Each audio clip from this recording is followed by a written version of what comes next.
is very happy to welcome you all for the next knowledge session of PIETA, which is based on Regulation 33. As we begin the program, I request President Manoj Dubal sir to kindly accompany our chief guest today, Chitore Sahib, on stage.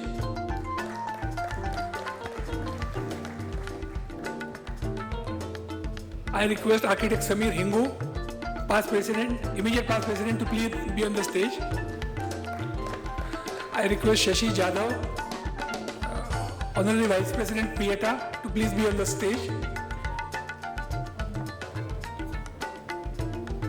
I request Vyomesh, Vice President, Engineer Vyomesh Rao, please be on the stage.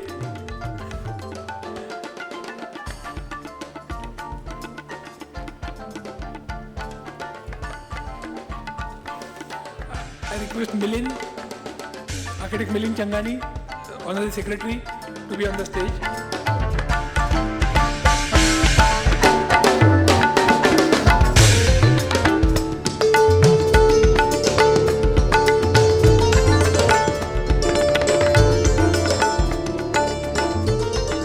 We have a host of speakers from PIETA who would be enlightening us all about various regulations, various sub-regulations of Regulation 33, which in a way is the main, I would say, crux of the regulations today, DC regulations as we call them. Before we start our function, we would like to felicitate our dignitaries. I request President Manoj Dubal to felicitate Shri Vinod Chitore sir. Please give him a big round of applause.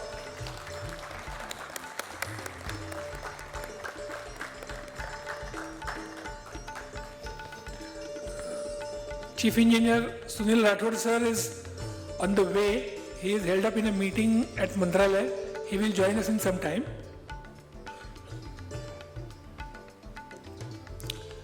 I would request President Manoj Dubal sir to present a welcome address.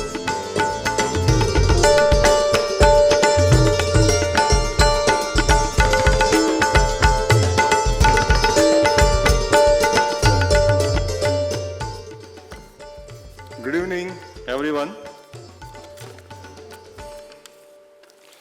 and I welcome you all today for this one more event knowledge session of PIETA, Regulation 33.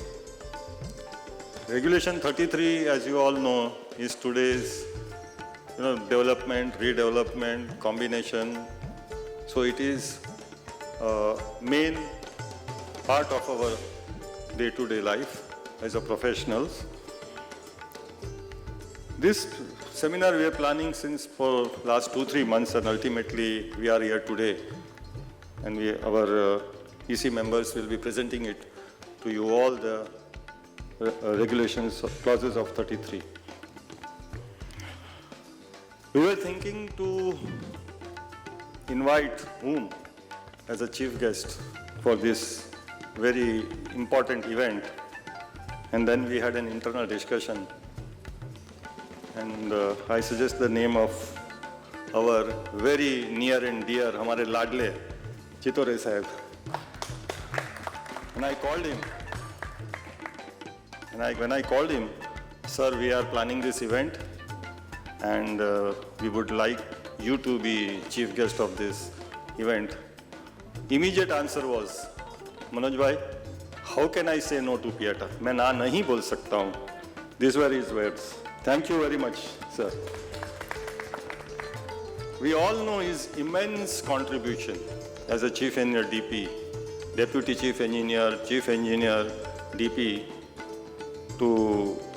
in our day-to-day life, particularly EODB, when this was formulated in 2015. Online system started in 2015, and we know, and thereafter, day to day, his involvement was tremendous. And today, what we have today, online system, I think the credit goes to him. Sir, we really thank you for your contribution.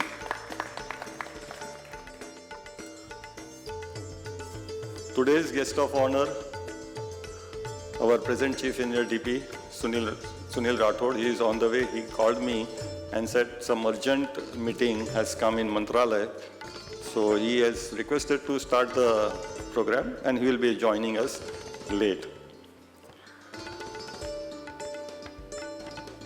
In today's presentation, we have our new and young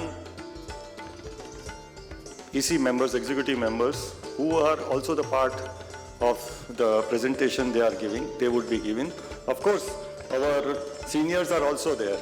So we would be having today youngsters as well as seniors all together presenting you the regulations.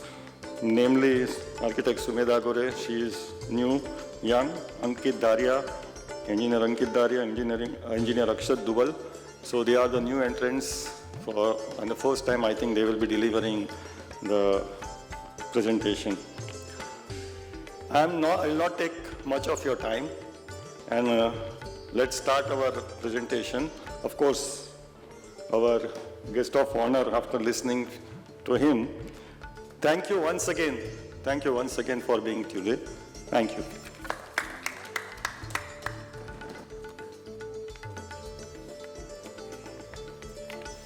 Thank you, Manoj Bhai.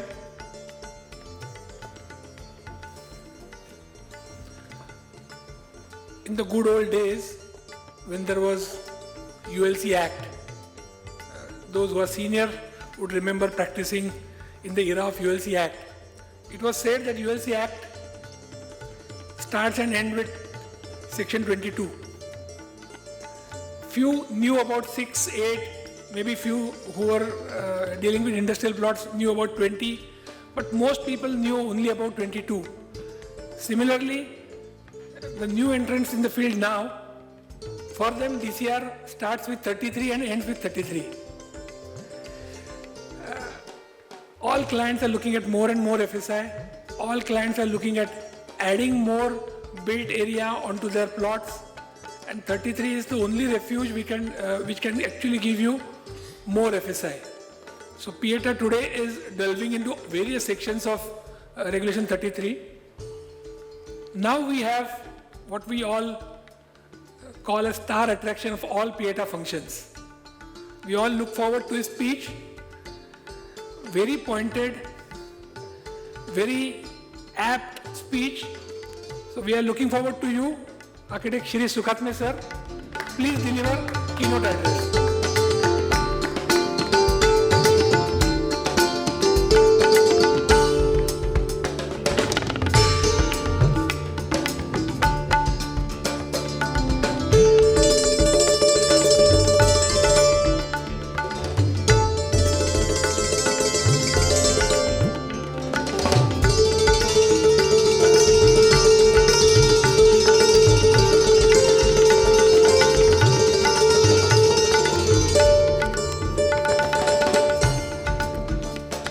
Very good evening.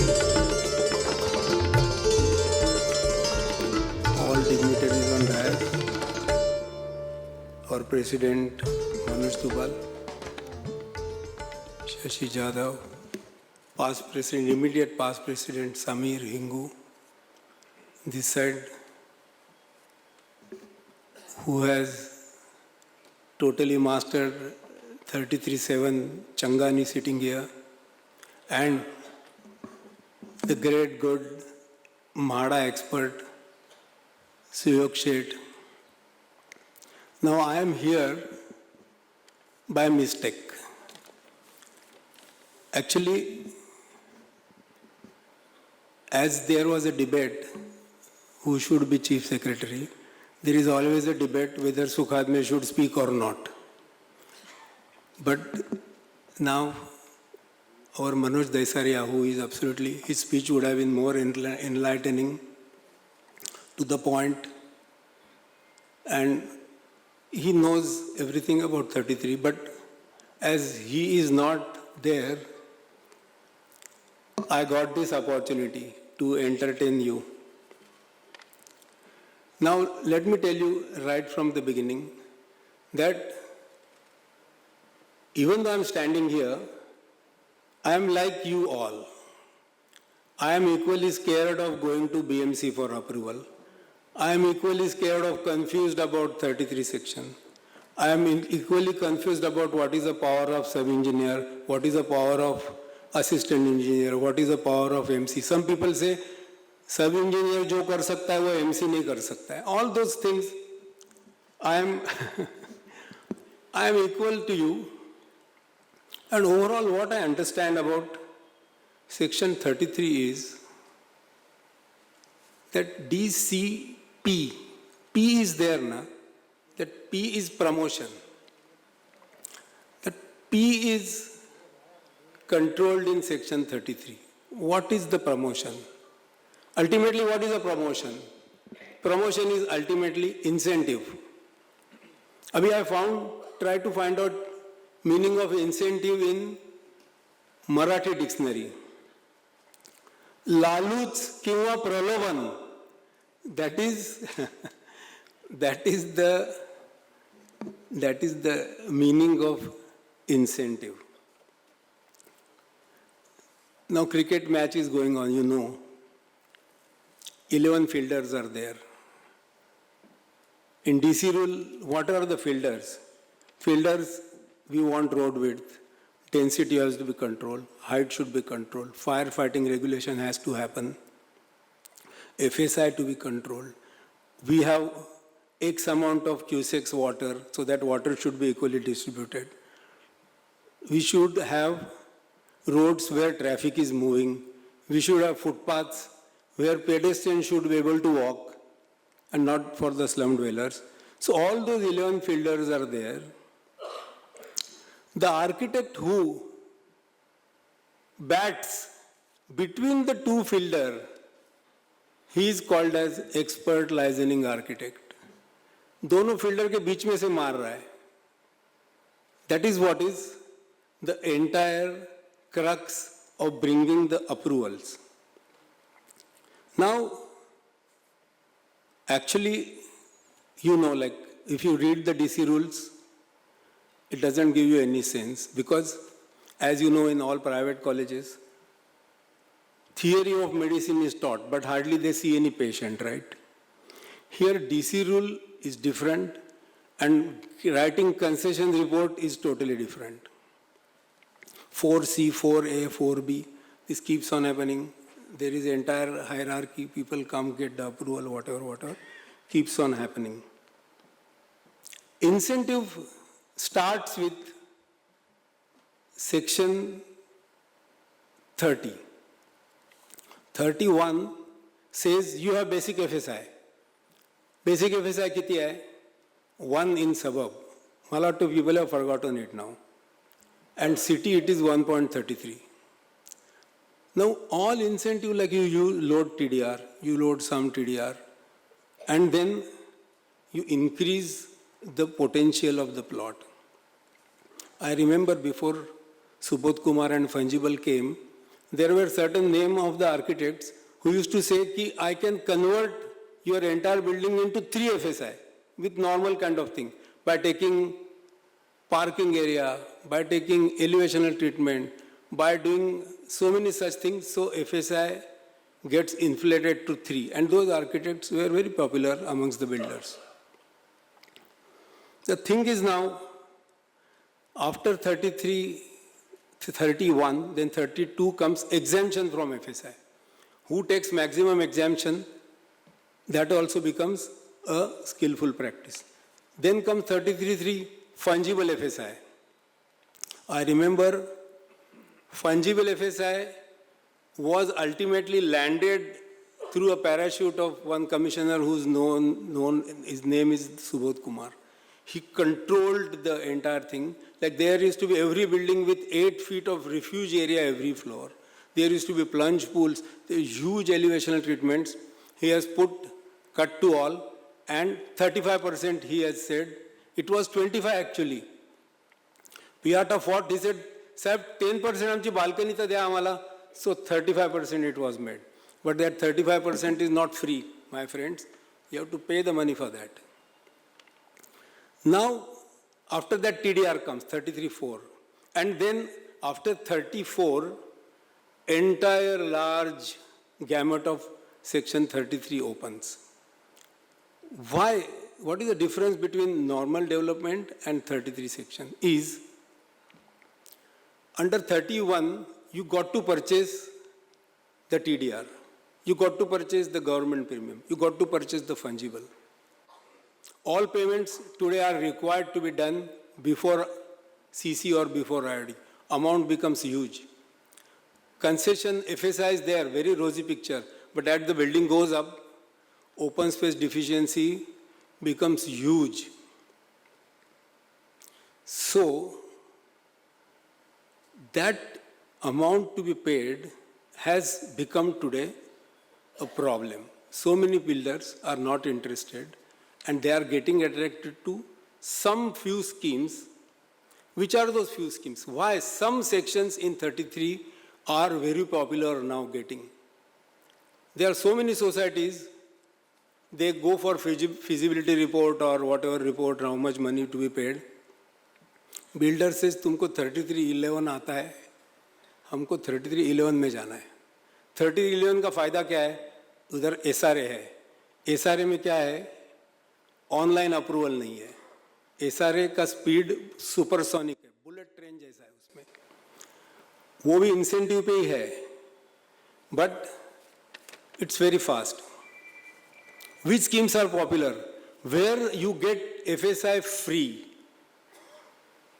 You are not to buy TDR, you are not to buy government premium. You get by virtue of the label which DCR is putting you. What are those labels?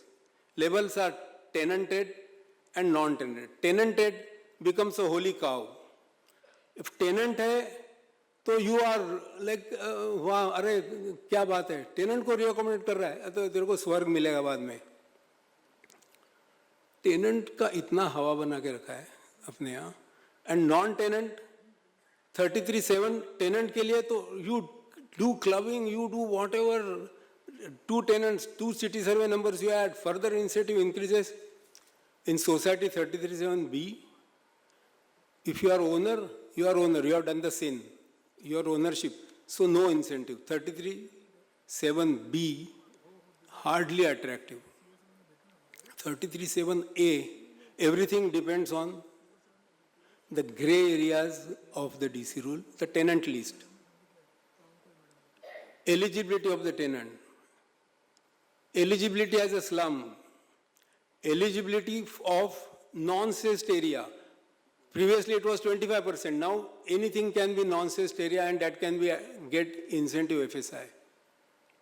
So wherever you get such incentive FSI, all those schemes and all those sections under 33 are very popular. The labels Gauthan and non-Gauthan, heritage, non-heritage, slum, no slum. These are the auspicious and holy cows. Of course, cow I always say, because गाई मध्ये 33 कोटी देवता असतात. आणि हा पण आपला 33 section आहे, बरोबर आहे. 33 फिगर प्रचंड इम्पॉर्टंट आहे. त्या काऊचं दूध कसं काढायचं आता आम्ही तुम्हाला शिकवू. Gray areas becomes target of builders and their favorite architects. Like, what are those gray areas? Getting list of tenants. There is one section 3312, bottleneck structures, non-conforming structures.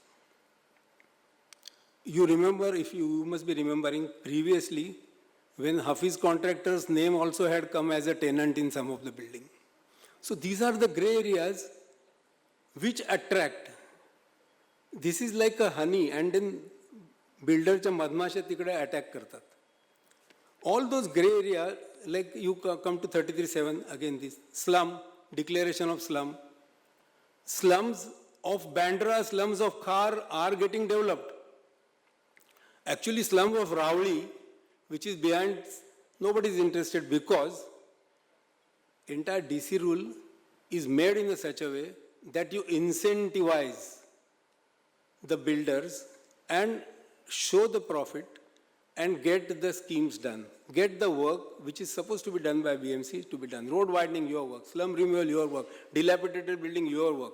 Heritage conservation, you acquire and do it. This is all your work, but now this is, they want to do it out of builder. And then, if I'm going to put money from my pocket, always profit becomes very important. From where I am going to bring the money. And that is the reason that whole myth of self-development is collapsing, because who will bring the money? There is no rule in 33 section which says self-development, but there is a whole talk of self-redevelopment happening.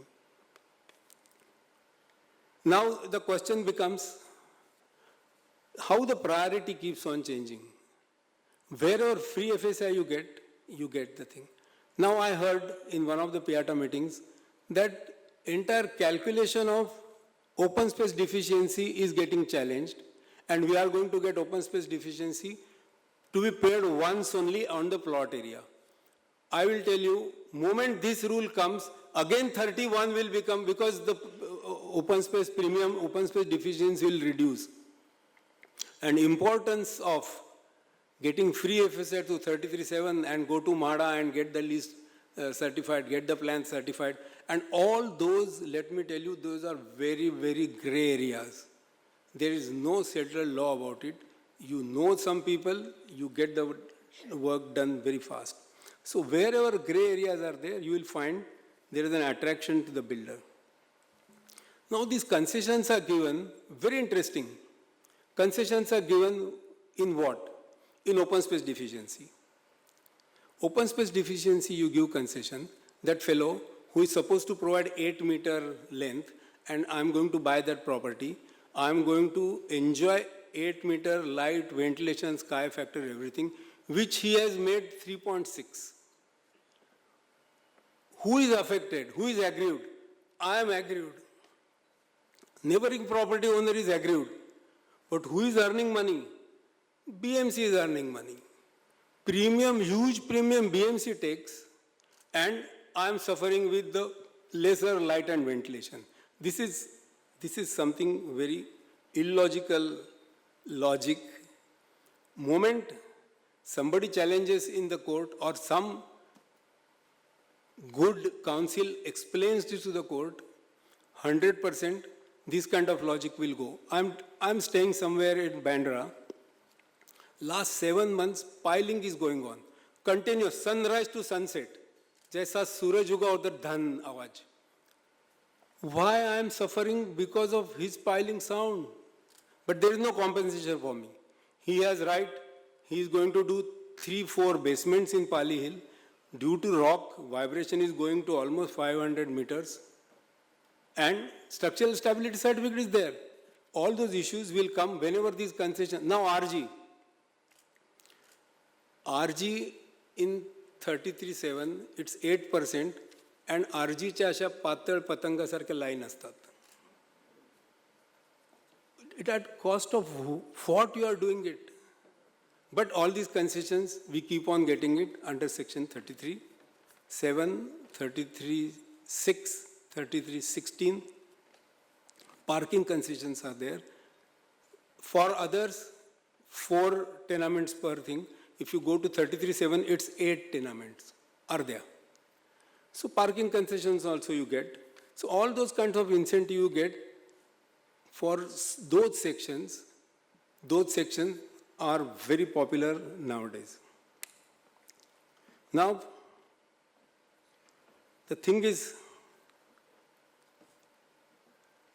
we will have to take retrospect of, there is a slum, there is a 33.7, heritage conservation, 33.6, fire gutted structures. All those sections are there.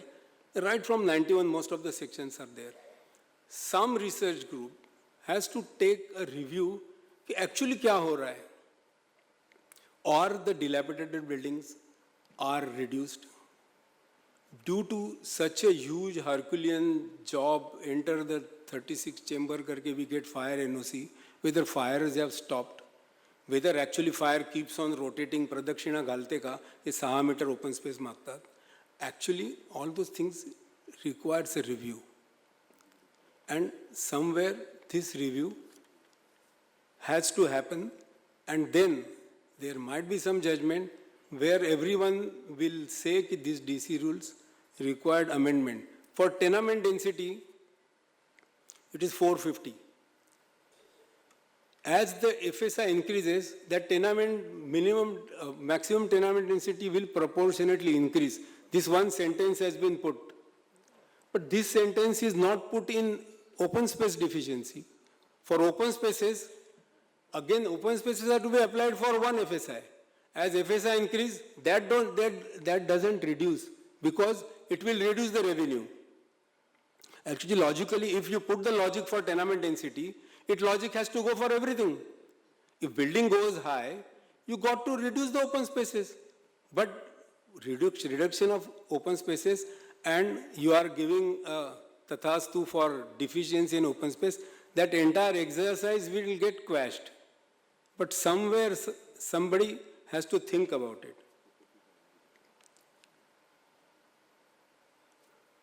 Now I'm going to end from 33.1 to 33.24. There will be series of speakers who will give you a marathon presentation after, of course, Chief Engineer, retired Chief Engineer DP's speech. Now what is going to happen is, पियाटा का बच्चा बच्चा FSI बोलेगा. Thank you very much.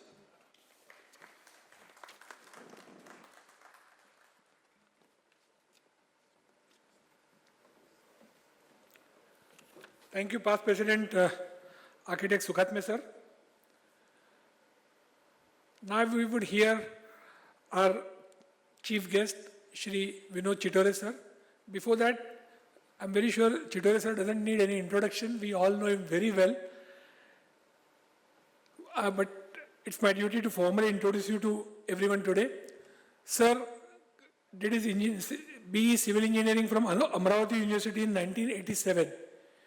For a few years, he worked in private sector with the contractor. He has worked on Kakrapar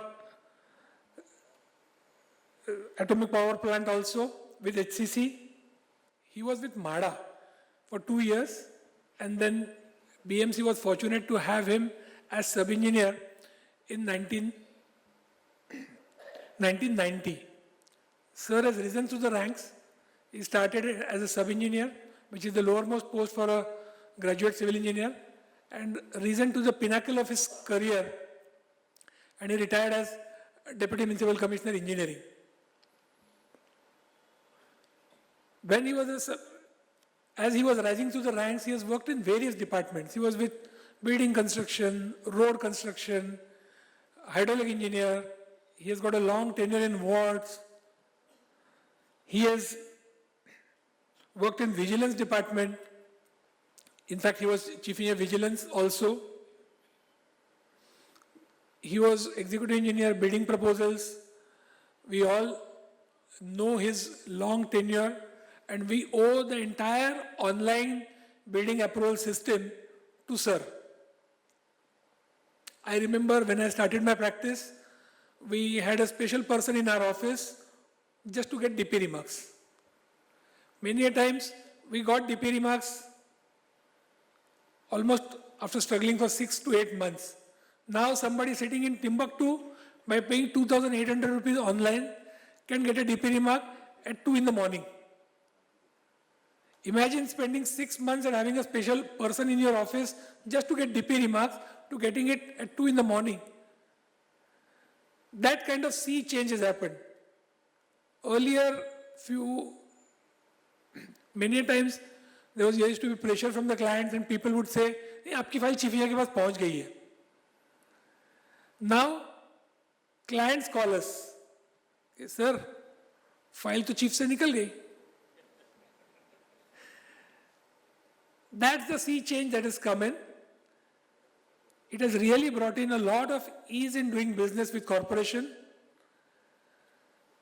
Not only the corporation staff, but now we professionals are also answerable.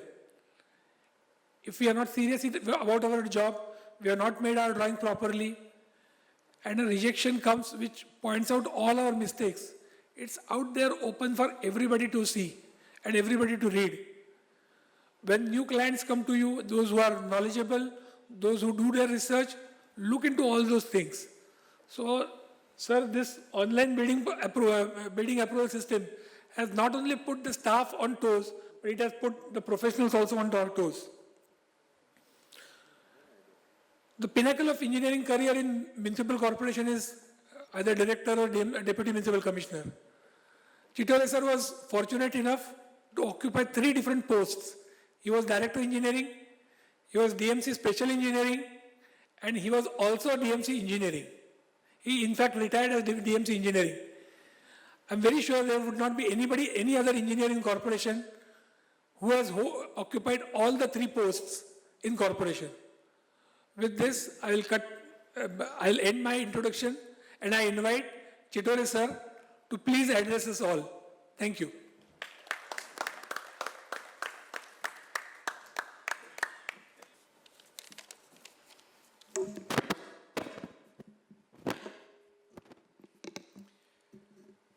First of all, I would like to give thanks to Suyog Seth for giving a very nice introduction about me. Dignitaries on dais, office bearers of Pieta, my friends, and of course Chief Engineer DP will be joining, along with all MCGM engineers and Pieta members. Good afternoon, everyone. I would like to thank Pieta for inviting me for today's function.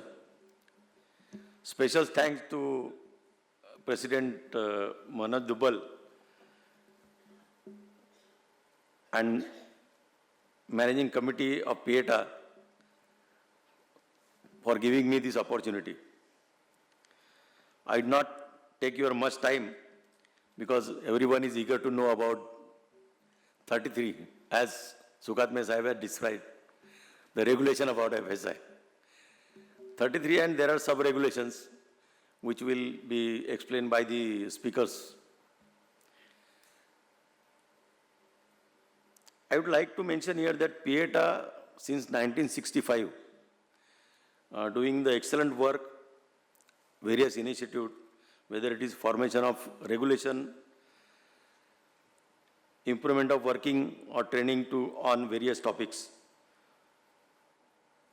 The remarkable job is done by Pieta during, I had observed during my tenure also, which was beneficial to all the practicing engineers, architects, and of course BMC engineers. On the contrary, I would say that such training sessions should be attended by all of BMC engineers as well as the practicing architects and licensed surveyors. I am observing this is last 8 to 9 years, the remarkable work done by Pieta. Even during the process of DCPR-34, marathon meetings were arranged with the Pieta members so that to understand their needs. As Sukhatme Sahib had pointed out so many things about open space deficiency, then premiums, everything was given a thought. But still there is a scope, and of course my friend Sunil Rathod, who is now heading the department, will give some thoughts to these points. And as he has, Sukhatme Sahib has correctly pointed out, this has to be taken, given a thought by somebody. But sir, I would tell you, this is there since last several years, right? Since the inception of DP 91 and I would not say DCR 67, but DCR 91. So this open space deficiency concept, premium concepts, gradually, as you said, the greed regarding FSI increased. Why it is increased, I will put a question mark on that. It is not to be discussed in this hall. But in the city of Mumbai only, these kinds of incentive FSI schemes are available. Otherwise, you can see the UDCPR. There is a flat regulation. Everything is standardized. But this DCPR-34 or DCR-91, both the regulations are very complex. And I was a part of this EODB business. So that time we had studied few other countries. There also the FSI concept is there, FAR concept is there. But there is no complexity like Mumbai. So Mumbai development, redevelopment, it is of unique. So certain things, even we have to blindly follow the regulation. Of course, I cannot say, because I was part of DCPR-34, I cannot say I was following blindly. But since it was based on the DCR-91, so yes, certain things we just had to be adopted as mentioned in the regulation. I would suggest that whenever such seminars are arranged by PIETA, all the engineers, they must attend, and definitely this will improve their knowledge bank. There is a lot of further scope for improvement. I am sure that in near future, under guidance of Municipal Commissioner Chahal sir, now our Chief Engineer DP Sunil Rathod, with the help of PIETA, MCHI, CREDA, BDA, can do wonders with the support of all BMC engineers for better and fast approval. As Sukhatme Sahib has pointed out, in certain organizations there is no online approval. But sir, this will be the need of the day. Today or tomorrow they will have to be on the online platform. And without the IT involvement in your day-to-day life, your life is not going to be easy. Few developers, when this online system was introduced, they gave me a call. Sir, America में बैठा हूँ, I can see मेरा IOD आपने issue कर दिया, system से issue हो गया, concession approve हो गया. So this kind of, even few architects, I would like to point out Yomesh. Yomesh बोलता है, किधर है Yomesh? Sir, I am out on a vacation, but sir वो concession हो गया मेरा. So this was the communication, and of course the fruits everyone has now seen. So I think there is further scope in few organizations. Now BIMDC has come. And one more thing which I had observed in the recent past, that how to optimize the building resources. In that, some company has developed a software wherein they can, after getting your plans approved by BMC, they can have the options by which you can keep the regulations in the same parameters, but you can reduce the cost of construction, you can increase the FSI, means the floor plate can be utilized in a better manner. There can be thought on the green buildings, and that way the projects are completed within, with a profit of another 20%. So they will be altogether saving. So this kind of software recently I came across, and I am sure that with this kind of technology available, and of course online building plan system approval with a BIMDCR and all, there will be definitely good scope for fast and transparent approvals.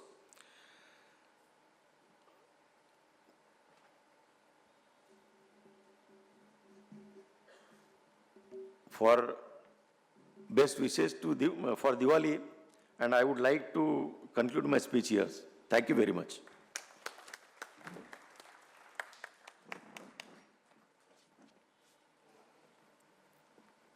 Thank you, thank you, Chitore sir. We would listen to Chief Engineer DP Rathod sir when he arrives. Before we start the presentations by all the speakers, may I request dignitaries to please occupy the front seats. May I request all the speakers to please be on the dais so that we can conduct the proceedings very fast. Actually, what is Regulation 33? It addresses various specific needs for a specific situation, like cess buildings, slums, MADA colonies, is this an optimal way of dealing with the situation? In fact, MRTP Act provides for a better and more elegant solution in the form of town planning schemes. If you read the MRTP Act, within the DP, town planning schemes, the government has got such a wide powers to even grant higher FSI for a specific town planning scheme. I fail to understand, for large slums like Kurar, Dharavi, why specific town planning schemes have never been formed and we have to rely on 33.7 or now 33.9. Entire B ward, C ward, now this Kamatipura redevelopment is being taken up by MADA. All this could have come under town planning scheme, but we are trying to solve a problem with a band-aid, and these band-aids are 33. Again, that's my personal take. With this, I request our Vice President, Yomesh, to start his presentation. Yomesh is going to tell us about Regulation 33.1, 33.2, 33.3, 33.4, and 33.8. 33.8 is something which will be the star attraction in few days when all the EPs regarding SDZ are cleared. Till that time, 33.8 is something which most of us have not even heard of, but I'm very sure soon that will be the talk of the town. So let's listen to Vyomesh. Give him a big round of applause. Hello oh lovely जिसने नाश्ता कम खाया जाके वापस करके आओ तालियां जरा कम बज रही हैं okay fantastic speech by Manoj bhai. DCPR dil mange more, this is what the regulation 33 is. Shri sir rightly said कि builder developer clients ask only one thing, सबसे पहले FSI कितना है, तो DCPR 30 देखते हैं हम table 12. Next question he asks is इसको और ज़्यादा कैसा बढ़ा सकते हैं, तो और ज़्यादा कैसे मिलेगा, तो DCR 33. So today PIATA has organized this wonderful seminar on DCPR 33, all the regulations of 33. So we had wonderful speeches of Manoj bhai and Chittori Saab. I think I cannot not mention him when I start something of this nature, especially when Vinod Chittori sir is with us. He's been the person who on the 15th of May 2015 made everything online. So हमारा को नहीं तो एक warehouse खरीदना पड़ता था files रखने को. Luckily now everything is online. So big round of applause for Vinod Chittori sir, please. Thank you. चलो let's get back to this. दिल मांगे मोर लेके DCPR 33 का नाम शुरू करते हैं. Regulation 33(1) प्रभु का नाम because the first regulation of 33 itself is for religious additional FSI granted for religious buildings. 33(2) is for medical, educational and other institutional buildings. 33(3) is basically for government MCGM statutory bodies and the staff quarters or offices for them. 4 is hotels. Always there, 91 में भी था. The one rule which DCPR 91 and 2034 has continued is Regulation 33. ये 33 जो है ये magic figure है. हमको 91 में भी DCPR 33 मिला था, 2034 में भी 33 ही मिला है. And the last one, as rightly said by Suyog, 33(8) is going to be the new in thing. जितने NDZ lands हैं, NDZ zones, no development zones हैं, they are all proposed to be SDZs, SDZ1, SDZ2, etc. Special development zones. इसकी ये पूरे DCPR और DP के अंदर केवल एक ही बचा है जो excluded portion है, which is the SDZ. What will happen when that SDZ opens up is also we will overview here. So let's start. Tanmay, who's doing this? Pointer hai idhar. Oh, good. So with the presentation, so the first one is for religious structures. Anything which is of any religious structures, you get additional FSI of 0.5. As you can see, it is over and above the basic zonal FSI, which is 1 or 1.33 as the case may be. Now, as we all understand, any religious structure which you need to construct in the city of Mumbai, you definitely need the permission of the collector and the police both. It is mandated by law that whenever you build a religious structure, you need to have a police permission, and also the collector MSD, the Mumbai Suburban or the city collector ka NOC is mandatory. Additional FSI जो लिया जाएगा ये केवल religious structures के लिए ही use कर सकते हैं. You can't use it for any other purpose. It's only for additional religious purposes only. ancillary residential and commercial to religious structures is allowed to the extent of 10% of the basic zonal FSI. And also this additional FSI can be availed by existing religious structures also. There are many religious structures which are probably existing for hundreds of years or maybe 70, 80 years, जो DCPR के किसी approval में नहीं है, but उसको भी additional FSI मिल सकता है. Additional FSI is subject to 25% of the ready reckoner premium as per FSI 1 of the year in which the FSI is granted. But एक condition है कि plot area कम से कम 250 मीटर का होना चाहिए. It cannot be that you build a small structure of a temple or a church or a masjid or whatever it is and you say कि मेरे को additional FSI चाहिए. So that's the part. Coming to 33(2), this is a very interesting regulation, ideally only for charitable trusts and similar things. So the thing is that building of medical educational institutions and other institutional buildings which are covered under regulation 2417G. I have just typed this out because ये PPT जब spread होगा तो सबको पढ़ने को मिलेगा. So regulation says institutional building means a building constructed or used for education, health, research, etc., etc., etc. So this is there in the DCPR. PIATA के हमारे DCPR के book में you have this. So whenever this PPT is circulated, you will be able to read this. So coming to the FSI part, the whole idea of additional FSI is FSI क्या मिलता है? तो medical institutions के लिए 5 FSI है, educational के लिए 4 है, other institution buildings के लिए 4 है. So medical 5 FSI, everything else is 4. Ready reckoner rates, premiums का rates भी लिखे हैं. For medical institutions, 15% of the land rate. For educational institutions, education is very important for this country, 10% of the land rate. Other institutional buildings can be of any nature. I am doing an old age home. There could be something like that. Any other institutional building, you are eligible for additional FSI.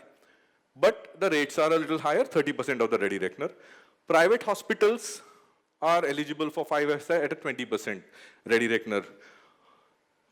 The key part of all this regulation is that minimum 13.4 meter road hona chahiye. This is not on a 12 meter road, it needs a 13.4 meter road, except educational buildings. Educational buildings are permitted on lesser roads as well. Out of the additional FSI, 50% can be utilized by utilizing TDR. Having said that, TDR इतना महंगा हो गया है कि आज के तारीख में at the option of the developer, nobody will buy TDR. TDR rates are going at around 70%, 75% of ready reckoner. Additional FSI is much cheaper. If additional FSI, now only in this DCPR you have a penal provision in the DCPR itself कि अगर आपने जो additional FSI जिस use के लिए दिया है उसके लिए use नहीं किया और किसी और use के लिए किया, so there is a penal provision, 0.3% of ready reckoner of the built up area shall be imposed per day. So that is a deterrent that when you take FSI for one purpose, you should not use it for another purpose. Subject to terms and conditions ABC, I am not elaborating that ABC because when you get additional FSI for medical, you have to reserve 10% of the beds for government nominees. Same thing in education, you have to reserve some of the seats for government nominees, etc., etc. Penal provisions are beyond the provisions of MRTB. That was 33(2). Additional FSI for educational, medical and other institutional buildings. The provision is for only charitable trusts. Incidentally, PIATA, President and the whole team is working towards getting a regulation which is also applicable for institutional buildings by non-charitable institutions also. Going to 33(3). These are buildings of government, MCGM statutory bodies, semi-governments and public sector undertaking offices. So there is 33(3), 33(3)A and 33(3)B. So 33(3) is basically more or less like 33(19), which Sumedha will be explaining. Rate of FSI bhi utna hi hai. So why would, it is except residential for office use, government can build their offices, same thing like 12 meter pe 3 FSI, 18 meter pe 4 and 27 meter pe 5 FSI. This has become the norm for commercial also, which we will be subsequently hearing. In case of public sector undertaking, the premium for FSI beyond shall be payable as decided by government from time to time. Premium shall be applicable for built-up area in lieu of additional FSI at the rate of 50% of ready reckoner. This is more or less like 33, except there is an exception in this. State government or MCGM करती है ये तो उनको कोई premium नहीं है, and which is there in most of the additional FSI cases. 33(3)A is not for the commercial part. It's like people want to build their own staff quarters. If you want to build a staff quarter, generally ये हम लोग नहीं करते. As consultants, of course, we have projects which are undertaken by PWD or other government agencies which would entitle to this FSI because it's a good FSI to use because they get FSI on gross plot area up to 4 FSI, which is unlike the regulation 30. And it should be used only for the construction of staff quarters. Again, the payment of premium is at 50% ready reckoner, which is still fine because TDR is going at a higher rate. Open space deficiency is at 10%. Now, this is one good thing about this is that addition, इनका जो open space deficiency होगा ये 10% पे, जो regular premium है उससे 10% पे allow होगा. Development cess at 7% is there. Basically, development cess has been introduced recently, some time ago because of metro coming up in the cities. It is there in DCPR 30 also, but wherever it is specifically mentioned in 33, you follow these development cess rules. Generally, development cess is 4% for residential, equivalent to the development charges hai. But in these cases, they are as prescribed in the relevant regulations. No premiums shall be charged for features permitted under 31.1 and 31.3. Now, 31.1 is basically staircase, premium, बाकी सारे जो areas आपको मिलते हैं, maybe inadequate width of thing, something that you do as per regulation 31.3, staircase, lift, lobby, and 31.3 is fungible FSI. So, ये FSI पे MCGM and state government will not pay anything. They get everything free of cost. There shall be no provision of inclusive housing. So, basically, if there is a staff quarters of ONGC and they want to build it, and it's a government public sector undertaking, IH inclusive housings provision is not required.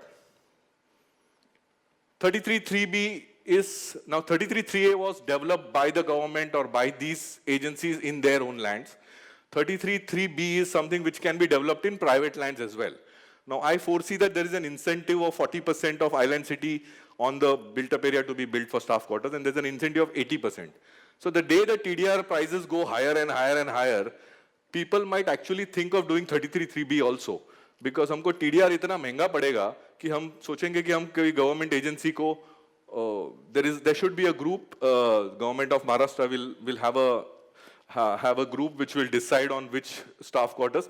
Could be a possibility in future कि हम लोग ये FSI 3 और 4 जाएं और उसका हम लोग existing FSI staff quarters के अलावा incentive के हिसाब से हम build करें. The reason being there will be no FSI cost. There will be no TDR purchase, etc. You will get incentivized in lieu of the construction cost. Also, one more thing is that open space deficiency is at 10%. This is something which also could be a probability in future, as the case may be, where the construction cost is only 3,000 rupees. Uske samne agar aapko 80% in suburbs and 40% incentive FSI milta hai, to it is something which we as consultants could ponder upon. Ki ho sakta hai कि whenever you make feasibility reports, you could think of one more way of adding your report. No premium shall be charged for preachers permitted under 31. Again, to be handed over जो होगा staff quarters, उसके ऊपर कोई premium नहीं लगेगा. Staircase premium, lift lobby premium नहीं. No fungible FSI will be free of cost. Of course, for the sale component, it will be there.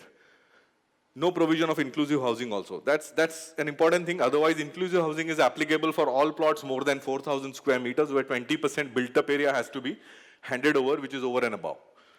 So these are good features which are there in the 33 regulation. Coming back to 33.4, the fourth regulation is for hotels. Residential hotels, star category hotels on independent plots. पहले से ही FSI था. In fact, 1967 DCR regulation 10.2 पे भी additional FSI था. 91 DCPR 33.4 में additional FSI. The same is continued in DCPR 2034. The same thing, FSI on a 12-meter road is 3, 18-meter is 4, and 27-meter and above is 5. Earlier, additional FSI used to go to the government for the permission, but nowadays, all the regulations have been brought down to the commissioner's purview, except 33.9, which goes to the government, and also 33.8, whenever it comes, will need the government's prior sanction. Development says, is pe bhi lagta hai, the additional FSI for hotel is at 30%. Now, the idea is that those who want to build hotels generally go under 33.19. The reason being, the next slide which will show us, that there is a condition. आप 30% पैसा देके FSI ले लो, लेकिन आपको 5% of the rooms of the hotels have to be kept reserved for the government for 30 days. Additional FSI आपको 20% by charging premium TDR. This is something which I have never encountered. But TDR ले सकते हैं, which again additional FSI 30% में, who will buy TDR at 70% whatever. Point 1, parking condonation. वैसे भी condonation of parking किसी को भी नहीं मिलता है. पिछले 5-7 साल से not a single condonation has been given.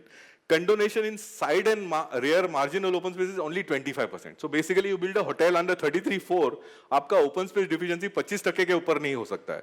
Whereas when you do a regular hotel, आपका deficiency 50-70% तक जा रहा है. तो आप 33.4 नहीं कर सकते, फिर आप 33.19 कर सकते हैं, उसके बारे में आपको सुमेधा बताएंगी. So this is as regards hotel is concerned.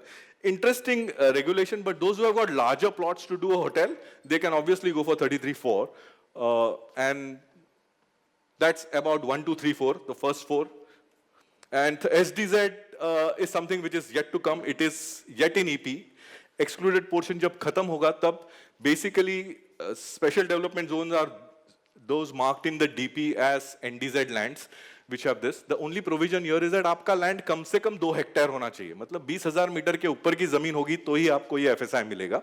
So 2 hectares to 4 hectares, you have to give 30% to affordable housing, 30% of your land.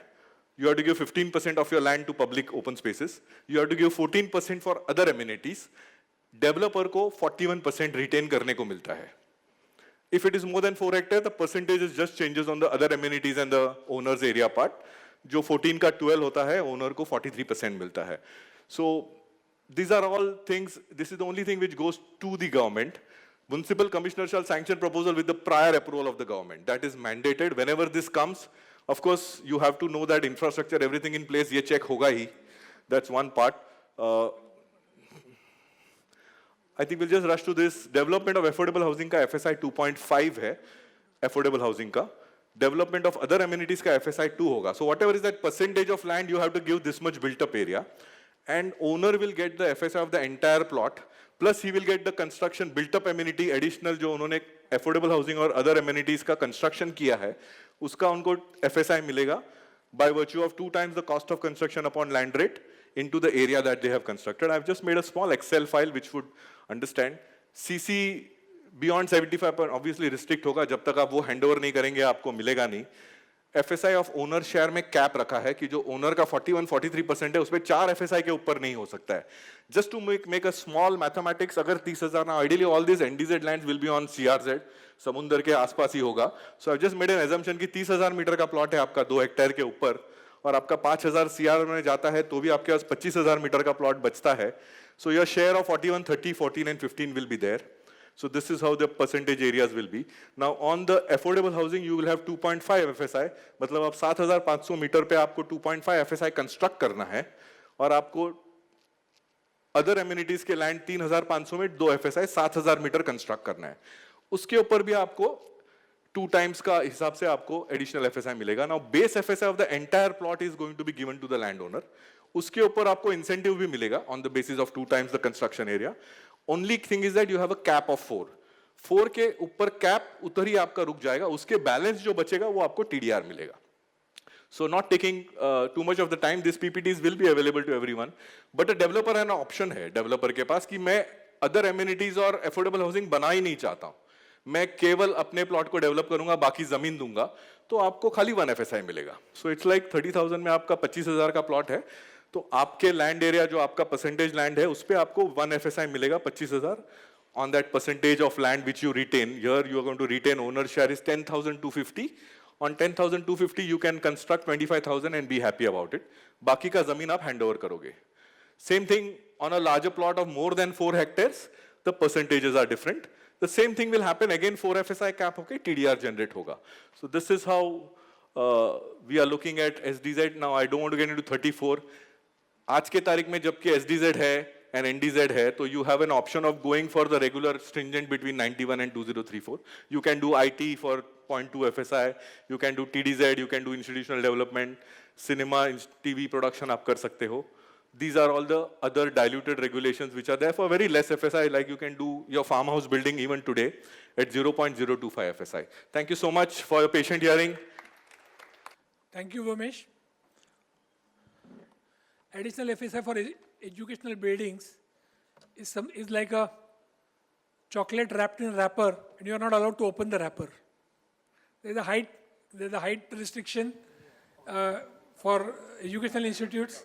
We have FSI of 4, but how to consume that within the height restriction of 30 meter is something that we all have to think of, and that has to some extent led to concessional heights for school buildings.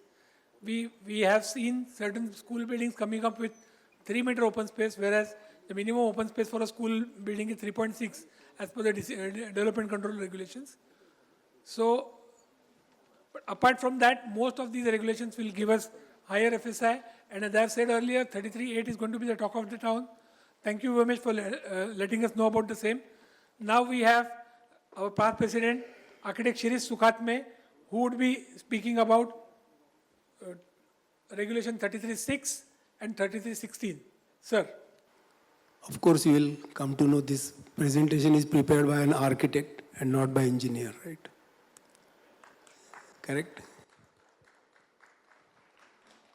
33.6 and 33.16, these two topics have been allotted by our president. 33.6 is a very important provision which was there in earlier DC rule also. This is special provision for buildings which are declared dilapidated. Now this declaration of dilapidated is 353 notice has to come from the ward office. It's not only structural engineer only will certify, because structural engineers have already lost their credential. Like I've seen so many buildings with structural audit, many times A category is given, 3C's category is given, categories are given loosely. So 353 under MMC Act, that notice has to be issued. Then under 354 it is declared dilapidated, water and electricity is cut and people are dishoused from that building. So those buildings which are called as dilapidated buildings or fire gutted buildings. In my days I remember there was a fire of handloom house and that building was reconstructed again under this section. Next slide.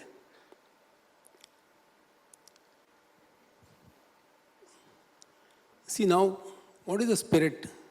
The spirit is, in order to give justice to the occupants of the building which are fire gutted or the structures which have declared demolished.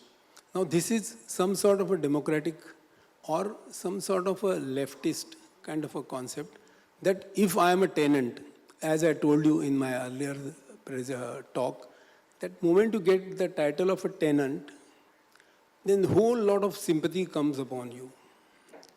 But in this case, this is irrespective of tenant as well as owner. If you are in that structure, which is declared dilapidated, you will get the equivalent built-up area of the existing structure. Then, applicability of 33.6, in past, this rule was primarily used because 33.16 was not there until 2034 DCPR. 16 was not introduced.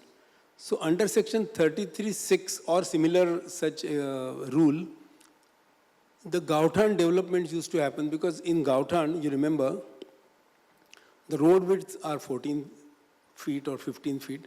That road width is there just for passing of 2 bullock carts or passing of 2 horse carts. That was the reason why it was 14 feet.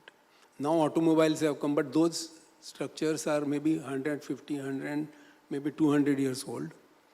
So to give justice to those occupants and their right for staying into the city at the same place, this section was used mostly in Gauthan areas. Means I have used this in Gauthan areas. Next. Now you see highlights and clarification. See, this says that all authorized buildings are covered. This authorized word, again, this is also one of the label which is in the hands of some of the bureaucrats. How you call something authorized? So there is a list of documents which generally prove the building as an authorized, that if building is prior to 6061, shown in black color in the city survey plan, and in assessment record and existing carpet area, also tallies overall, or if you find out from hydraulic engineer department old approved plan, and if that is brought, the built-up area, and architect certifies that built-up area, then that built-up area becomes your authorized area. On and above that, you will get still free of FSI. All 33(2) ka exemptions you get. Now you get fungible also in this.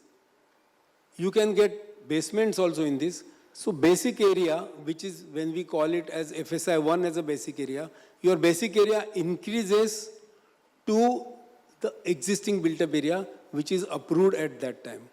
But authorized buildings, this authorized word is a tricky word, and that entire responsibility of allowing that built-up area is in the shoulder of building proposal sub-engineer. And of course, this is something in the days of builders and so many manipulations happening.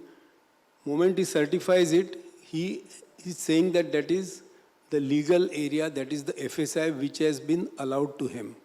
So declaring something authorized is a very tricky and very responsible kind of job. You can see the typical Gautan areas in city survey plan, how the lanes are small, how the open spaces are less, how the structures are touching each other. Next. Now, can we go back? See, there is one, can you see that yellow kind of a thing? That is called as sanad. That in Britisher times, they have carried out, actually entire surveying also was done at the time of Britishers only. But this is the area where there were old koliwadas and old houses, colonial architecture kind of houses were there. So they used to issue a sanad. In this plan, with black ink, bow pen, there was one writing gadget which is called as bow pen. So with that, they used to write the dimensions of an outer portion of your house, so which is called as sanad, and this is accepted as the certified plinth area, because still we believe that Britishers were more honest and more accurate, right? Next. Now, there are certain conditions, like in 33(7), 70% of the documents, including owner, approval can be issued. Then advocate certificate regarding authenticity of occupants and agreement for reaccommodation.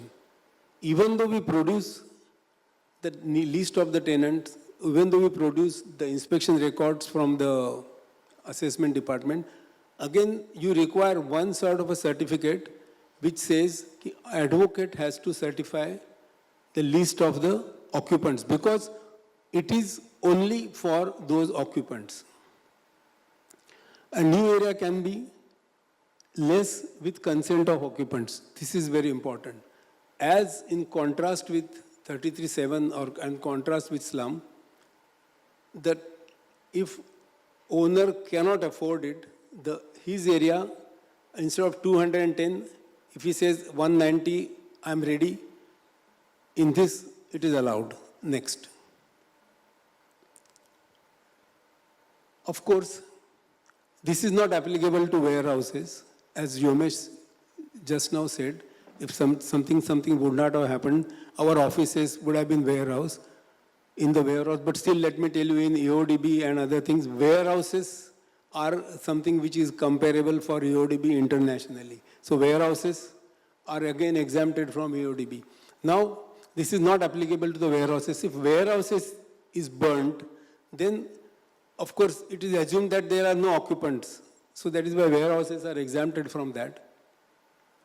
Now, go through the other concessions which I was telling, like open space deficiency.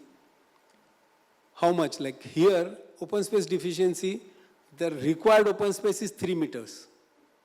So if you have required open space 6 meters and you have provided little less than that, the required open space and deficiency will be calculated on basis of 3 meters as a required open space, and then amount like premium will be worked out.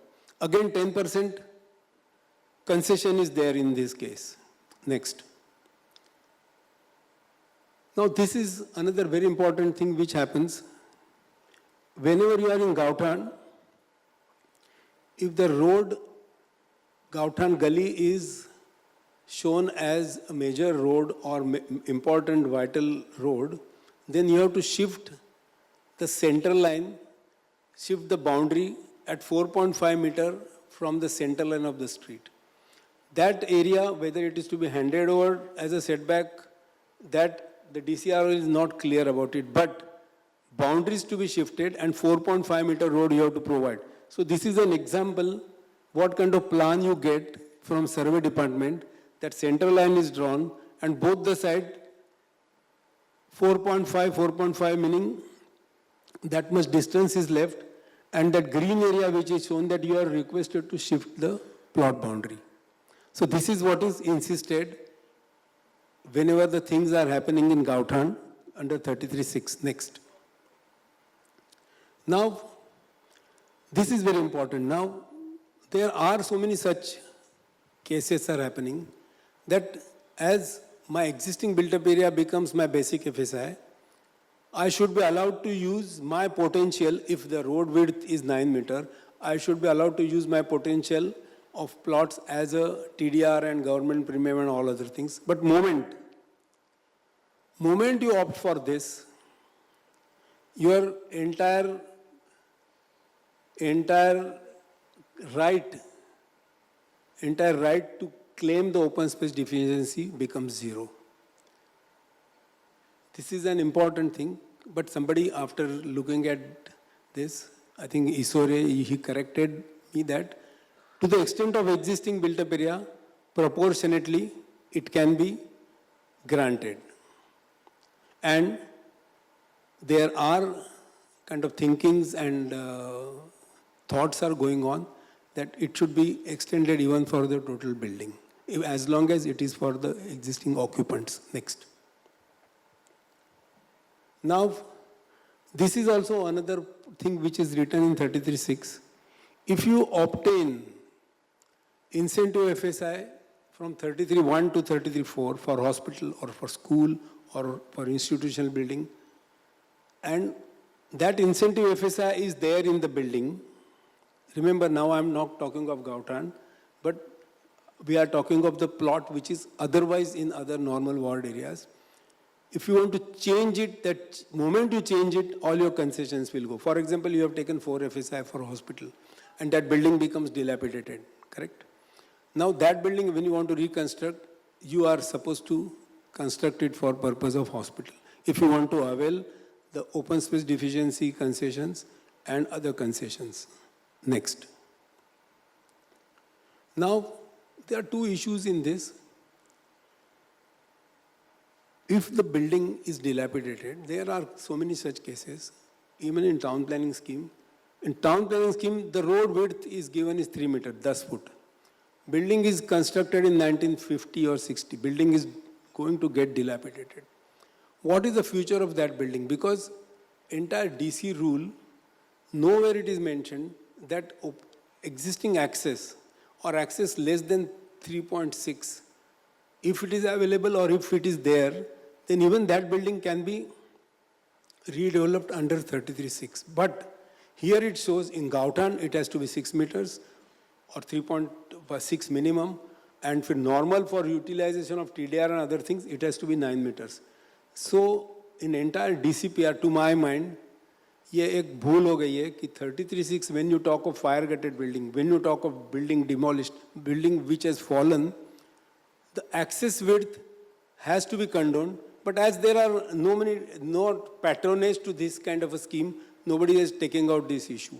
But I think somewhere, sometimes, you will have to consider this. Even the roads which are having lesser width than 3.6 and the building which is inside it is going to get demolished. Under the 354, it is declared as a dangerous structure under MMC Act. Who will reconstruct it? So this becomes a question for it. Next. Now, what are the other things in that? For exemption of FSI, wherever 33(6) is written, there are always notes that for exemption of FSI, 33(6) is added. For fungible compensatory area, 33(6) is added. For height of the building. So these are all the sections where 33(6) things are eliminated or exempted because they have a label of dilapidated buildings or fire gutted buildings. Next. Now, What are the other things? Fire protection, 32 meters, 6 meter open space, and if junction on the plot, it has to be like it is exempted that one side 6 meter is not required. Next. Now, this is again in fire protection required 33.6 red, you can see the highlight, the clarification again is the same continuation. If it goes more than 70 meter, instead of 6 meter, you have to provide 9 meter. Next. This is regarding your 3316. Now, next presentation which I am doing of 33, this was 6, I am going for 16 now. See, 3316 is the special regulation which is incorporated in DCPR for Gauthan, Koliwadas and Adivasi Padas.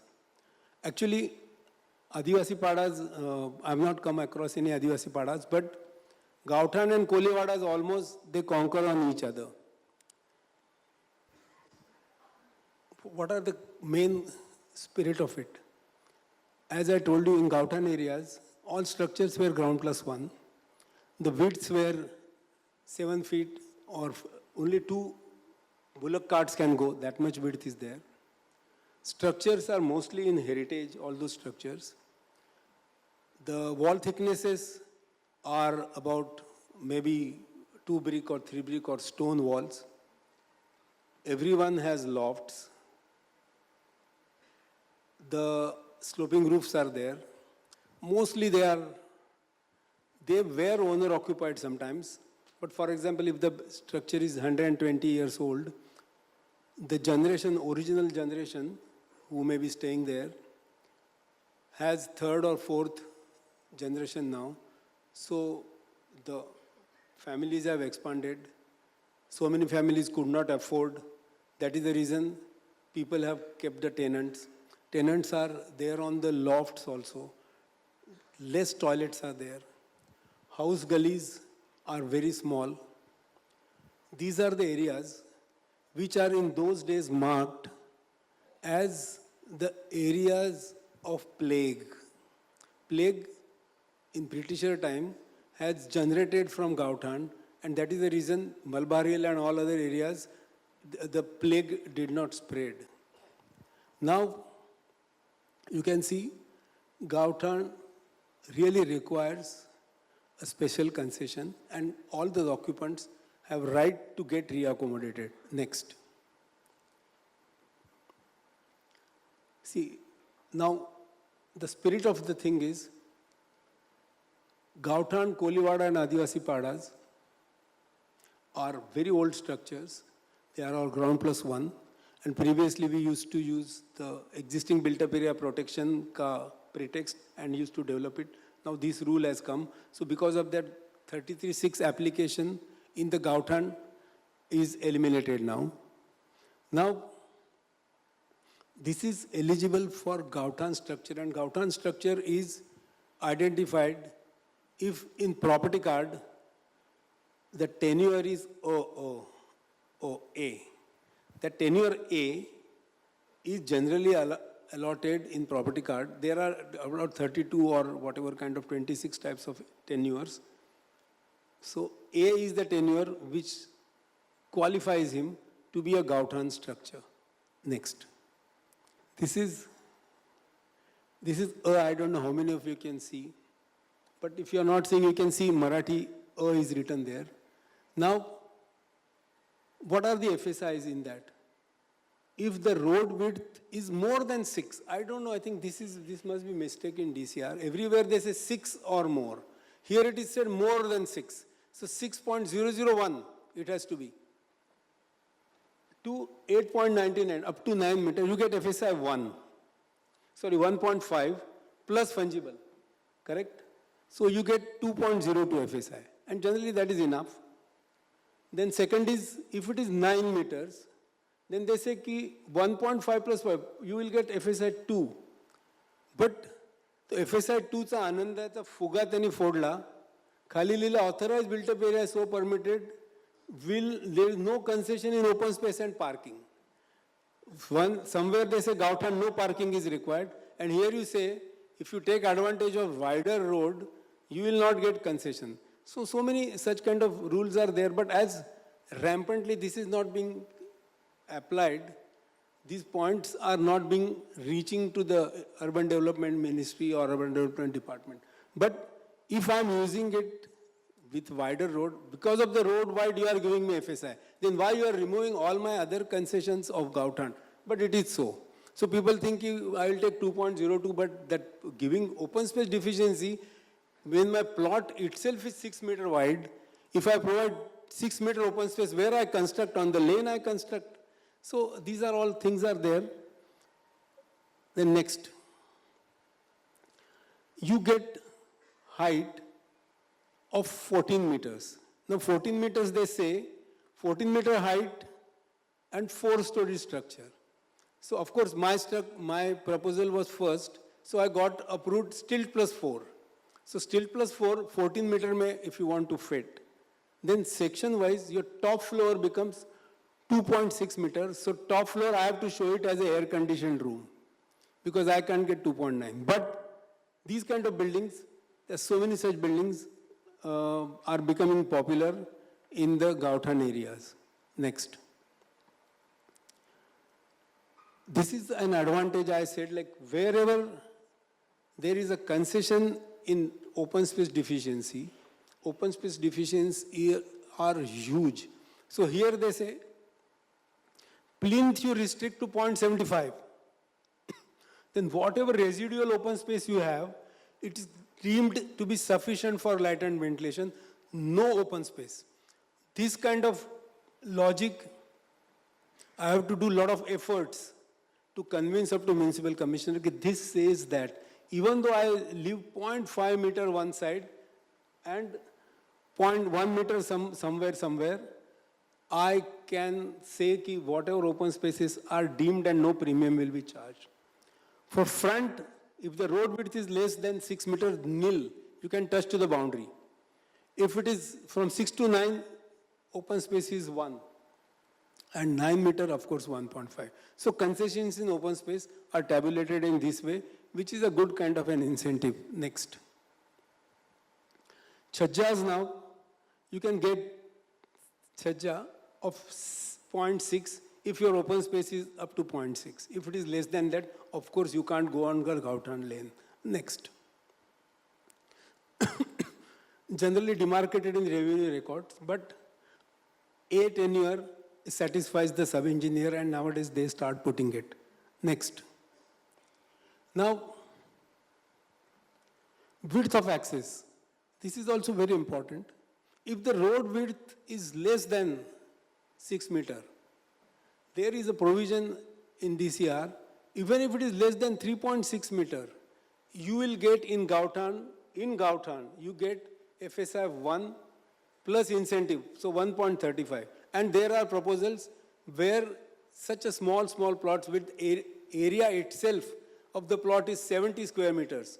There with 1.35 FSI and with this kind of concession, you can reconstruct and rehabilitate those people. Next. Now, for some of the areas, Akse, Marve and other things, only 50% area will be allowed. Next. This is the typical proposal you can see where you get a ground plus 4 building. Whenever such building happens in Gauthan with staircase free, stilt free, open spaces so less, moment you start the work, at least there are 100 complainants come straight. They say, ye kaisa pass kiya? Then even if some of the cases going up to Vidhan Sabha also, but BMC luckily fought and they were behind me and my buildings, no stop work notice was issued. So this 3316 is the settled DC regulation. Next. Now, this is, I don't know, next. Thank you. Thank you, Sukatme sir. 3316, by the way, is proposed to be amended by corporation. I was fortunate enough to represent Pieta on the committee which has recommended various modification to 3316. I believe corporation is about to send a report to the government for modification to 3316. I believe that would make it more streamlined. Now we have architect Vilas Nagalkar, who would be talking about 3314, 3315, 3317, 3318, 3323 and 3324, which is in a draft stage. 3314 is cattle sheds. 3315 is mill worker, plots reserved for mill worker housing. 3317 is biotech. 3318 is PPL, public parking lot. 23 is TOD, transit oriented development. And 3324, which is draft, at draft stage now. So we have architect Vilas, who would enlighten us now.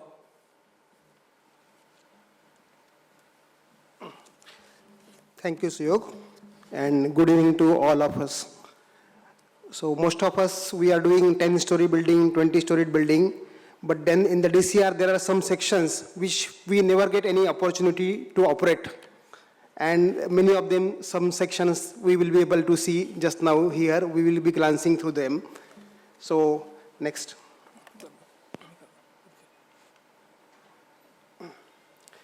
So one of the section which we normally don't get opportunity to operate on, that is the cattle shed development. And there are very few lands which are remaining as a cattle sheds in suburbs of Mumbai. And basically to look good and whatever to take away the cattle sheds from Mumbai, some sort of an incentive is given to the cattle shed owners who want to relocate their cattle sheds outside Mumbai. So basically what they are compensated is 33% as a compensatory FSI, on which is over and above the zonal FSI. So this FSI is granted for the cattle shed for the land occupied by the cattle sheds. So just emphasizes on the land occupied by the cattle shed, because there are some cattle sheds where the plot area is large but cattle shed occupied land is small. So you will come to know next slide. Then this is for the authorized cattle sheds which are existing in suburbs of Mumbai and extended suburbs, as well as the structures which are cattle sheds which are the tolerated structures. Say that is cutoff date is 1962. And whenever these cattle sheds are relocated outside Mumbai, then whatever the land becomes vacant, then in whatever the zone that land is following or that cattle shed was following, so that zone regulation will apply. So suppose that cattle shed was in industrial zone, then you will have to follow industrial zone norms, either FSI or you will have to go for I2R, I2C, whatever way you want to do. If it was in NDZ, then you will get the FSI of the NDZ only. So all those norms you have to check where the cattle shed is located. Now the land occupied by the cattle shed, so there is a committee of the authorized for this, and that will be looking at the aspect of the land which is occupied by the cattle shed. So that committee will have all those 4 members which are spelled out here, and then whatever the premium is decided by government, say roughly 5 to 10% of the your ready reckoner rate, because it's a very small quantum that they are getting as an incentive. So the premium also is small, but looking at the whole process of getting this approval, so I don't think there are many takers for this scheme as of now, but over a period of time, with the urbanization taking place, you will have urbanization compulsions which will compel these cattle shed owners to take the cattle sheds outside Mumbai. That's all for the cattle shed. One of the next section is 3315, that is the development for the lands which are earmarked for MADA or mill workers housing under regulation 35. So in Mumbai we had so many mill lands, and then many of you know that there was some formula worked out, 1/3, 1/3, 1/3. So some land will be allocated for open space, some land will be allocated for MADA. So this is how something was earmarked for particularly mill workers' housing. And the basic intention of this regulation is to rehouse the mill workers in situ. So accordingly, this regulation is formed, wherein the FSI up to 4 is granted, and that too, but this has to be used particularly for the MHADA or by the MHADA for the mill worker basically. So intention is to rehouse the mill workers. So this regulation is essentially for the mill workers housing by MHADA. Now there is a share of MHADA as MHADA also for the public housing in this, and in that case, one FSI they will have to use for the mill worker housing, and the remaining area they can use it for the transit camp. Now while doing the redevelopment in this section, there is a FSI up to 4 is allowed, and there are some relaxation in the building, whatever developments are allowed. Those are the, on the permissible FSI is computed on the gross plot area, LOS requirement is reduced to 8%, and then the regulations like open spaces as per 41(5) are applicable. So that's all for the mill worker housing. Third, which is again less operated section, is the buildings of the biotechnology units. So there will be less number of takers for this, but of course, if those who want to do, they can always take the help of this regulation. And these are for the building of the biotechnology units on the independent plot.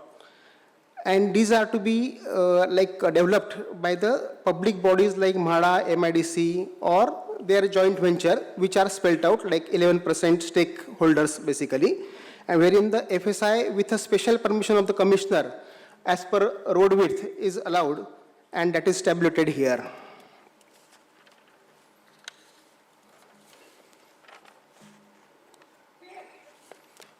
For this biotechnology units, FSI computation will be on the gross plot, on the net plot area, excluding the reservation and road widening or DP road, whatever regular deduction we do it, and the premium for the additional FSI beyond the zonal FSI would be at the rate of 50% of RR rate. And then there will be regular terms and condition which will be spelled out in the development permission. So these were the three regulations, earlier three regulations, which we will not get to operate too much. But then this is one interesting regulation, 3318. And when it was introduced in earlier years, that time it was quite lucrative. So few people started with that thing, and successfully they have completed it. But in the current form, this regulation is slightly what you call skewed in terms of requirement of unearned income. So we'll just see this, what is this regulation. So this is the public parking lot on any independent, any individual plot, private plot, which is not reserved for any purpose. You can opt for this regulation. Now the very good point, say Sukhatmi sir was saying that builder want 3311, 3312 or some clubbing scheme, this thing, that thing. So there you are having some sort of another tenements clubbed together or dependent on something. Here you are not dependent on anything, wherein you are using the FSI in situ, where you are using the development you are doing in situ.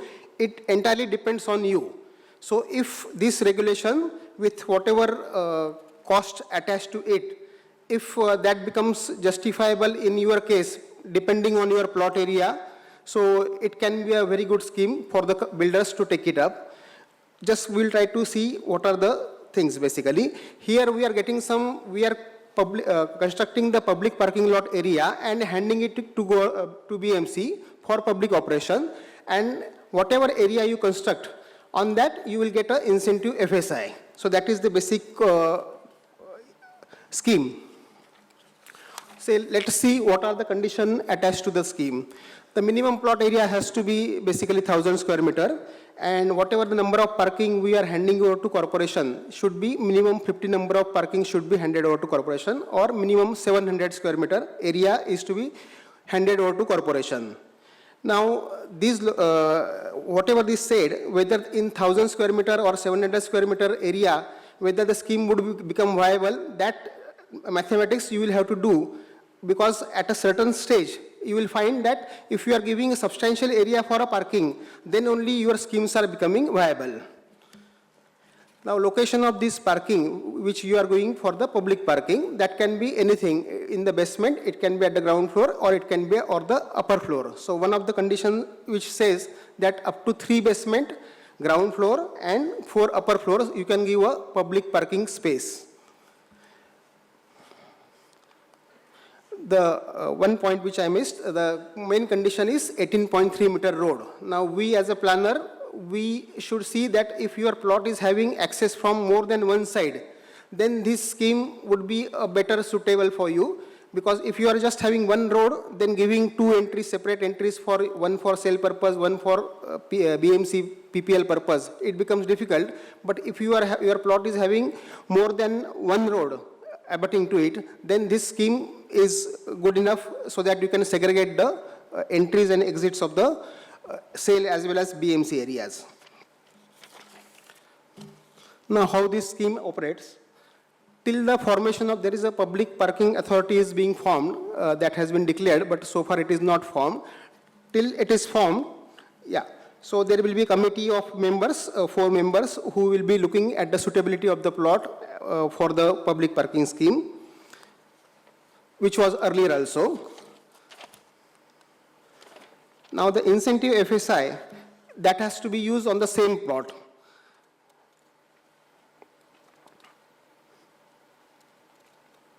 Now the company or the entity whichever develop this facility, they will not be allowed to operate that facility. Of course, area of the public parking, whatever we are constructing and handing over to BMC, will not be counted in the FSI. Now, what is the incentive area here? So, whatever area you construct for the public parking, 50% of that you will get as an incentive area, and there will be a cap of FSI of 3 and 4 as per the plot size or the plot area. Sorry. So the incentive area, which we said, 50% of the built-up area of the public parking lot. Now, there is a small modification made for 33-7 people, which probably Ankit is taking up. So, in the municipal plot or municipal tenanted plot, leasehold plots, if they are clubbing with the 33-18 this regulation, then they are going to get more FSI instead of 3 and 4. So, just now up to say 2000 and 2000, more than 2000 plot. So, the FSI cap is 3 and 4 at present, which gets enhanced by one more. That is a recent amendment, and which is allowed up to say 5 years for taking the CC basically. So this is on September 2023, this amendment was made.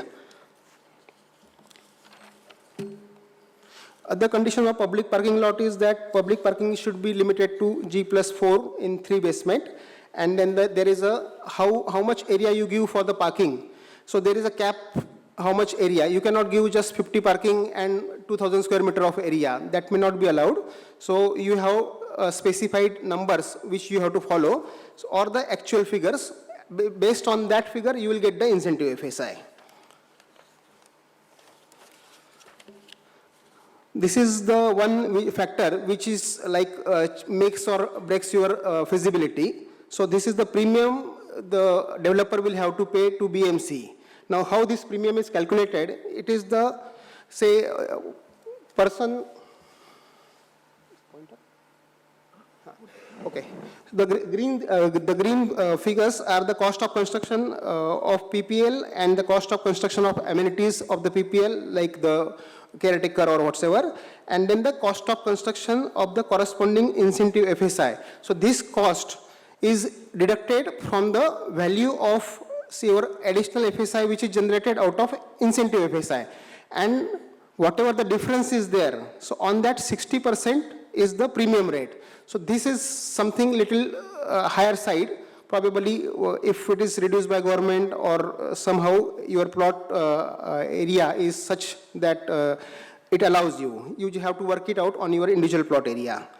While calculating the cost of construction of the PPL area and the incentive area, so there is a difference of, say, it will be 75% for the ASR rate of the construction cost, because PPL don't have much finishes area, whereas the incentive area will be with regular finishes. Premium is to be paid into two installment, one before the IOD and the second before the CC. And of course, after you pay both the premium, then you get the commencement certificate, and that too for the 50% area of the incentive area only you will get it initially, and once you hand over the PPL area, then you get the full commencement certificate. So that's all for the PPL scheme. This regulation never saw the light of the day. It was published in 2015 draft DP, that is the near metro station or wherever transport corridors are there, the density of the housing will be more. That was the basic idea of this regulation. Somehow it is being practiced but not implemented through the DP route just now, and it is kept in abeyance, so we are just keeping it. The last one is the 2324, that is the reconstruction and redevelopment of tenanted building of MHADA, and these are to be taken up by MHADA. So again, these are on the basis of 33.7, wherein the FSI up to minimum 3 FSI is allowed, and there is a different RC ratio, that is R2C ratio, and different clubbing is allowed. But many of us will not get opportunity to work with MHADA for this particular scheme, so we are just keeping it. Thank you. Thank you, Vilas. Now we have the rising star of Pieta, Nikhil Jadhav. He is going to tell us about various smart things and the FSI available for the smart things like IT, smart fintech, market redevelopment, and FSI, additional FSI for exhibition and convention center. Welcome, Nikhil.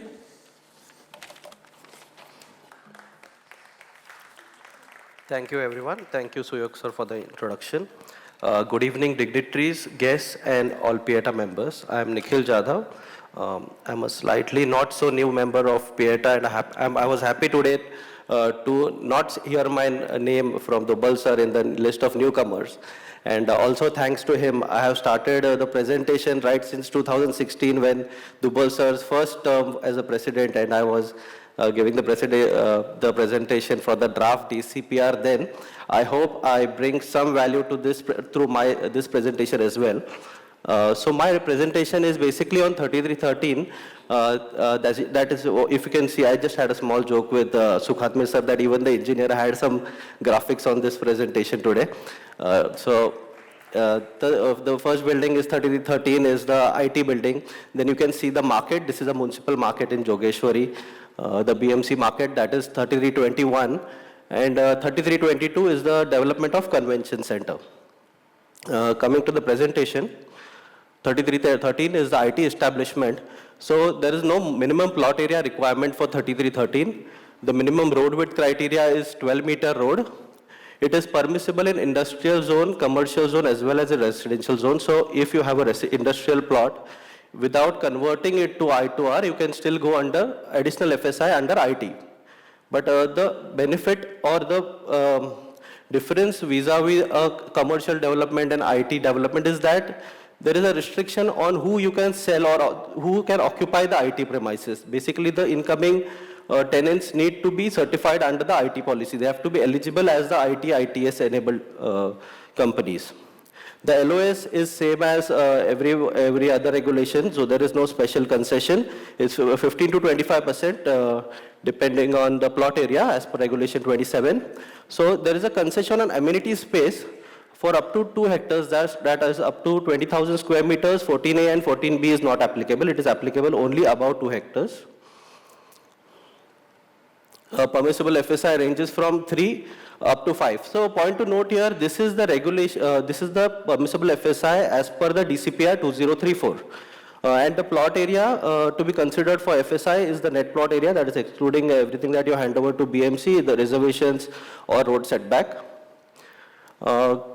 Conditions for grant of this additional FSI is that premium as per the DCPR 2034 is 50% of land rate. And out of the total FSI under IT development, 20% can be used for support services. And as I stated earlier, no amenity space for plot up to 2 hectares.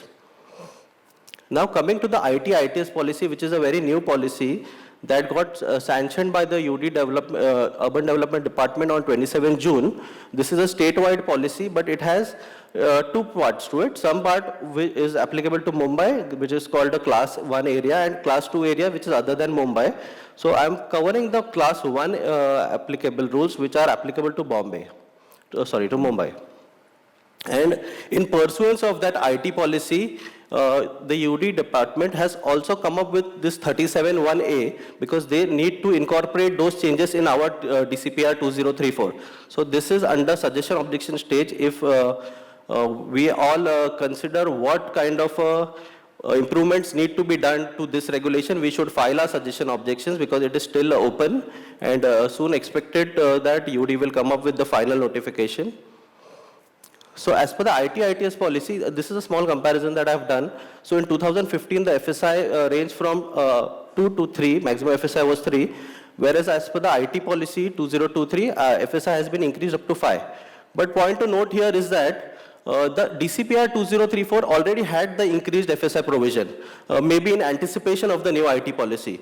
But because the old IT policy capped the FSI up to 3, they were not giving the LOI for the higher FSI. So although on a 27-meter plot, DCPR-2034 was allowing you 5 FSI, because of that lacuna in the regulation of the IT policy, we were being restricted up to 3. But after this notification, we can go up to 5. Now what the IT-ITS policy states is that it has reduced the cost of IT premium by 50%. So earlier it was 50% of ready reckoner rate. Now it is 25%. The second point is an interesting point. It also allows IT-ITS units in NDZ and green zone, whereas our DCPR does not include this, and neither in the 37(1) they have mentioned this. So we should file an objection, or we should post a suggestion that if this is allowed in the IT policy state-wise across Maharashtra, it should be also incorporated in the DCPR-2034. Whereas the third point is, whereas earlier support services were allowed to the extent of 20%, now they are allowed up to 40%. And now the word is important, this support services also includes commercial and residential activities. They have defined minimum built-up area of the IT establishment as 20,000 square feet to be eligible under the IT policy concessions or the 3313 concessions. There are a special motivation for data centers. So data centers is a relatively new concept. So a lot of data, even BMC has a lot of data on the data servers of AWS, Amazon Web Services. Cold Data Centers is another private player in this arena. So the need of the hour is to promote these data centers, which the IT department in government has identified, and they have granted certain special concessions for them. Like in a data center, there are hardly any occupancy. There are very few people working actively in a data center because it's just data servers. But that concession is not derived in our DCPR. So that has now come up that they are going to allow 1 car parking for 400 square meter of space. In fact, it should be further reduced. Working on a project experience, we realized that it could be further released, but at least we have some respite that it has now been brought down. Also, most of you must be aware that storerooms in basement are counted in FSI as per today's regulation. So in data centers, they have brought that provision that if a storeroom is there in basement and for data centers, it should be allowed free of FSI. So extending from this, why can't we ask even for others? Because if a storeroom is there, it can definitely be allowed free of FSI and brought at parity with this policy. This is sample calculation. So I've considered a plot in suburbs having abutting road width of 18.3 meters. So here if you see the title, so I have mentioned prior to 27 June 2023 and post 27 June 2023. So that is the date of the publication of the new IT policy. So because the old IT policy restricted the FSI to maximum 3, in the first case maximum FSI is 28,350 square meters. So immediately on 27 June, once this was notified, now we could take the additional FSI benefit for 18-meter road. It is 4 FSI, if you remember as per the earlier table. 4 FSI would take that FSI to 37,800 square meters. 3313A is a similar regulation, I would say, but from a a policy perspective, it is identified separately from ITS units. So there was a fintech policy by the Maharashtra government in 2018. So certain category of companies are registered as a fintech companies. Those can derive this additional FSI. Earlier it was in IT policy, if you remember, it was minimum 12-meter road. In the fintech development, it is minimum 18-meter road. Similarly, it is also available in industrial, commercial, residential zone. LOS is 15 to 25%. Amenity provision is same as IT development, that is up to 2 hectares, no amenity of 14A, 14B. Here premium is slightly more, because earlier it was 50% in IT policy, now reduced to 25%, whereas it is 40%. So it is more as compared to the IT development. And here the condition is that at least 85% of the total built up area shall be proposed for this business of fintech or the banking financial services. FSI provision is for 18-meter road, it is up to 3 FSI. For 24-meter road, it is up to 4 FSI, with the caveat that this 4 FSI is available only if plot area is more than 2 lakh square meters. So that is a very large plot area, in fact. So this is comparable to the old IT policy, same like 3 FSI, FSI of 28,350 square meter, FSI on net plot. So coming to 3321, that is redevelopment of municipal markets. So to be frank, this development has a very less private interface, because those are basically municipal plots. But some of our architects, like our very own Siri Sukhatme sir, is doing the most number of these kind of proposals, municipal markets. So this is the list of municipal markets, the BMC markets. So this was a news article where in 2021 it was allegedly being stated that now municipal markets will get a makeover because of some change in regulations. So what was that change in regulation? This is the new regulation. No premium shall be charged on the fungible FSI. Also the existing allocated spaces, while reallocating in the redeveloped market, they will get 20% more carpet area. And also the basic FSI or the area of rehabilitation of these existing vendors, whichever is more shall be the minimum area to be used for the market. And balance potential may be utilized for other users permissible in the respective zone. There is a relaxation in open space, minimum 6 meters or open spaces as required under regulation 41.5. The FSI ranges from 3 to 5 depending on road width. Again, that note just mentions that this FSI is on net plot area. From an incentive perspective, so let's say this is one element where a private party will come into picture. So for the developer, who is a private entity appointed by the association of those municipal lessees, he will get additional FSI as an incentive for 60% of rehab area in Island City and 100% of rehab area in suburbs. And like 33.7 or 33.9, there is a sharing table as well. So total FSI minus rehab plus incentive, that surplus has to be shared in this ratio ranging from 50 to 65%. Convention centers, I'll just move through this quickly because this is not very regularly applied scheme. So it defines convention centers as the use for business to business and business to customer exhibitions or large congregations for the purpose of conventions and so on. There are few conditions. FSI stated that the plot eligibility should be on the net plot area. Premium is 10% of land rate for the additional FSI. There are a few other conditions. So it says minimum plot area of 5 hectares, minimum road width of 18.3 meters. There is a caveat on gross plot area, the net, ground coverage. So 2/3 of the plot area should be used for these convention centers. And also on the built up area, that 2/3 of the permissible built up area shall be used for these convention centers. The remaining built up area can be used for support services. And there is a special parking provision. For the convention centers, it is parking space for 2 cars for every 10 seats. For the exhibition space, it is for parking space for 25 cars for every 1,000 square meters. And interestingly, there is a two-wheeler parking provision as well, because nowhere in the DCR there is a regulation mandating two-wheeler spaces, whereas here it is mandated that 25% of the total required car parking should be provided for two-wheelers. Also, there is a requirement of taxi stand and bus terminal. And interestingly, additional parking space under this regulation will not be charged, will not be counted in FSI. Thank you for the patient hearing. That will be all. I'll request the next member to come up. Now, I will take over from Nikhil. We will look at development and redevelopment of MHADA colonies.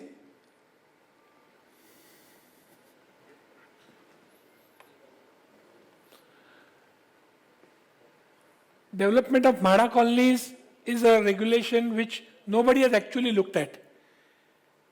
33(5)(a) is development of MHADA colonies where FSI is 3 and 4. Everybody is looking at FSI without paying any cost. Here, FSI is available without paying any cost. Only hitch is we'll have to convey the plot to MHADA and request MHADA to be the landowner and give the rights back to you. So if there is a large private land which somebody is looking at developing, we can definitely look at 33(5)(a) for development of development as a MHADA colony, where additional FSI up to 4, if it is abutting 18.3 meter road, will be available. And the minimum, at least 60% of the tenements has to be for LIG, MIG. Definitely such large plots are always available towards the extremities of Mumbai, so where maximum tenements will be of LIG, MIG. So this can be used. Now we come to the main regulation 33(5)(2), which we all are familiar with and which is being operated the maximum. Redevelopment of existing housing colonies of MHADA. In 2034, it is allowed even for HIG. Now what is happening is in some colonies of MHADA, even though tenement sizes are less, like JVPD, HIG, certain tenements are termed as HIG. In the earlier regulation, HIG redevelopment was not allowed. Now it is allowed only with the condition that the total carpet area of the tenement should be less than 80 square meters. Plot area for FSI for the layout as a whole shall be equal to the gross plot area less reservations, not less layout roads or less DP roads. It is only less reservations. FSI shall be 3 on gross plot and FSI shall be 4 for the plots which are abutting 18.3 meter road and which are minimum 4,000 square meter in area. We'll see what these figures work out to toward the end of my presentation.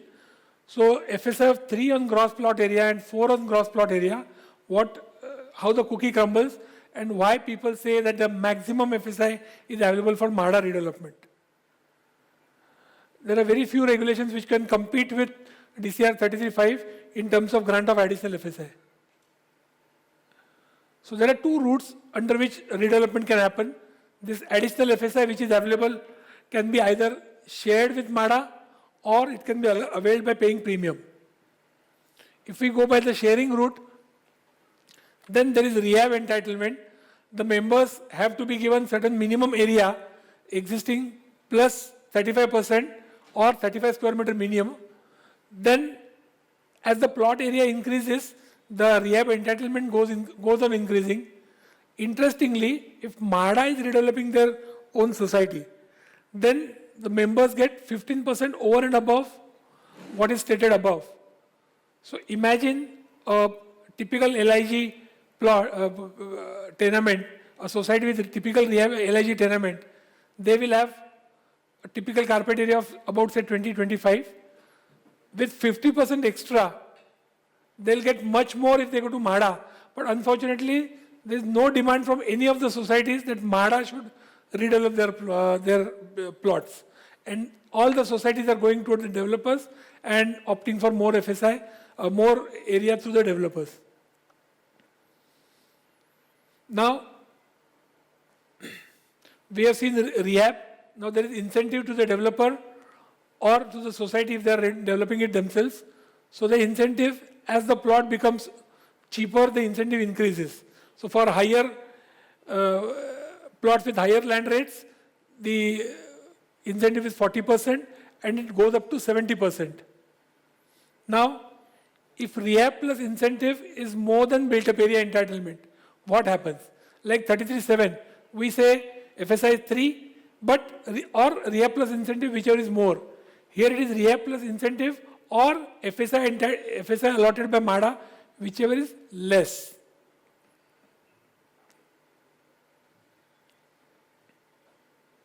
So if the built-up area goes, rehab plus incentive goes beyond what can be allotted by MADA, then only what can be allotted by MADA will be allowed. Now there is rehab incentive balance. In most of the cases there will be balance. So the balance is to be shared between society and MADA in the ratio where it is always skewed in favor of MADA. For higher value plots, it is 30-70 and going down to 45-55. So this is one way of developing. We go for rehab, incentive and balance shared with MADA. There's another way of paying premium. So we can also opt for paying premium, where the premium ranges from 40% to 95%. For most of the HIG developments, premium option is not workable because the premiums are very high, 80% to 95%. So virtually you are buying land from MADA. All the additional FSI is being purchased by the developer from MADA. But it works very fine for LIG and even in most of the MIG cases. For the fourth FSI, for plots which are more than 4,000 square meter and abutting 18.3 meter road, additional 1 FSI is allowed. That can be either availed by sharing, which is the share is 30-70 and 35-65 between MADA and the society, MADA getting lesser, or by paying premium at 60% of SDRR rate. Most of the redevelopments of larger plots abutting 18.3 meter road, people are going for paying premium. Only in few cases on the outskirts, especially in eastern suburb, it works out fine if you go for sharing, not for the additional FSI, even for the base FSI, because there the sale rates are lower and by paying premiums, most of the proposals are not working out. So say Tagore Nagar, Kandamar Nagar, those areas, many people are opting for sharing with MADA. Also in few cases where it is dense. Basically what happens is LIG, EWS, the number of tenements per 100 square meter or 1,000 square meter of plot is much more. So in some few cases, the rehab plus incentive itself is reaching the entire FSI allotted by MADA. So there is no MADA share. So you don't have to pay premium at all. So rehab plus incentive is equal to what is allotted by MADA. Now there are certain additional provisions. We say what is EWS, LIG, MIG, HIG, what are these? So there was a clarification from government which states that if it is up to 45 square meter, it will be treated as LIG. Up to 80 square meter, it will be treated as MIG, and above 80 as HIG. So when we are rehabilitating people, see, this is a fallacy which many of the PMCs who are practicing advising societies for 33(5), or many of the professionals who advise their clients before taking up the project. We say, sir, we will allot, the Excel sheet shows me that we can offer 70 square meters carpet or 80 square meters carpet. We'll offer 100% extra. See, if it is an LIG, you cannot allot more than 45 square meter plus fungible, 35% fungible to the LIG tenement. So that is the cap. If we exceed the cap, will MADA not allow? Now MADA is also planning authority. They can allow, but MADA has got a policy of what is known as upgradation. So you'll have to upgrade the society to the next level. LIG will have to be upgraded to MIG. The moment you upgrade, even the premiums are higher. We have seen that. So premiums at higher rate will have to be paid for. Those who have not taken this into consideration in the initial stages while working out the feasibility, we will fail, and the project sometimes becomes unviable because of this porting to the next category. So this is something that we have to definitely keep in mind.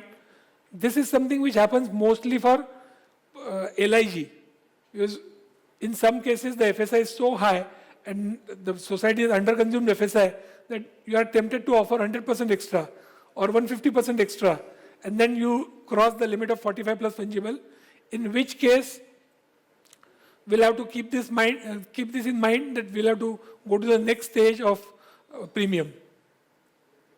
There's a development cess of 7% over existing built-up area as per zonal. There is no fungible built-up area premium for MHADA share or for rehab entitlement. Amenity open space can be reduced to 10%, and staircase and open space deficiency at 25% of regular or 6.25%. All other concessions of slums are allowed. Only 51% consents required. The difference between the regular society redevelopment and 33.5 is non-consenting members will be evicted by MHADA. Under 33.10 also there is a provision under Slum Act of eviction, but 95A is a provision under MHADA Act for 33.7 as well as 33.5, which works real fast and it is really effective. There is no case in which court has given a stay order for such evictions. 33.10, it is routine to get stay orders from the court. Convenience shopping is allowed even on 9-meter road. Slum on MHADA land can be redeveloped jointly with 33.5. There is no cap. If you want to develop slum with non-slum, there is a cap. The slum has to be 51%. Here there is no cap. Parking requirement is lesser as for 33.10, 33.7. All reservations in MHADA layout has to be carved out and handed over. So if somebody brings you a proposal, cinema reservation, let's redevelop it. Or market, there are markets in MHADA layout, let's redevelop it. The regulation 17 doesn't provide for such redevelopments, or schools. It doesn't provide for such redevelopments. It has to be handed over to the corporation, carved out. So this is something that has to be kept in mind. We speak of pro rata share in MHADA layouts. How that works out, let's see. Initially I have said FSI is 3 on gross plot or 4 on grass plot. How the cookie crumbles. Say the plot area is 10,000 square meters. There is a reservation of 1,000 square meters which is to be carved out and handed over to municipal corporation. Balance 9,000. In this, there are roads and layout open spaces. Most of the MHADA layouts are well planned. They have 25% of LOS and almost 25% of roads. So the balance is 5,000. 9,000 minus 4,000, we reach 5,000. So even though we have, so these plots which are in somewhat lesser color, they are the plots which will be for development. Now these plots will get FSI of 3, which is their birthright. But even the roads and LOS carries FSI. So this 12,000 square meter, which is the FSI generated for roads and LOS, is in the kitty of MHADA. Where does it go? FSI of that 12,000 is also available. Now this 12,000 is distributed pro rata, that is per head, to all the developments in all the tenements in MHADA layout on equal basis, which is known as pro rata. So these are the tenements on various plots, which total 200. So if we divide 12,000 by 200, that reaches 60 square meters. So the per pro rata share per tenement is 60 square meters. So you see we get 3 FSI. Now there are, in this, say there is a plot where there are 65 tenements. 65 into 60 is the additional FSI that you get. So that's why in MHADA layouts, generally, leaving apart the fungible FSI, FSI ranges from 4 to 11 or more. Especially for LIG EWS houses, which are smaller houses, FSI can range from 4 to 11. Add to that fungible. In most of the cases, entire FSI permissible cannot be consumed. So those of you who are from the developer side, please invest some energy, some money. Developers typically come to our office, sir एक tender भर रहा हूँ, थोड़ा आप feasibility बना दो ना. जैसे हम सब्जी लेने जाते हैं तो वो कड़ी पत्ता तो फ्री आता है, वैसे आर्किटेक्ट के ऑफिस में ये इस टाइप का एडवाइस फ्री देखा जाता है डेवलपर्स की तरफ से. But I always tell my clients, please take this advice from me, but do not quote based on my advice unless or until you design the building, see how much FSI can be consumed, invest some money in knowing what is the height permissible. We are lucky to have Chief Engineer DP who has arrived here. Sunil Lathod sir, we welcome you.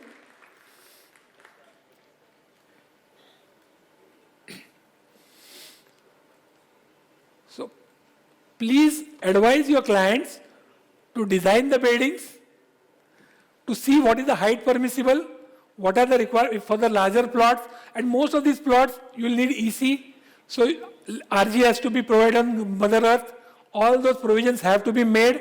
If you look at all, parking has to be provided, look at the strata below, whether basements can be done. Some of the Mada layouts are situated on very hard rocks, so whether basements can be done, all this has to be worked out in detail before you arrive at a figure of what is FSI consumed. And based on FSI consumed, how much extra area you can offer to the societies, what is the rent, what is the corpus that you can offer to the societies, has to be worked out. So please study properly before advising any of your clients. Please put your foot down and tell the client, sir, ये detail study करना पड़ेगा, massing studies करना पड़ेगा. Let us see how much FSI can be consumed. For that, if some fees has to be charged, please charge it boldly. Otherwise, we'll be failing in our duties and advising our clients not to the best of our professional abilities. With this, I take your leave. Thank you very much. Presentation by architect Sumedha Gore Joshi. She will be enlightening us about Regulation 3319. Good evening, brothers, sisters, and friends. It's such a pleasure to see you all in such a great gathering and esteemed audience. And I really thank you, the PIATA, senior PIATA members, from the bottom of my heart to give me this opportunity. I have been given task to present DCPR-2034, which talks about the CBD, which is popularly known as Central Business District. In layman's term, these are the commercial buildings which we need to develop. It includes three kinds of plots. One is the residential commercial zone or the converted plot from industrial zone. And of course, the plots which are shown as CBD or reserved as CBD in DP sheet. So the highlight is the permissible FSI up to 5. It can be availed of, which is more than table 30, table 12. Additional FSI is not allowed for any reserved category plots other than the RL or parking lots. Other than these two reservations, any other reservations will not be able to develop as per 3319 regulations. But any other plots which are not reserved for which are not reserved under DP can be developed under 3319, which is the plus point.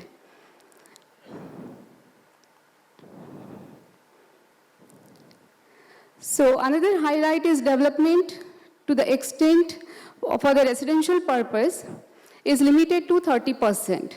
In all the regulations, whenever we are developing, the commercial development is always restrictive. Once you propose any NR, you are supposed to pay higher premiums, or somewhere there is an attempt that if we are proposing non-residential, we are not doing the right thing. Whereas in this regulation, it is just the other way around. If you are proposing residential, that is limited. And the premium for additional built-up area is restricted to 50% of the ASR for the open developed land of FSI 1. So you have to pay for this additional differential FSI. Obviously, the provision of RH is not applicable. So these are the positive points of this regulation. In case the entire, now there are two choices. One is you go as per table 30, table 12, regulation 30, or you can avail the higher FSI, which are subject to the minimum road widths of, for 12 meters, you can go up to 3. For 18 meters, you can go up to 4, and for 27 meters, you can go up to 5 as a maximum permissible FSI. So the difference between this additional FSI is availed by way of paying additional premium, which is rated at 50% of the line rate, which is shown in the earlier slide. So in this slide, it is made explainable that the permissible FSI up to last but one column is available as per table 12, and additional FSI which is available as per 3319. So the difference between these two, that is highlighted in red, can be bought by paying premium. Different figures for suburbs and city areas. So we have taken one test case scenario where the gross plot is 8,000 square meters, and these are the parameters which are considered for working out this particular Excel sheet. So this makes it very clear that this is a suburban plot, and we have taken the advantage of 3319 clubbed with 337B plus 171, because we have taken the residential society which is undergoing redevelopment and under 3319.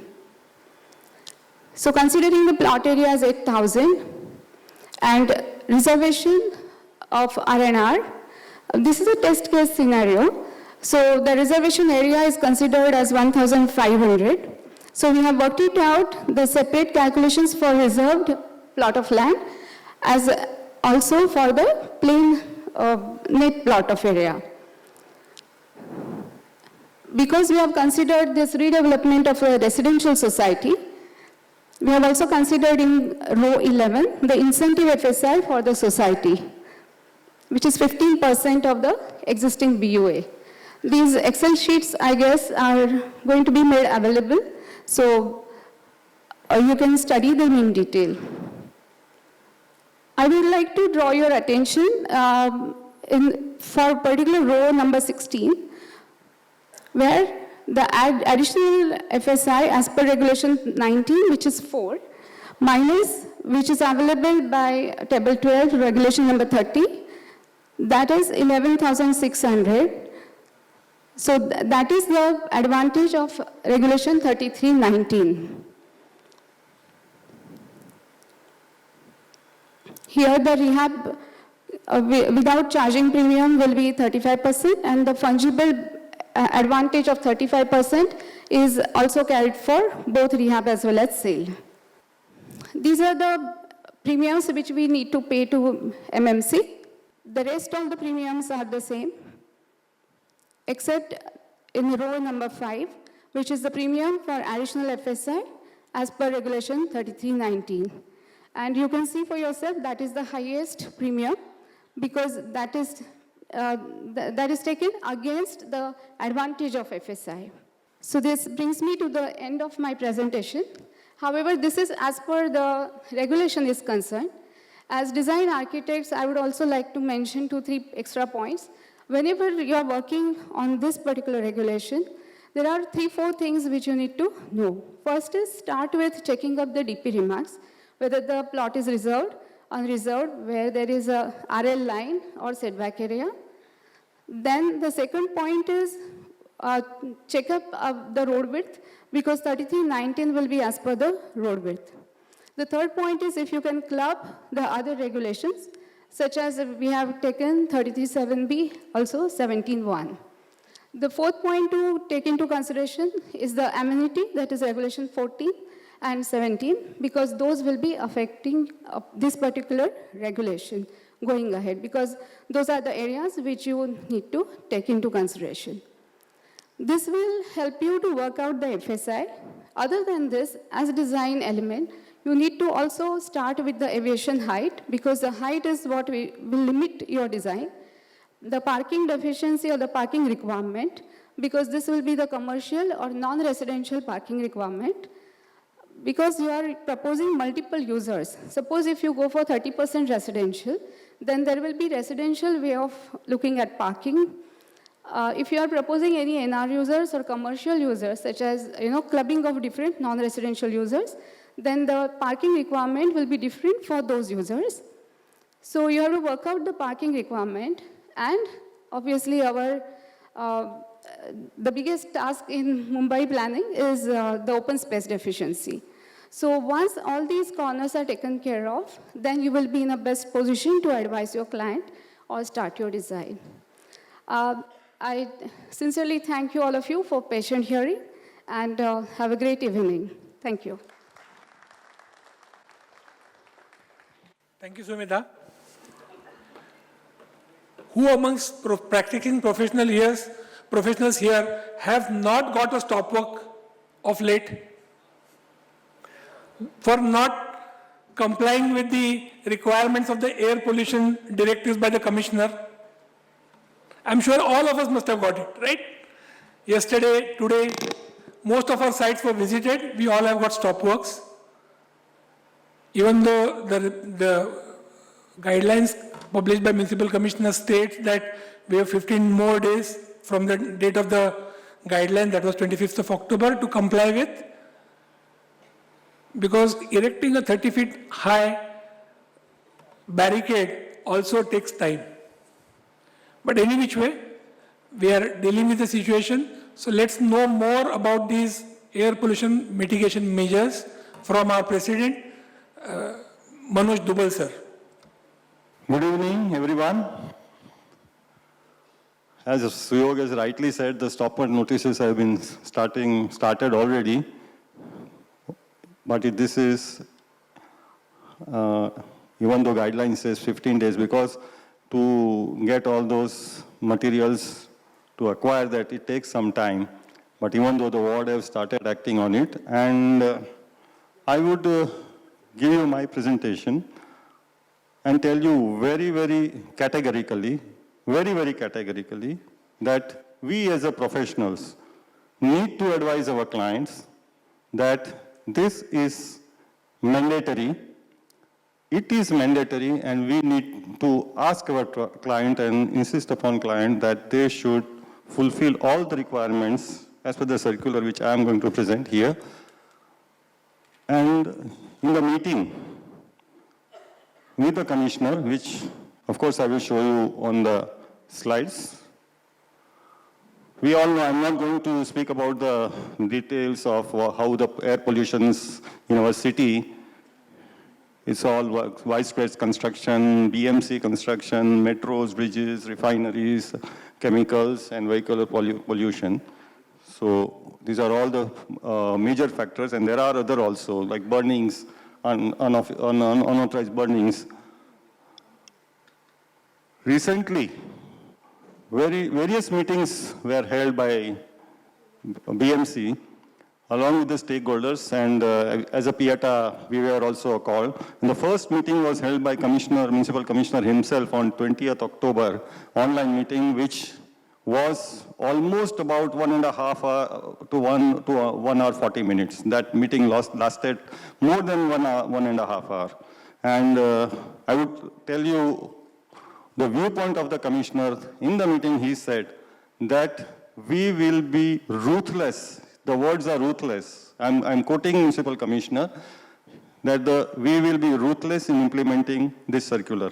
So we have to advise our clients that this is to be followed. मैं यहाँ डरा नहीं रहा हूँ. I'm just telling you what the message has been given to us by the Municipal Commissioner.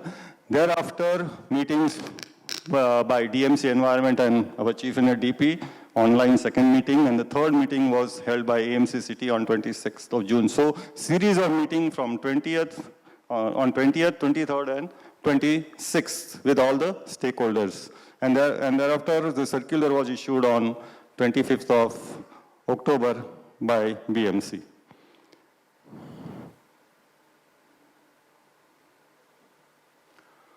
What are the important points to be taken care of? Installation of tin metal sheets 35 feet for building heights more than 70 or plot area more than 1 acre, and 25 feet for other buildings which are less than 1 acre or less than 70 meters.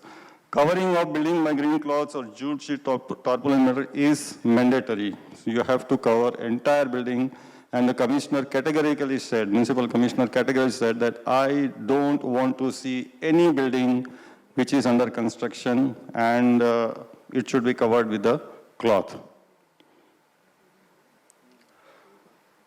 During demolition, now this is the most important, demolition of existing structure and excavation is the most important thing wherein the air pollution, dust arises. So during demolition, buildings to be covered by tarpaulin, green cloth, jute sheet from top to bottom, continuous sprinkling of water during demolition, water fogging to be carried out during unloading of the materials, water sprinkling on debris, earth, material on all sites without fail, the word is. Mark that words. The few photographs are also there, green cloth, sprinkler, dust. Regarding vehicular, even transport inspector, transport authority were also present. They were also present during the meeting. So vehicular carrying construction material to be fully covered and shall not be overloaded to avoid spillage. Now, this is also one of the very important. We have got all the types of trucks. They are overloaded. Materials are, while they are carrying this material, some materials fall down. Installation of CCTV cameras along the periphery of work sites so that whenever BMC people come, they can see on the CCTV cameras what is happening, or recordings they can see. Sensor-based air pollution monitors to be deployed at work sites, made available to BMC authorities for inspection. This is also very important. On site, those meters should be placed in order to know what is the quality, air quality on the site. Process like grinding, cutting, drilling, sawing, and trimming, all the process within the site which are required are to be done in enclosed area. And water fogging is to be done. C&D waste should be unloaded strictly on the unloading sites. Vehicle carrying materials to have valid PUC certificate. So our client should ensure that whichever vehicle these materials are transported, whether they are bringing to the site or loading or unloading, those should have a valid PUC certificate. Otherwise, RTO inspector also will impound the vehicle. Mandatory use of personal protective equipment such as masks, goggles, helmets, etc. on construction, by construction personnel managers. So these are also, gadgets are also required. Builders and developers to engage possessing vehicle traffic system. This is also very important. Loose soil, sand, construction material, and debris to be stored in demarcated or dedicated area, and that should be properly bifurcated. No dumping of construction materials and debris on public road footpath, pavement and open areas. Now, these are for us, for our private developers. Similarly, BMC or government or any other authority, they will have to follow these norms. Vehicle tire washing facility to be provided at all exit points of construction site. This was also previously the advisory were given to clean the trucks if they are taking materials outside the plot. What are the action? Stop work notice, which has already started. The stop work notices are already started. Even though 15 days time period was asked by the MCHI and NAREDCO, the Developers Association, and it was agreed, but then Ward Office have started taking action. Site will be sealed unless and until the provisions are not completed on site. The stop work will be withdrawn only after compliance of all the conditions as per the circular. So let us all, as a professional body, advise our client, And of course, in the city, it is also our duty, it's our duty to ensure that the citizen, as well as we are also living, we should also have a good quality of air, unpolluted air as far as possible. Some pollution will be created, but we should also get those good quality of air as well as the citizens. We have to look after the citizens of Mumbai also. Thank you very much for patience and ensure your clients to comply with this regulation. Otherwise, as I said, Municipal Commissioner said, we are going to follow this circular ruthlessly, and even government or BMC won't be spared. Thank you very much. Thank you, Manoj Bhai.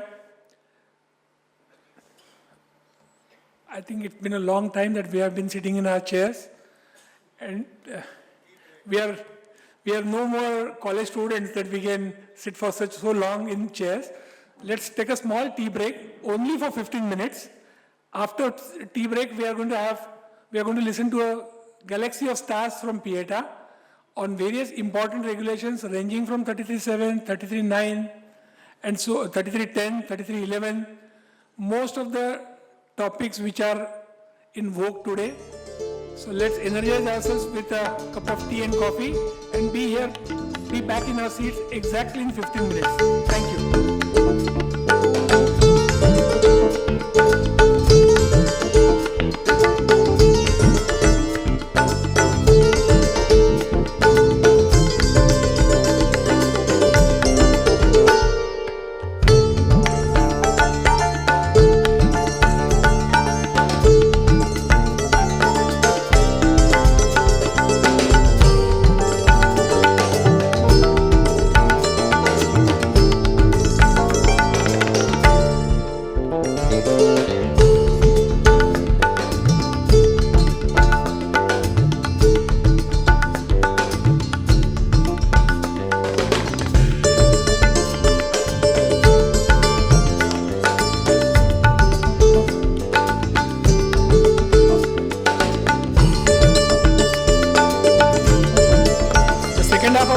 Is going to be compared by Milind Changani.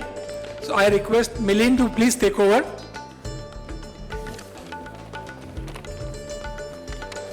Thank you, Suyog.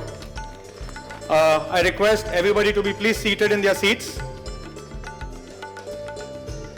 And I suggest we give a big round of applause to all the speakers who have already presented. Chai, coffee ho gaya, thoda haath unke taali bajao. So as Suyog rightly said, we will felicitate the speakers, but first I request to felicitate our Chief Engineer DP, Shri Rathod Sahib, and I request Manoj Dubal sir to please come on stage and felicitate him.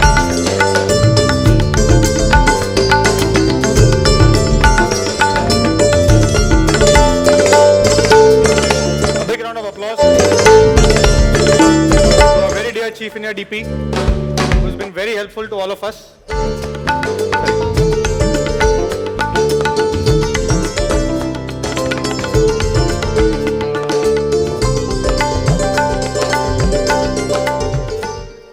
Also, I think every event is not successful if there are not enough sponsors. And Pieta thanks all the sponsors who've made this event feasible, possible for all of us.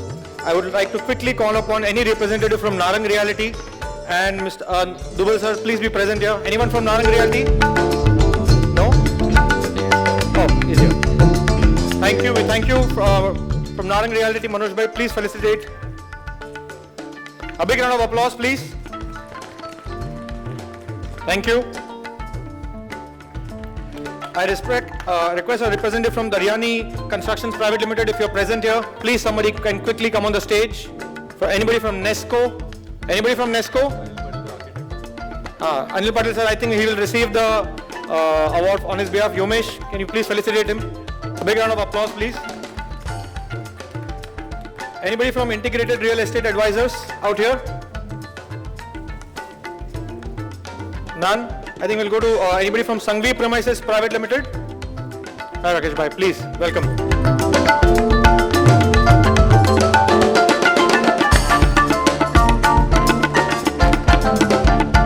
Anybody from Darshan Properties? Nikhil, can you please come on the stage? Anybody from Darshan Properties out here? Please. We thank you very much for sponsoring the event. Thank you. Anybody from Starshine Sayabi Group out here?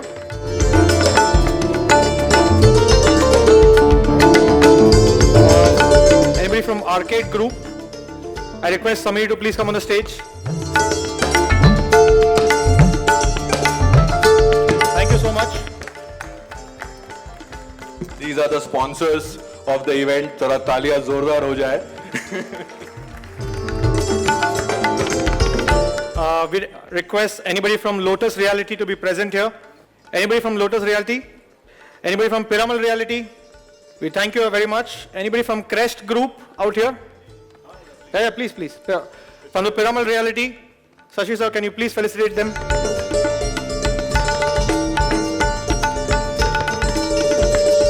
Anybody from the Crest Group out here? I request Manoj Dubal sir, our president, to say a few words out here.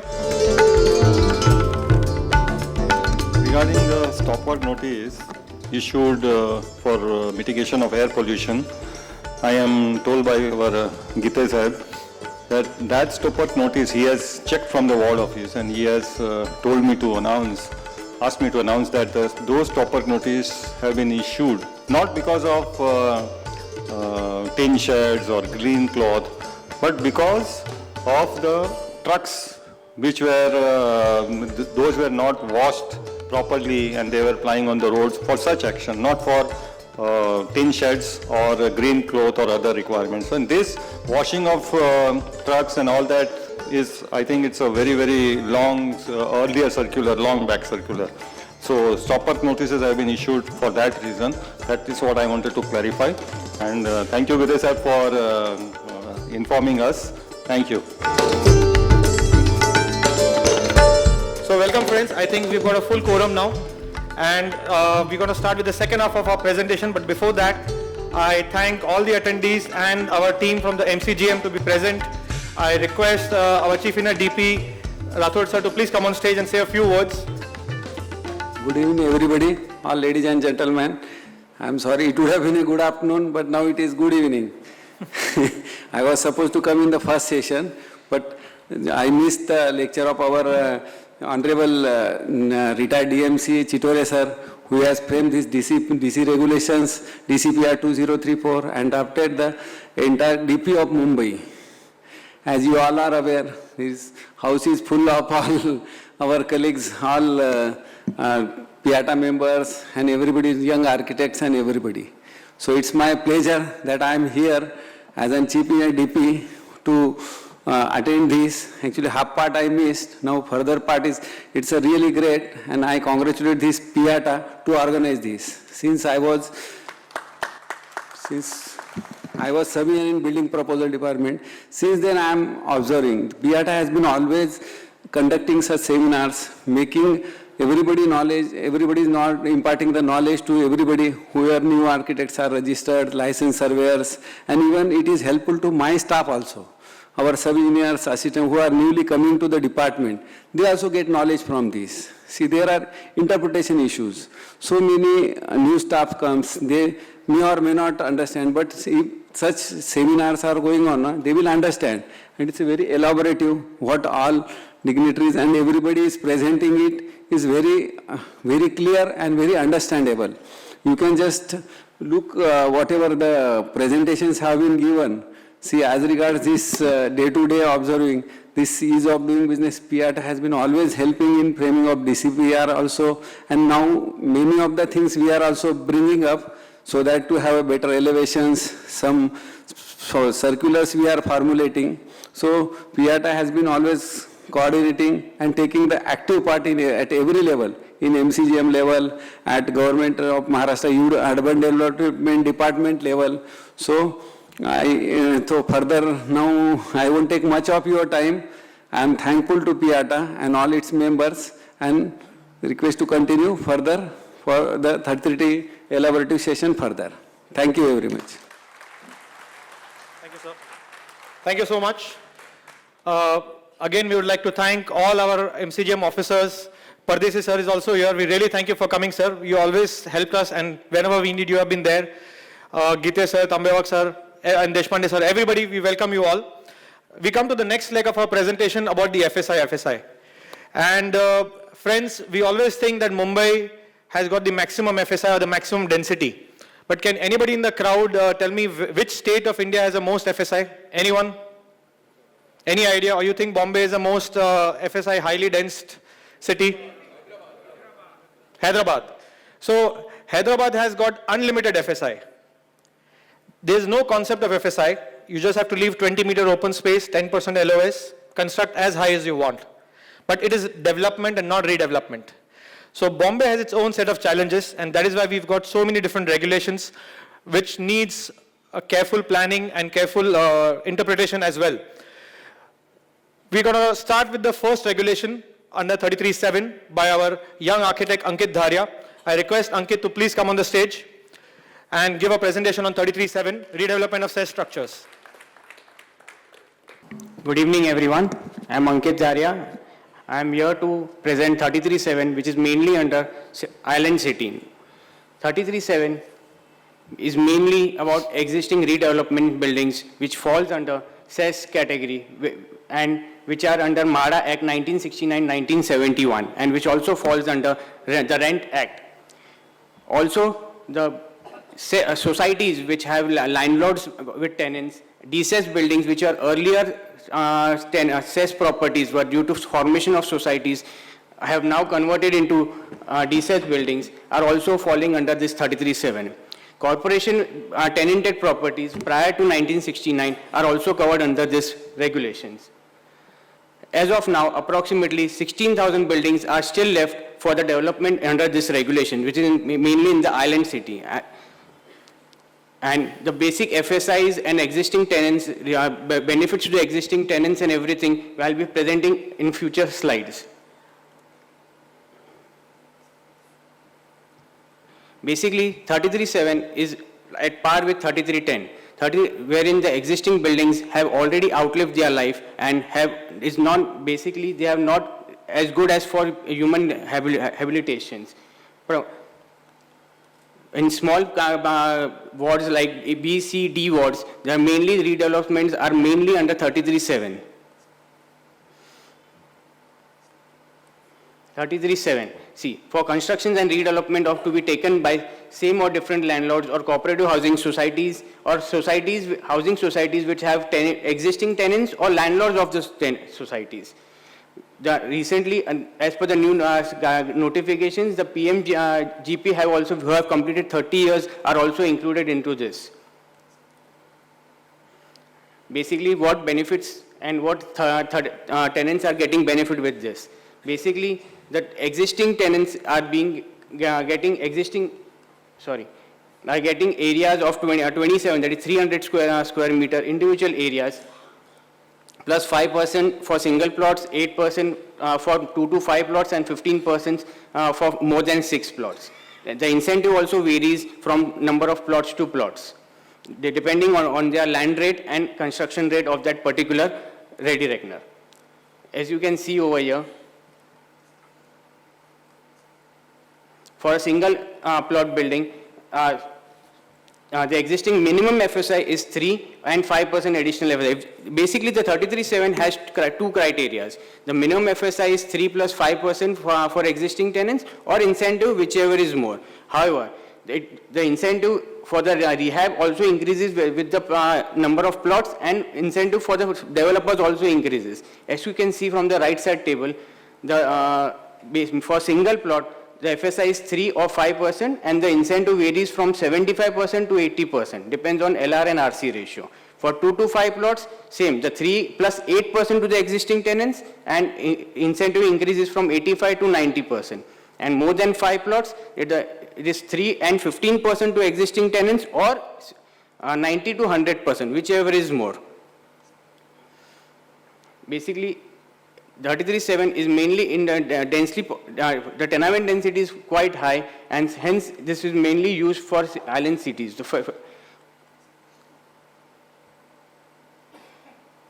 Right, as of now, as per the recent notifications also, for clubbing of two schemes wherein two plots are being amalgamated. When one plot is of 3 FSI and the other plot is of incentive case. Earlier there was a criteria where you can either go for 3 FSI or you can go for incentive FSI. Now you can go on FSI on individual plot for betterment of the planning, and the surplus areas and everything also will depend on individual plots only. Further, as mentioned in 33.7.6, if you cannot consume the existing FSI on the plot, basically you can convert that FSI into TDR, or you can take in the form of TDR, you can sell it. But now, as per the notifications, now there is an additional clause, 33.7.22, where you can club the schemes, which I'll present in the future slides. Relaxations in 33.7. Basically, the premiums for 33.7 basically for 3 FSI and incentive.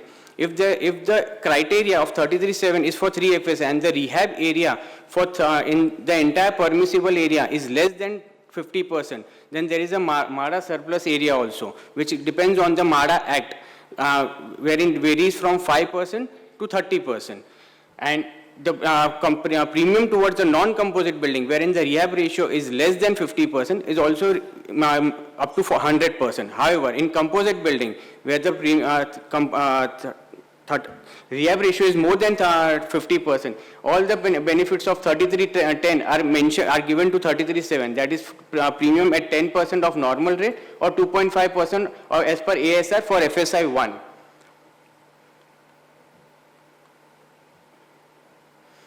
Additional development cess, which was earlier 5,000 and was increasing every 2 years. Now it has been only 5,000 for the entire, but over and above the rehab built up area. This is the very main point now, non-deduction of non-cess prior to 1916 up to 45%.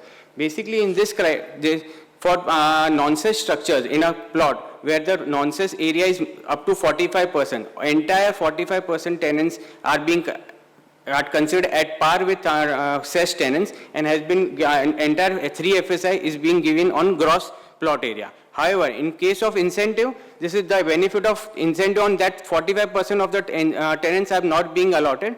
The clarification for the same is awaited. Non-tallying portions which are earlier and which doesn't match with the city survey office and survey sheets and everything. However, as per this MARA directives, you can take the benefit of them, and incentives also given to them. This is the new scheme clubbing, new regulations which has been included in 33.7, clubbing of schemes. This is right now a basic main thing going on for old proposals which are already ongoing right now. In this, basically, if a plot cannot consume the FSI on itself captioned plot due to some hardships, that is heritage height restrictions, due to small size of the plot or XYZ thing, you can club 2 schemes and take the balance FSI from this, from the main plot to any other 33.7 plot. However, this scheme is only applicable to 33.7 and to 33.7 or 33.9 to 33.9. The basic calculations of this I have presented in the next sheet. I'll show that. The premium towards this is basically the difference of the ready reckoner from higher category to lower category. If you are going from higher ready reckoner rate to lower ready reckoner rate, then only you need to pay this premium. Otherwise, there will be no premium or at par with it. And mainly the clubbing of scheme is mainly allowed in 10-kilometer radius. That is the utmost important point in this. Yeah, in this case, basically, clubbing of schemes is basically mainly will be helpful in B, C and D wards, wherein the plot area is very small. Plot area is very small and you cannot practically do it. Yeah, basically in this scheme, 33.7 is basically for mainly beneficial for rehab also, because the main minimum area for an existing residential tenant is 27.8, 300 square feet plus 5%. And maximum you can go as whatever they have. However, the cap of incentive is up to 120 square meter. The construction area above 120 square meter needs to be paid by the tenant to the developer. As regards commercial, that whatever area, if they are having a 5 square feet area, or you are having a 5,000 square feet, entire area is given to them with 5%, 5, 8, 15% incentive. Staircase premium in composite, basically in composite building, the open space is 10%, staircase is 100, staircase free. However, in non-composite, the staircase is 100%, open space is also 100%. Thank you. Thank you, Ankit. Thank you for a good overview of 33-7. There is always a tug of war between suburbs and city as to why does the city get so much benefit over suburbs and for these tenanted properties. I think today Shirish sir was also referring to that, but I think it was a product which was brought out of political compulsion over time because of the Rent Control Act. And that resulted where we could not neither repair the buildings nor maintain the buildings, and that's why the PPP model had to be introduced, and 33-7 was birthed in 91 or 89, you can say. We will now get on to the next presentation of 33-7A, which is for tenanted non-cess properties, and 33-7B. I invite Sunil Devle sir, our esteemed speaker, to say on the subject. Thank you, Milind. A big round of applause, please. Hello, good evening, everyone. I am covering the topic of 33-7A and 33-7B of DCPR-2034. Basically, this is for reconstruction or redevelopment of dilapidated, unsafe buildings in suburbs and extended suburbs and existing authorized non-cess tenant-occupied buildings in Mumbai city. So basically, permissible FSI for this is, for tenant-occupied building, it is FSI required for rehabilitation of existing tenant plus 50% incentive FSI, and 5% additional rehab area is given for tenants. And for composite build development, that is tenant-occupied plus non-tenant occupied buildings or cooperative housing societies, the FSI required is for existing lawful tenants plus 50% incentive area, and FSI which has been utilized authorizedly for non-tenanted buildings. Then in case of composite development, as mentioned above, if there are more than one plot, that is 2 to 5 plots, incentive FSI increases to 60%, and rehab tenants, they get additional 8% area. And if the plots, there are more than six or more plots, then the incentive FSI increases to 70%, and tenants rehab area increases to 15%. There are other conditions which are gone for this regulation. These are you require irrevocable consent consent by not less than 51% from all the tenants of the building. All the tenants to be reaccommodated in the new redeveloped building. Also, the minimum carpet area to be given to tenants is 300 square feet, and maximum it is 1292 square feet. Also, if residential carpet area is increasing more than 120 square meter, the same needs to be considered for rehab. However, it will not be considered for incentive FSI. But the cost for the additional area needs to be paid to developer. So, and for residential and commercial tenement, minimum carpet area is 300 square feet. If there's a commercial occupier in the building, then the area given to them is equivalent to the area which has been occupied by them in the old building. Also, the new tenancy created after 13th June 1996 cannot be considered for additional incentive area. A certified inspection extract prior to for the year 1995-6 or court order proving the existence of the tenants prior to 13 June 1996 is required. Basically, you cannot just put any compartment in the existing flat and create new tenants so that you get additional incentive. That is not permitted. Then the list of tenants and area occupied by tenants in the old building and the consent, that is to be certified by BMC as per guidelines issued. Also, the FSI calculations to be done on the entire plot, including development plan roads and internal roads, but excluding land under reservation of public amenities. Then the non-residential user which can be allowed in a new development is up to 20% of incentive FSI. Fungible compensatory FSI, obviously on rehab component shall be granted only, shall be granted without charging premium. Such fungible FSI shall not be used for free sale component, and it has to be used for giving additional area over and above eligible area to existing tenants. So the amount of 5,000 rupees per square meter is to be paid to BMC by landlords or society of tenants as additional development says. Then the landlord or cooperative housing society of the existing tenants, they have to commence the work within 1 year once the building is demolished, and it needs to be completed within 5 years. So a corpus fund also is to be created by landlords or society of the housing society for existing tenants, which will take care of maintenance for another period of 10 years. Then if the rehab plus incentive FSI, as per this regulation, is less than the permissible FSI as per DCR 30, then you can use additional FSI by loading TDR, and this or additional FSI on the payment of premium, and this payment is at the 50% normal rate. Then the relaxation of 33 of SRA schemes are available except clause number 611, 616 and 618. However, the payment of premium is 10% of normal or 2.5% of ASR, whichever is higher. Also, this amenity under 14A, usually we give 5%, but this 5% can be further reduced to 35%. So this is just a sample copy of 354, which is served by assistant engineer of a particular ward if they found that building is dilapidated and ruinous condition at which needs to be pulled down. Then the list of tenants certified by a ward office of a concerned ward, giving the area of each occupier, and then the name of the tenant, then whether they are eligible or non-eligible as per the cutoff date of 13/6/96. Also area which has been occupied by them presently, and then they see ration card or if the voter's name list is there, and then accordingly they approve that. So these are just the FSI calculation with fixed parameters. As if you consider 8,000 square meter plot area, and then setback area is 500. Total existing carpet area we have considered 7,000 square meter. Then the plot is reserved for RR 2.1 of 1,500 square meter, rate of construction 13,250, and RR rate.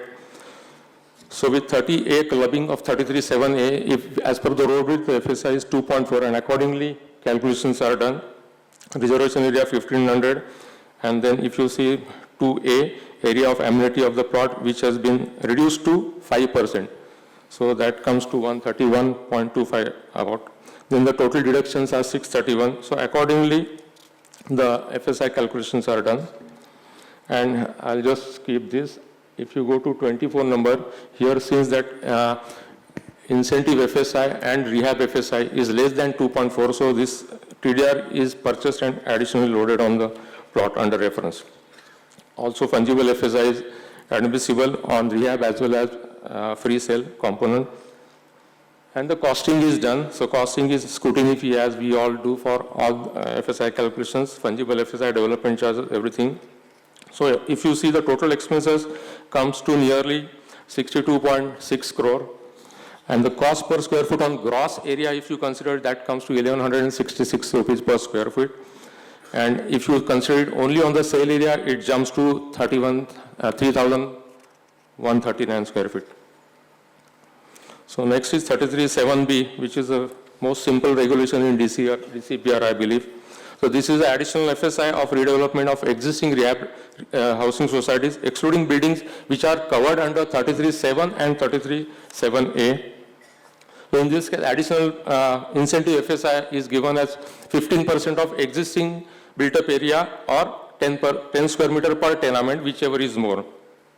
Then society can avail additional FSI if, as per DCR 30A, if incentive FSI is less than the permissible limit.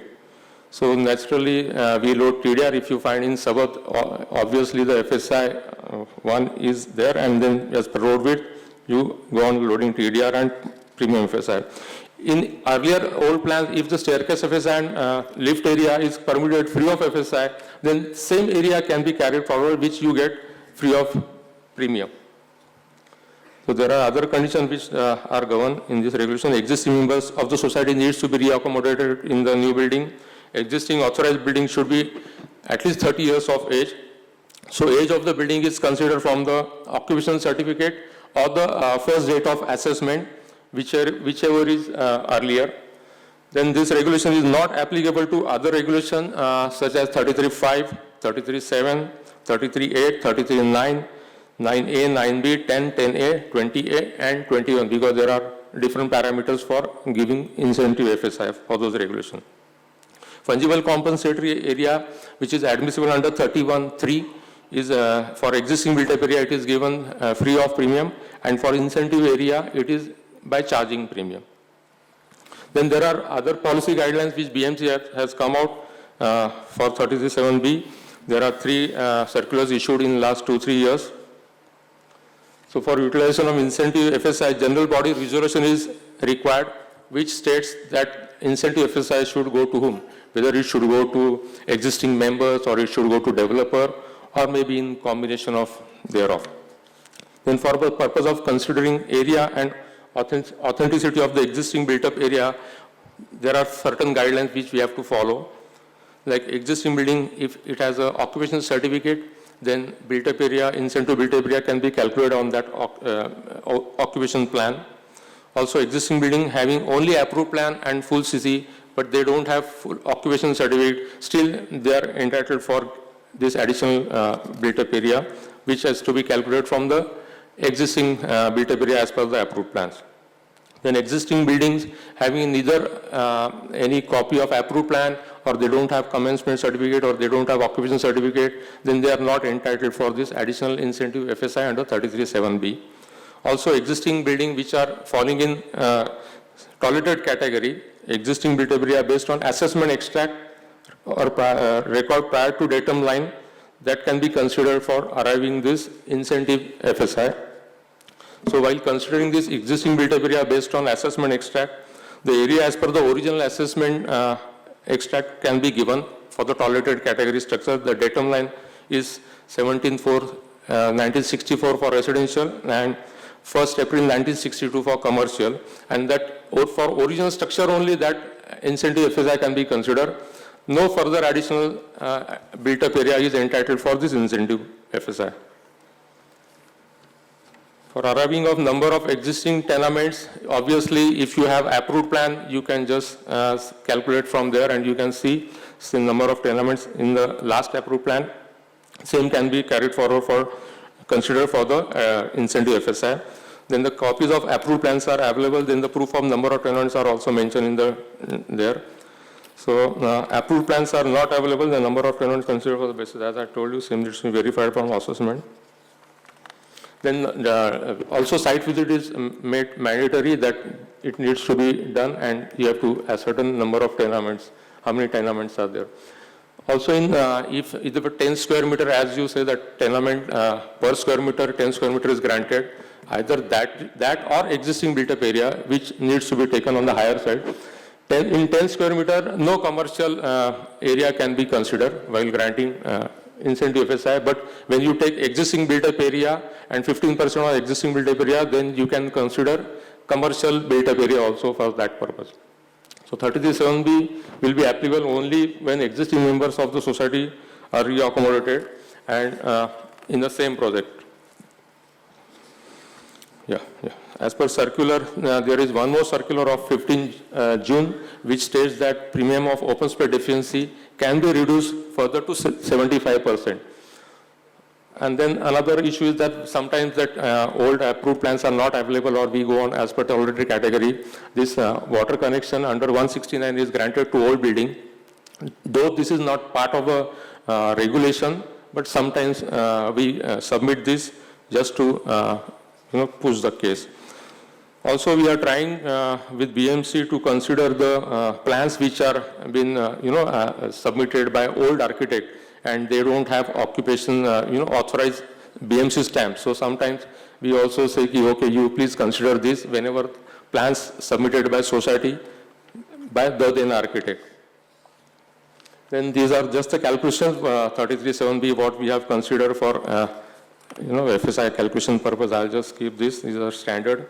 So total construction area is 37,563, and the premium what we see here is nearly 81 crores 71 lakhs 88,000 total premium considered for this. So this comes to 3,3100 on gross built-up area. And for, if you consider, obviously, for rehab, we give free area to society members, so it jumps to 5,540 rupees per square foot because rehab is free. So on sale area, if you consider, it jumps to 5,500. So at present, if you see 90% redevelopment in suburb is being done under 33(7)(b). BMC is collecting use taxes for this authorized building. However, the incentive FSI is given is very meager, and hence the redevelopment is not viable due to huge premiums. So many of the times we always see societies clubbing different regulations such as 33(12)(b) or 33(20)(b) they go, or even if that is not viable, then they simply go for 33(11). Thank you very much. Thank you, sir. A big round of applause. Thoda kanjusi mat karo taali marne mein. I can see a few people standing in the rear. There are chairs out here. You may please come in the front rows or in between and please be seated. Our next regulation is around cluster redevelopment, and this has created a lot of buzz, and who better than our Ishore sir to present the cluster redevelopment. He's been with this cluster redevelopment since SBUT, which is the first successful cluster development, sir. We welcome you on stage. A big round of applause, please, again.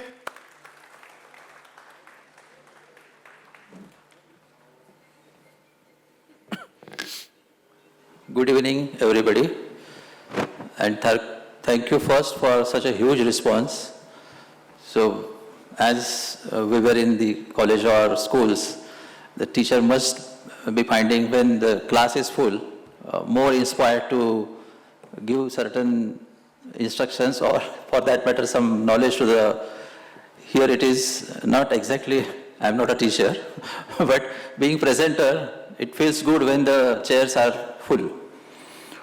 As regards all those who have already given their presentations, they are still there for the remaining presentations. So that is also good. As regards 33(7), when somebody said why there is a differentiation between suburb and city with respect to these 33(7) facilities, the simple answer is suburb is too new than the island city. That's why island city needed those kind of regulations to start with. Then in 7A and 7, in both those regulations, there is a provision of giving fungible FSI.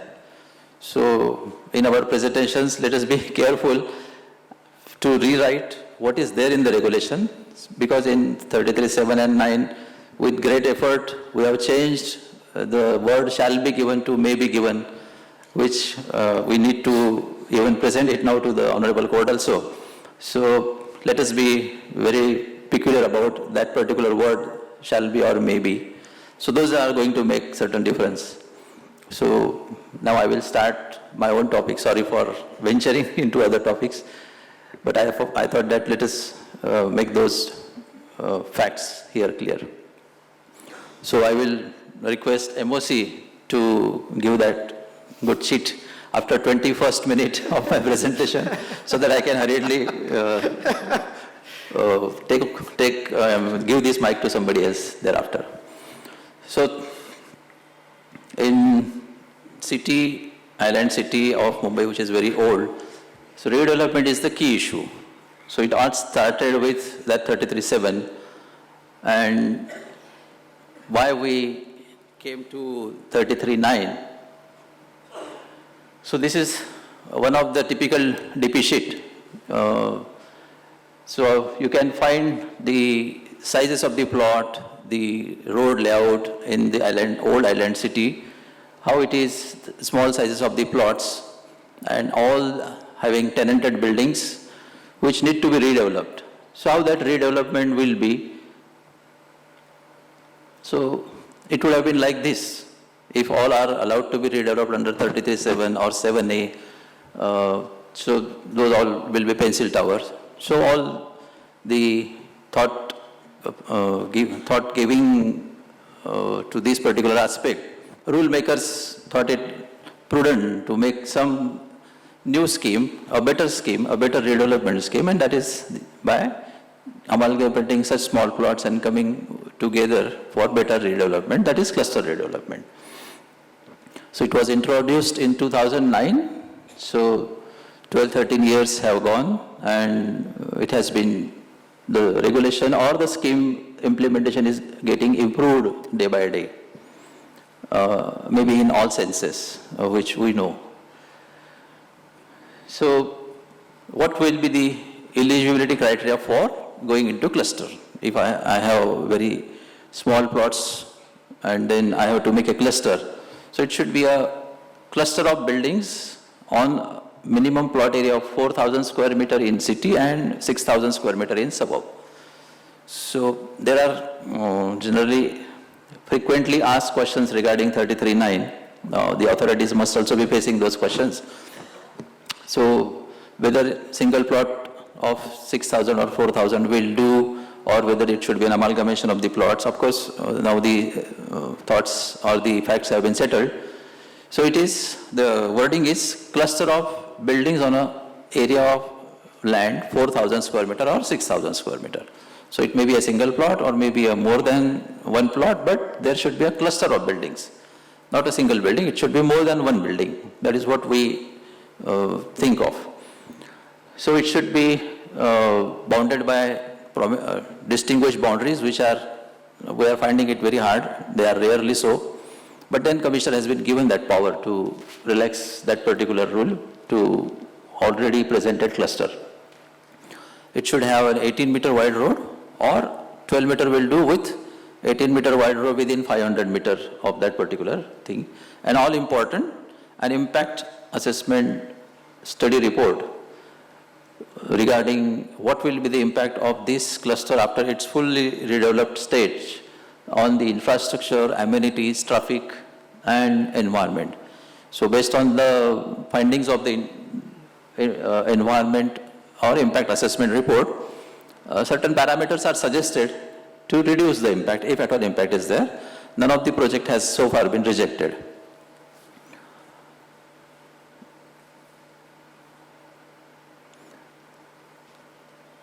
So there is an eligibility for the structures also. Structure has to be minimum 30 years old. So when the rule came, we thought that 30 years is too less to be old, to declare structure as old. But now we have mugged it up, and it is known to everybody that the structure has to be 30 years old. But even today I was discussing with somebody, if it is 27 years, to kya karenge? You know, he's there in the, all the dignitaries. So questions will be there, which are very near to the datum line of 30 years. But I answered that, let us wait for 3 years, and then it will be due for cluster redevelopment. So the building should be authorized and at least 30 years of age. Then there are CES buildings which are certainly more than 30 years of age. There are other buildings which will be dangerous or dilapidated declared by BMC, and which may include even buildings of government, semi-government, or for matter any other authority. So the only prerequisite is to get the consents of such authorities to, before going ahead with that. Even when, imagine how the clusters will be formed in a city which is already under redevelopment for 15, 20, 25 years. Right from 1984, the redevelopment has started in Mumbai, island city of Mumbai at least. So the rule makers thought it prudent to allow to include even already developed areas or ongoing developed areas for formation of cluster. Otherwise the clusters will get scattered, their sizes will get reduced. So bigger the cluster, better is the redevelopment. That's why they have allowed even to include the already developed areas, at least for planning purpose. So that is a good provision.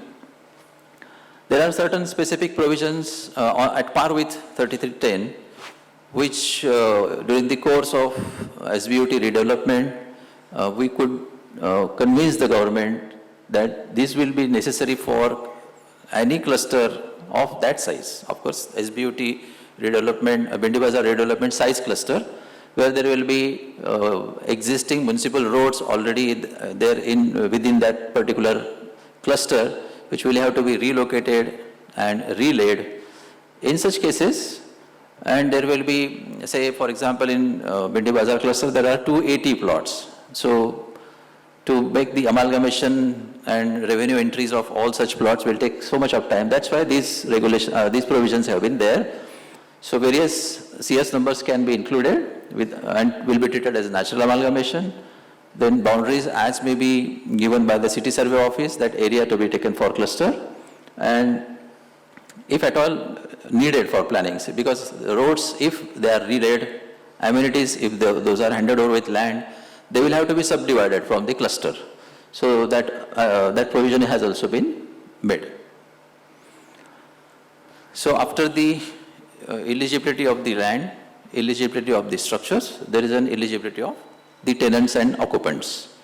So for city, while redevelopment under 33(7) was being undertaken, it was very easy to understand the datum line of 13th June 1996. So this must be very difficult for suburb, even for the BMC staff, as well as those who are practicing. What is this 13 June 1996? So should have been given some thought before making it applicable to even suburbs also. So 13 June 1996 is in fact the date of formation of Suktankar committee, which was formed for re-looking at the provisions of 33(7). Because at so many places the single tenement was divided into two and the additional benefits were taken, or the schemes were not feasible. All those aspects were seen looked into by the committee. So they decided that the date of that committee formation will be taken as a datum line. Till that, whatever tenements have been subdivided will be accepted. Thereafter, no further subdivision of that tenement will be considered. That tenement will be considered as by clubbing the already divided one. So this may not be a case in suburb. So in suburbs, datum line will be probably, say for example, Cooperative Housing Society, the date of OC, or if not OC, then the date of full CC. So wherever, or the assessment extract. So that may be the datum line. But as we will scrutinize those proposals, individual proposals, we will come to know what it should be. So those tenants and their areas will be certified by MADA, if at all it's a private plot, by MCGM when it will be on MCGM plot. It is permissible to allow slum up to 50% of the total cluster size. So in such case, the slum occupants or slum dwellers will be certified by the competent authority, which is normally the additional collector encroachment. If I'm not wrong, Samir, correct. So the consents, a bit typical, 51% as in other schemes for individual plot. But when it comes to total cluster, it is 60% of the entire cluster. So initially the regulation was to be modified as 51% of individual plot and 60%. So fortunately now it is OR. So there is a bit respite. And to start with, there has to be a consent of 70 plot owners constituting 70% of the cluster area. Not as per the number of the plot owners, but as far as the area of the cluster. The remaining consents will have to be obtained within the validity period of 1 year of the LOI, which will be issued. So every time we read this particular provision in the regulation, so a bit clumsy and avoidable provision we always think of. It could have been simple. I know when Ajay Mehta Sahab was sitting in that particular chair in Yogi Hall, and when DCPR was being modified. So that time also we requested, let us make it simple, because whatever FSI will be given even on the setback area, DP road, or on the reservation plot, ultimately it will, if it is excess, it will have to be shared with MADA or at least BMC. So nothing is going to go to developer free of cost. He will have to do some responsibility to get that particular FSI. But then because of this, there is a always how to calculate that permissible FSI. So then if A is the gross plot area, from that you have to deduct all those reservation, existing amenity, road setback area. DP road is not there because there is a special provision in the same regulation कि area under DP road shall be allowed to be given for FSI calculation while making it on gross plot area and area under existing municipal roads. So then again there is a wording कि FSI 4 on gross plot area excluding the area under reservation, designation, setback area, but including the built-up area on reservation. So that formula is made and it is being applied, accepted by everybody. So accordingly, if at all there are any structures which are eligible for redevelopment under 33, that is more than 30 years old, the land component of that area on that reservation area will be considered for 4 FSI on gross plot area. Remaining area will have to be dealt with as per usual reservation development under 17(1). So once you carry out entire working, then only we come to know the meaning of these statements. So carpet area is minimum 35 square meter and there is an additional entitlement also as per the next slide. So depending upon the size of the cluster, the additional entitlement is given to the existing occupiers or tenants. It is an incentive for them to come together and form as big cluster as possible. So as the area of the cluster increases, the additional entitlement to that those occupiers increases. So in such case, the additional area or additional entitlement is permissible maximum on 100 square meter, and beyond that, if it is 200, still on 100 you will get, that particular person will get, but not beyond 100. On such rehab area, what should be the incentive also? Thanks to 8 July 2021 modification, whether everybody is thanking wholeheartedly or not, I don't know, but we at this end are thanking for that. So because of that, the schemes are becoming feasible in suburbs. So you must have observed the change in the cluster redevelopment approach. Particularly in suburbs, it was very dormant, even though it was allowed in 2014, I think. But still, it was in dormant stage. Now there are so much of talk about too many people come to us for feasibilities, whether we should go for that or not. So thanks to this 8 July 2021 modification, the incentive is handsome, 85 to 130%. But if at all it is a true cluster like Bindi Bazaar, let me tell you, even 130% incentive will not be sufficient because of the many other responsibilities regarding relaying the roads, the sewer lines below that, water main below that, the cluster infrastructure, roads, stormwater drains, and a few others. So probably whenever, because after Bindi Bazaar we are waiting for so many years, that quantum cluster will be there. So we are waiting for that. But whenever there will be more such quantum clusters, the incentive will be needed more than that, more than this even. This is my statement. But let us wait for people to come forward for making such a big cluster. So out of that, 30% can be used for commercial, and with the special permission of the commissioner, it can be 50%. So the Milind तुम्हारे दिल के बात भी बता देता हूँ जो आपने काफ़ी बार बोला भी है तो even beyond 50% because this is even I feel in 1991 regulation in 33(7) entire sale area was to be allowed to be used for whatever reason residential or commercial as may be permissible on that plot in that zone. Let the developer to take a call whether he want to develop it for residential or commercial, considering the market for viability of the project. But now there are restrictions. So there is a provision in the cluster redevelopment 33.9. The government is empowered to take the decision on any of the regulation. And when there are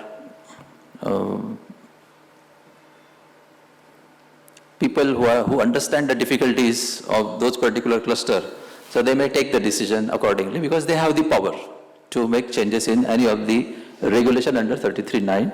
So even entire area may be available for commercial, entire incentive area.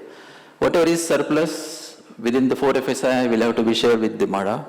If the BMC plot is there, it will have to be shared with BMC.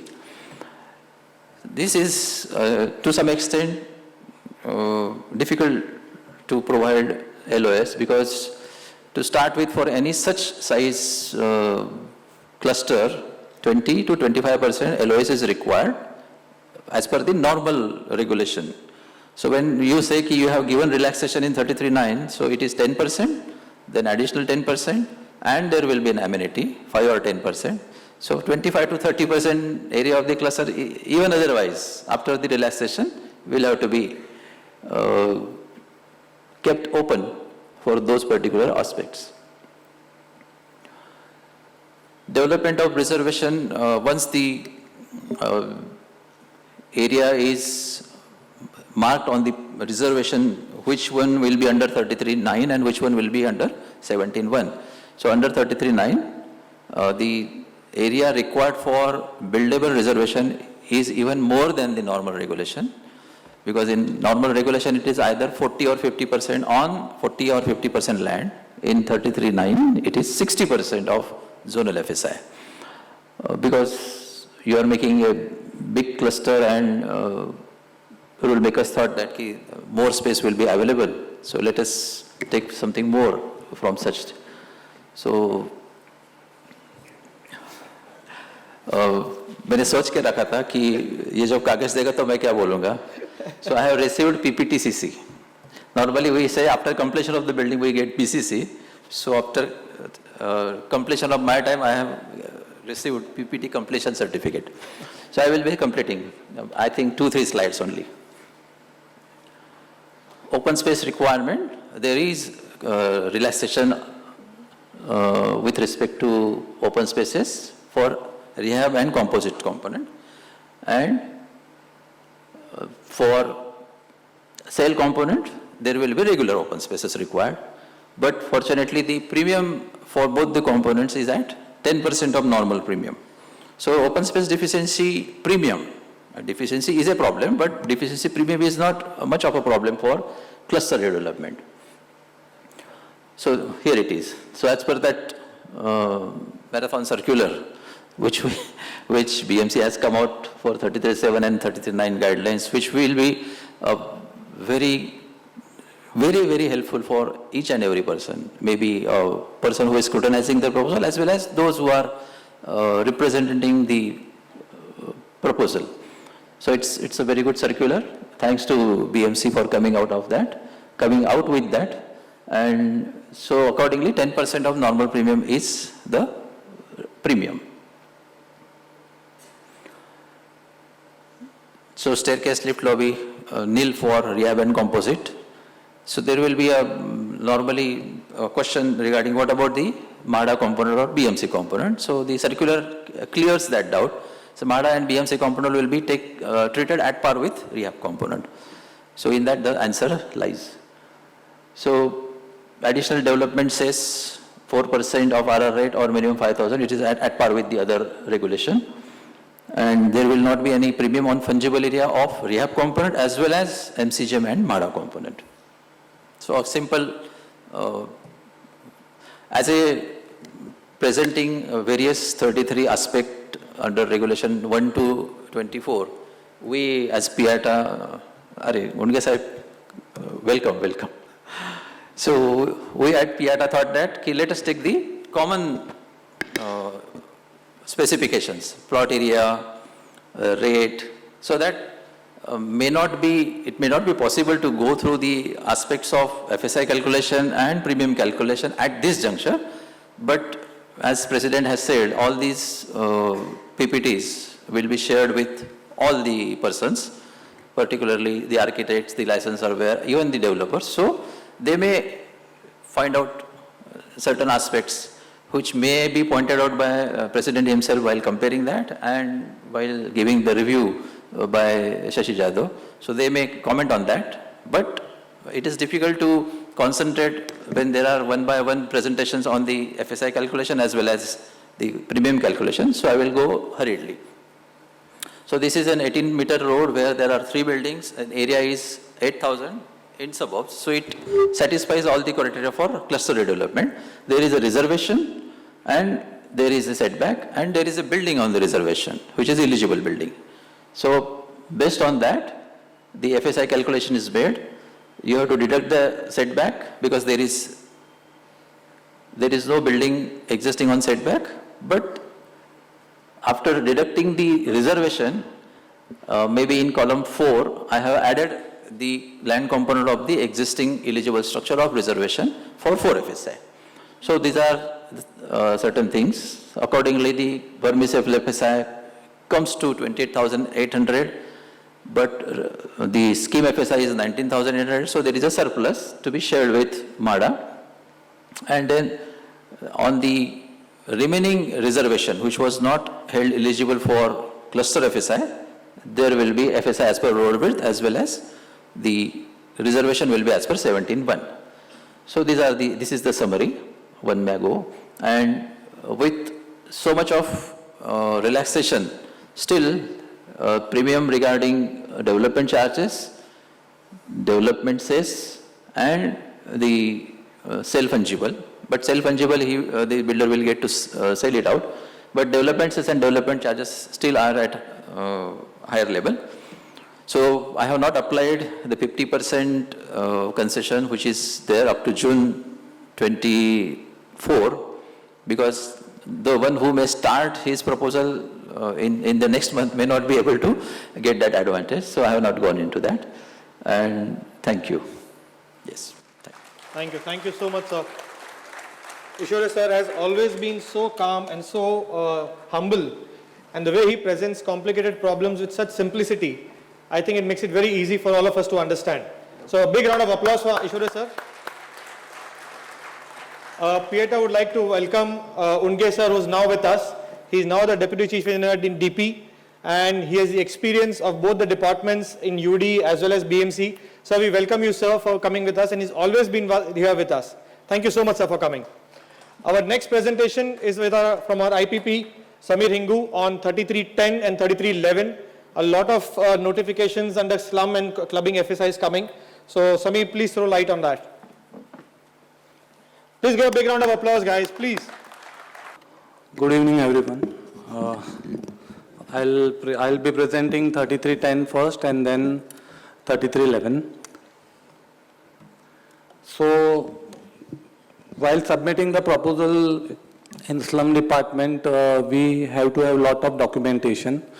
In 2015, CEO Mr. Shrikant, I think Shrikant Deshmukh was there, and he brought a circular where this NOCs are required, or these bunches are required to submit the proposal in SRA. So we need around 6 documentation bunches, which is extensive, and most of the documents are to be procured by the developers here. Engineering NOC is required, Deputy Collector NOC is required, Finance Controller, CTSO, Assistant Registrar, and Town Planning NOC. So we have to have this documentation as well as this NOCs before processing for our LOI. So what I have done, I have tried to first go through the process, how the submission is done, and then we'll go to the regulation part. So quickly I'll run through the documentation that are required for all the individual bunches to be submitted in SRA. So this is Annexure 2, that is Deputy Collector Division. We'll be circulating this PPT, so I'll not go through all the requirements.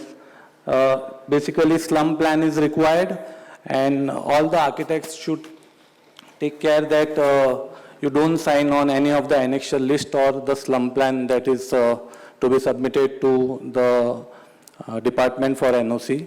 The notary or certification has to be done by the surveyor. Architects are not required to sign any of the annexure 2 list, so please don't do that to avoid future complications. Annexure 3 is completely the financial aspect of the developer, so all the documents certifying that he is capable of developing the scheme has to be submitted, and various formats are already in place, and this NOC is mostly handled by the CA of the developer, processed through the architect, of course.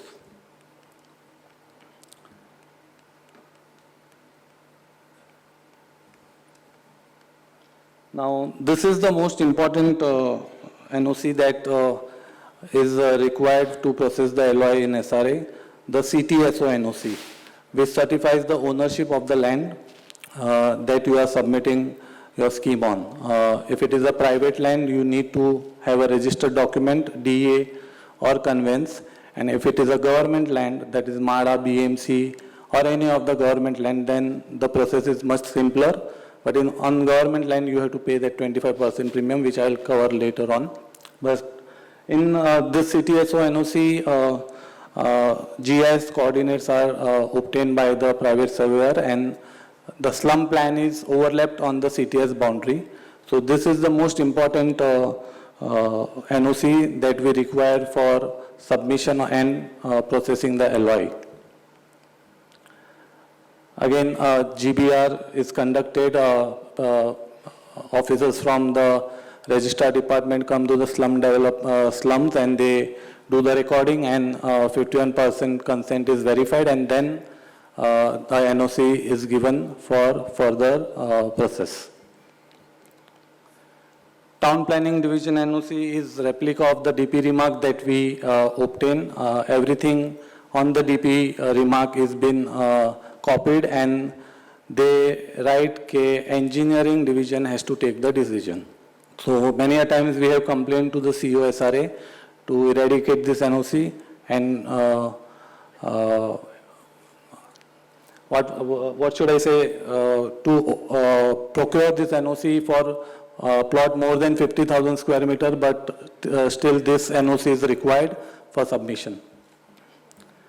Now, after we get all these NOCs, we have to submit all the NOCs to the engineering department, and engineering department does the report, and then submission of the SRA scheme is done. So this is your last stage or the first stage where a developer will take a breath of relief कि मेरा submission हो गया SRA में, right? So after submission in the engineering department, and after you pay the scrutiny fees for LOI, you are satisfied and you are at a cool that now my proposal is submitted. This is required where the submission is done in the MADA layout or the MADA land, BMC land, where any of the developer can come in between and submit his proposal. So this is the final NOC that is required, and after that the process of LOI will be initiated.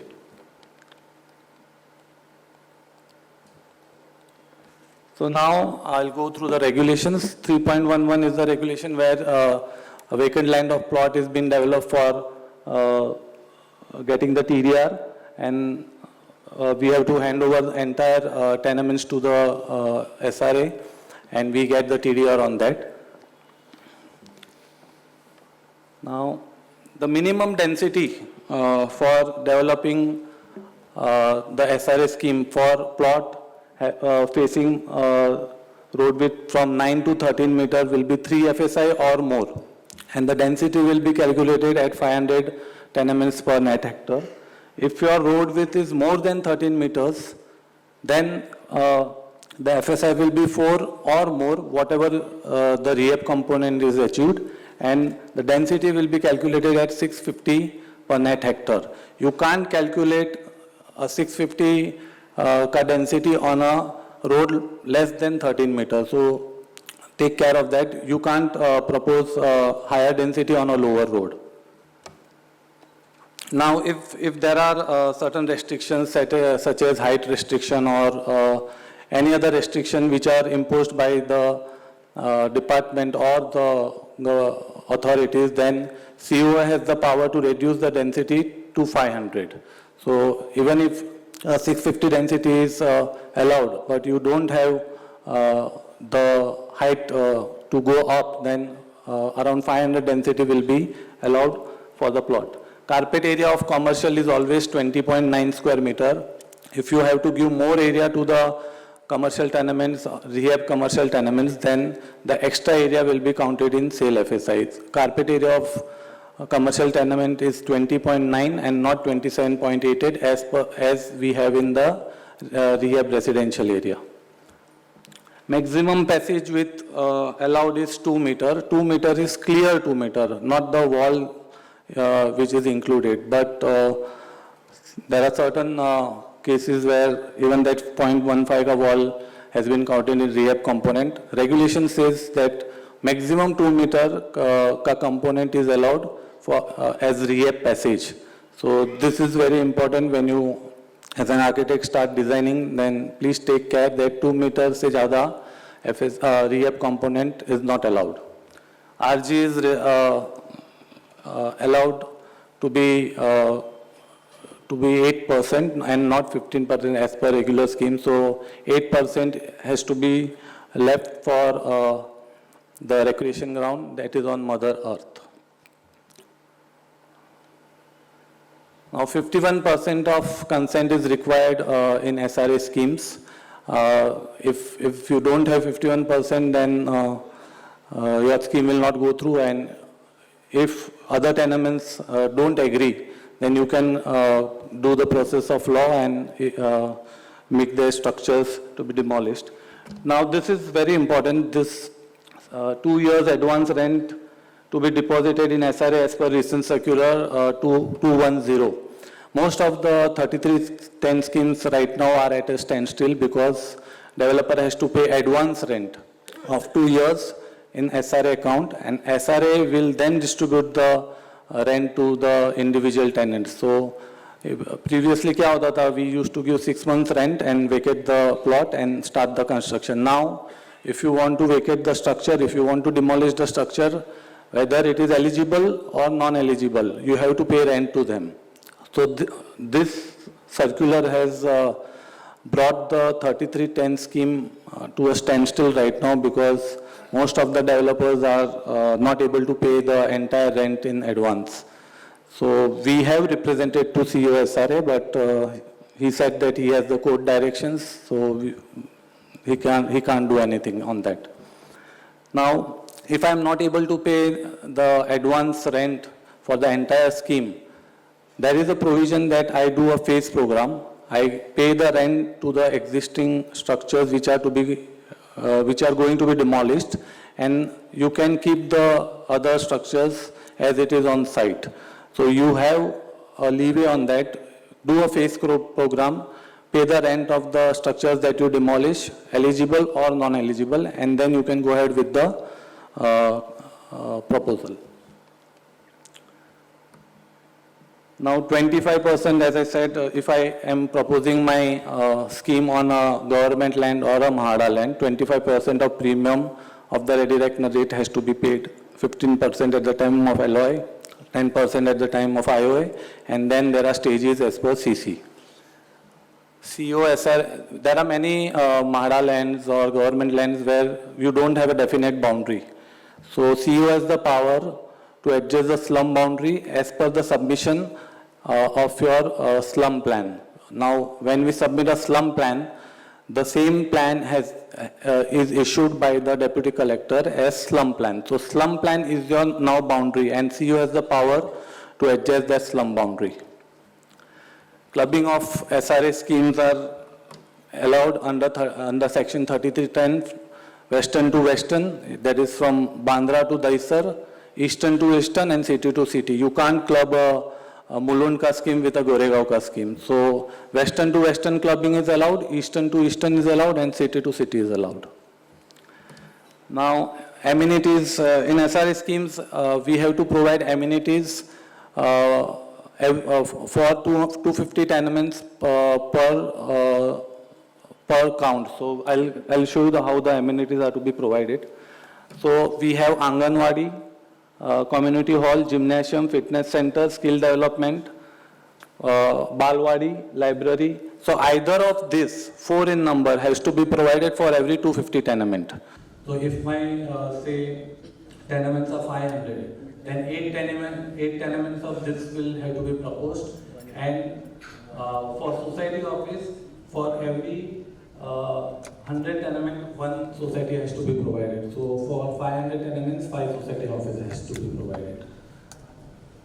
So this is free of FSI, and this is counted in our rehab component. I'll go through the rehab component later on when I show you the plans. Now, in 3310, we don't have to pay any premium except deficiency in open space, as seen in this table. Up to 32 meters, 6 meter open space is required.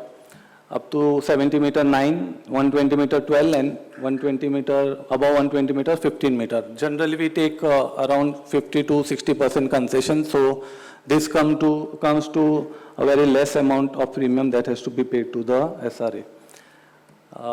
Car parking is always, for 8 tenements, we have to propose 1 car parking. And if you don't want to do that, then for every tenement, 1 scooter parking has to be provided. So I'll show you some plans that we have made for the scooter parking area as well as the car parking area. Okay, now if I combine a non-slum plot, if I combine a non-slum plot with a slum plot, minimum slum plot area has to be 51%. So if 1500 is my slum area, and if say around 1800 is non-slum area, you can't club that scheme. Whenever there is a scheme, total plot ka 51% has to be slum area, then you can combine the other non-slum plot under different regulation. It can be 3311 or it can be the TDR scheme, regular scheme. But 51% of the plot area has to be a slum area. No concessions are given in that. Now, this is one example where the below portion is the slum, is the sale building. The above portion is the rehab building, and in center we have this car parking tower. So this is a composite building.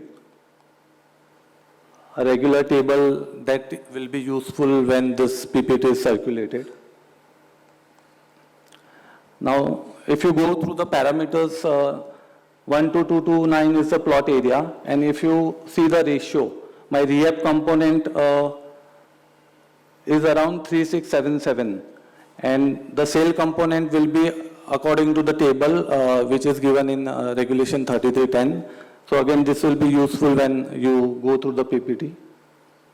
Again, this will be, I'll skip through this standard. Now this is the scooter parking that I was talking about. A railway line is there, dotted portion below line is the buffer zone of railway. I have to leave 30.5 meter.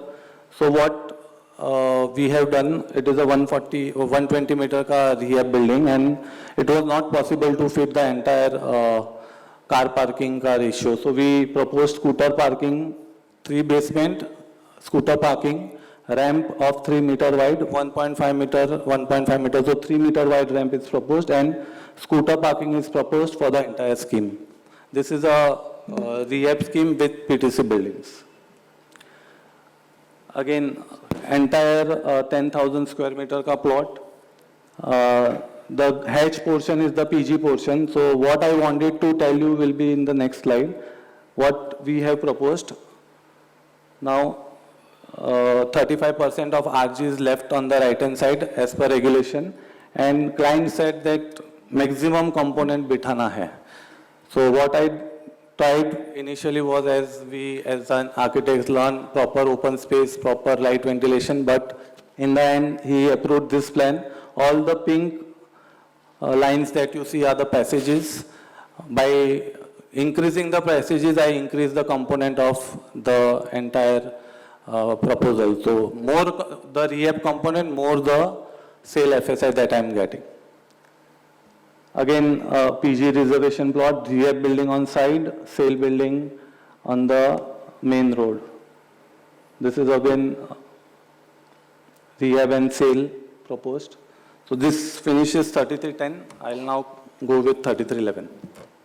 Schemes are not allowed on any reservation or government land. So if I have a 6,000 square meter ka plot, 1,000 square meter is a PG reservation.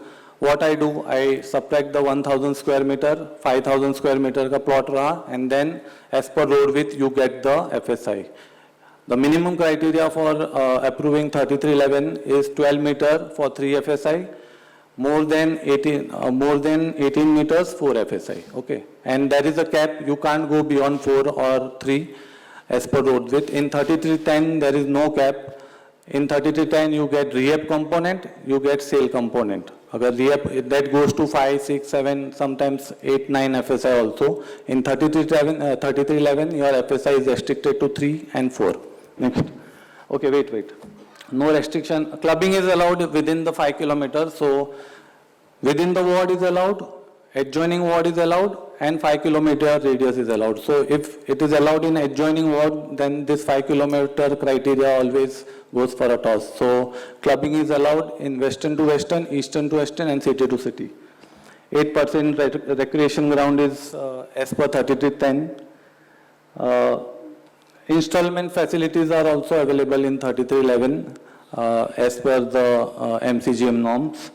CC is granted proportionate to the work done on site for PTC tenement. So generally in SRA we have the circular where if your RCC framework is done, then CC of the sale portion till overhead tank is always given. They don't give the brickwork ka CCC, but brickwork ka CCC is always obtained afterwards, or we pay penalty charges and regularize the brickwork. Otherwise, the CC is given to complete the project at earliest. Next. Okay, I will not go through this again. In 3310, we have to additionally take additional collector and registrar NOC. Here only engineering section, finance, city serve and town planning departments are approached, taken their NOC, and then the LOI is processed. Generally LOI for 3311 takes around 1 month's time after we submit the process, after we submit the proposal. Next. What I have to do. Okay, here. Now, if you read this orange line, what it says, total FSI on plot area may be allowed to be exceeded up to 4. So I don't have a compulsion where I have to consume the entire 4 FSI. One is the zonal FSI, and if I don't want to consume, I can, one is zonal FSI, 1.5 is PTC, 1.5 is sale for FSI up to 4. Now, it is not necessary that I have to go to 1.5. If I propose a PTC of 1.2, then my sale will be restricted to 1.2. So, no compulsion of going till 4 FSI in 3311. This is a comparison of location. Okay, FSI up to 4, 18 meter, up to 12, 3 meter, as I told you in suburb, and as per city, 1.33, 1.33. Next. Again, the area of carpet area of PTC tenements remains same, 27.88. The component of 2 meter ka passage remains same. 25% of zonal FSI has to be proposed for commercial PAP tenements. So that is a regulation, but COSRA gives concession on that because most of the schemes in 3311 are society redevelopment and there are existing commercial shops, so a concession from COSRA is given on this clause.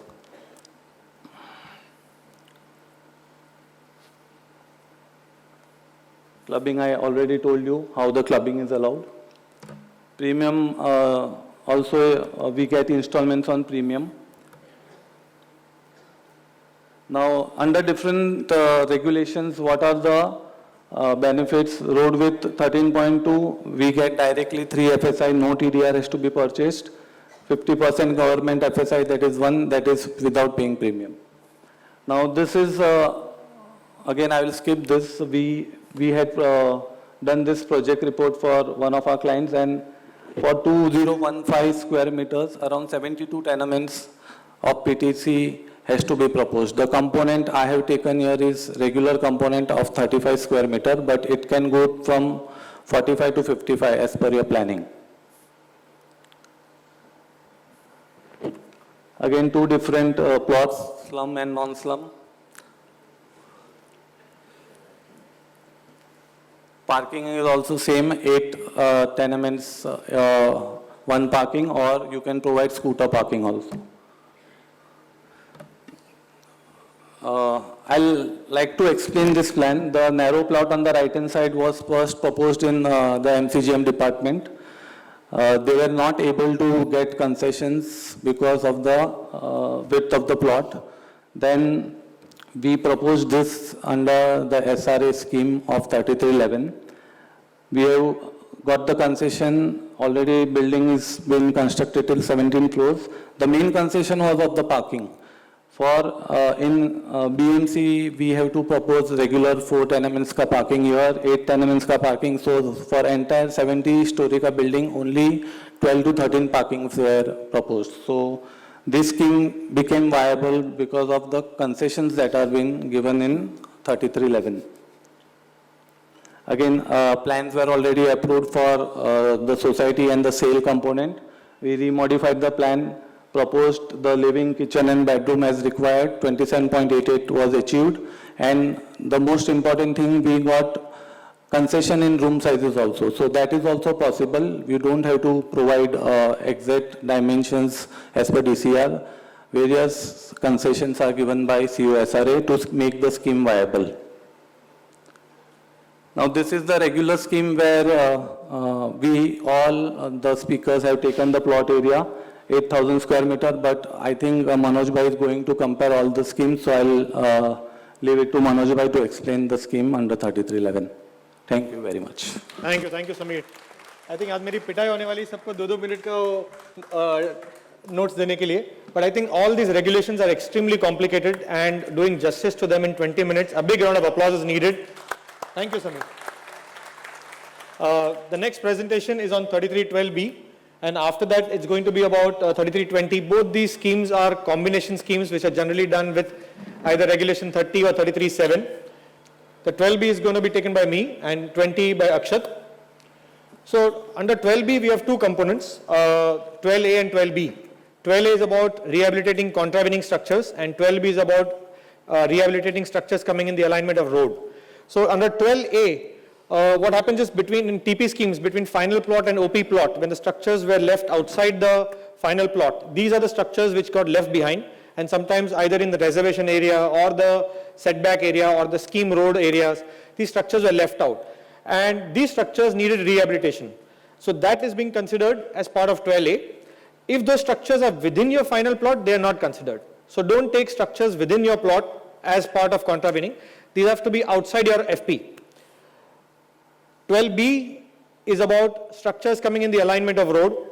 In this again there are two types of structures. They are called tolerated and protected. Under tolerated structures, these are structures generally which are authorized structures, बैठी चाल, जो residential है तो 64 के पहले और अगर non-residential है तो 62 के पहले. These can be cessed, this can be non-cessed. Cessed रहेंगे तो MADA certify करेगी, non-cessed रहेगा तो ward certify करेगी.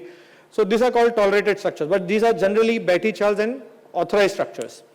Under 12B, there is one more category called protected structures. Next. And protected structures generally, what we in layman terms, it becomes slum structures.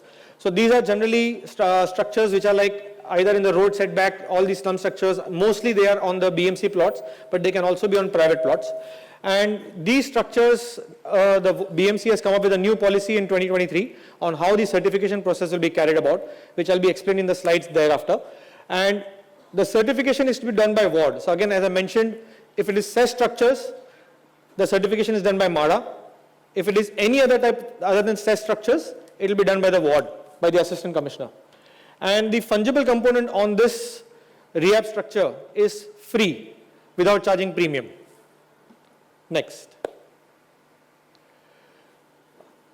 The FSI available, now what happens is again there is some amount of partiality happening when it's done with 33.7 and when it's done with regulation 30.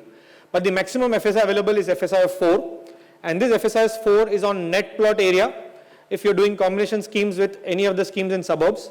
And in case of 33.7, it is 3 on gross plot and 1 on net plot. Again, try to understand, guys, these modifications which have come are applicable only to plots which are not in CRZ. If your plot is in CRZ, it will be net into 4, whether it is 33.7, whether it is regulation 30 or any other schemes, it will be net into 4. Few modifications which came down after January 2019 are not applicable to plots in CRZ, which is applicable across 33.7, cluster redevelopment, or any other schemes which all the speakers have mentioned out here. A lot of modifications in FSI which came, only FSI, are not applicable to plots in CRZ. Next. So this is a circular which talks about, which came in 2022, which talks about combination schemes with 33.7.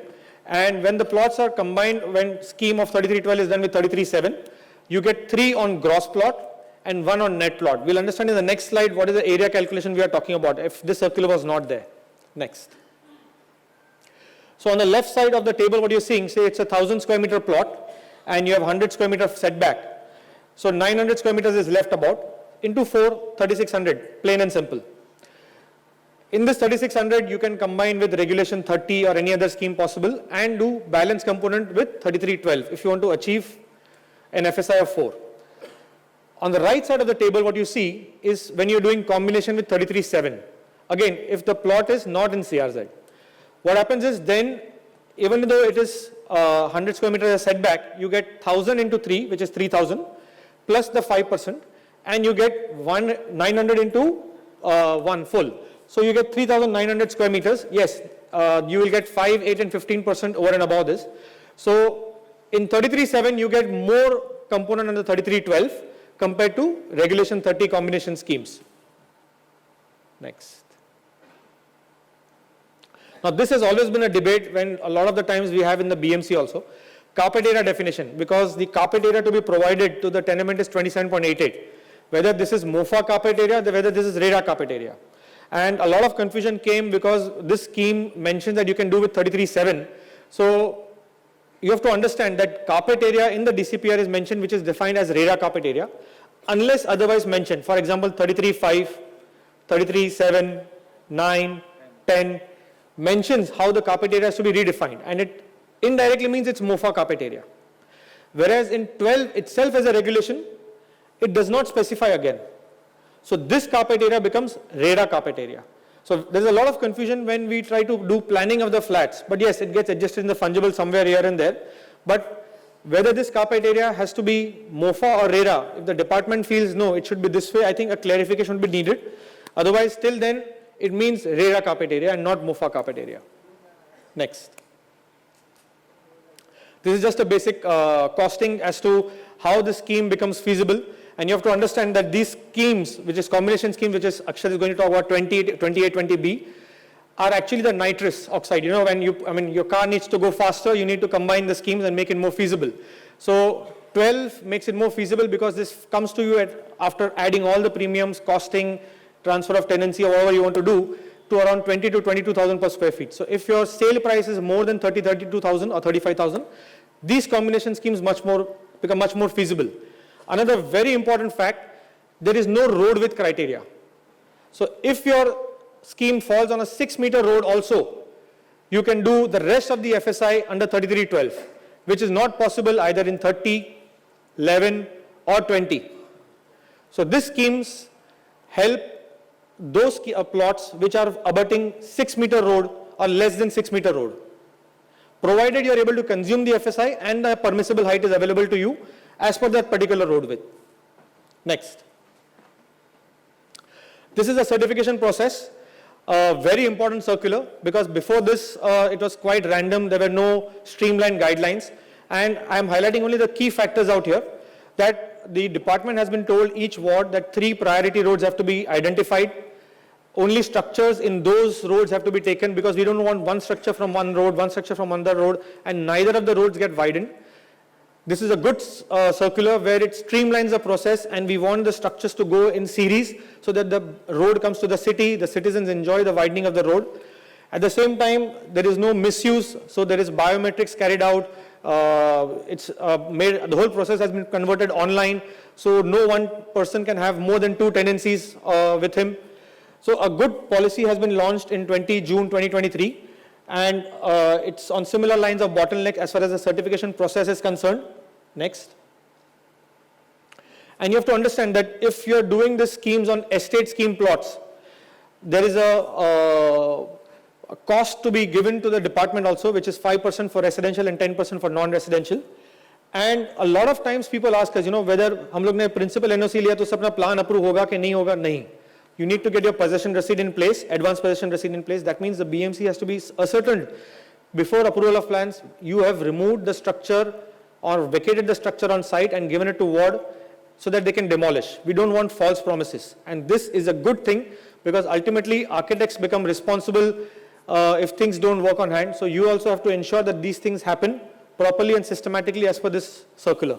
Next. Few questions. I think Chitore sir has written this note sheet, and it's very useful. You have to understand that a lot of people ask us, can we provide them more than the permissible area? That is 27.88 plus 35% fungible comes to 39.16 carpet square meters. That is approximately 405 square feet. We want to give them 500 square feet. Can we give them? No. Under 12A, contravening, there is no such restriction. But under 12B, being slum tenements, there is a restriction. Do not insist on proposing plans which are more than that. Minor variation here and there, yes, the department gives some consideration, but it cannot be unlimited. Strictly follow 27.88 into 35% fungible into 1.2, that is 45.16 square meters of built up area, and within that give the play. You are not going to get approval of plans if you give more than that built up area under 12B. Under 12A, you have the liberty. Next. Thank you. I think I'm before time. I now request Akshat to please come on the stage and talk about 3320A and 20B. All these schemes make the whole project viability much more better. Akshat, please, the stage is all yours. Good evening, everyone. I hope it has been a very great learning and knowledgeable seminar for all of you. So I think this one is the last one for today's regulation 33, post which comparisons and all would be gone through. So now I'll quickly start without wasting any time, 3320A and 20B.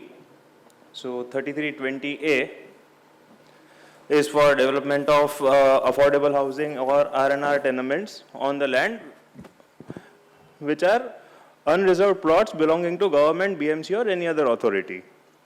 In this case, even unreserved plots can be developed for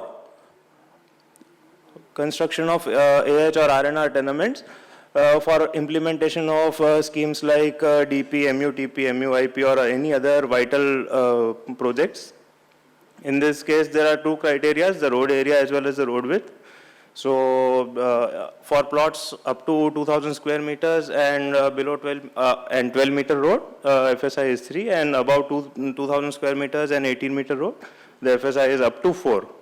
As this scheme is mainly for the development by MCGM or any other government authority, we would not go much into detail of this. We'll quickly move on to 3320B. So in this case, it is for development of private plots or plot of authority other than government or BMC.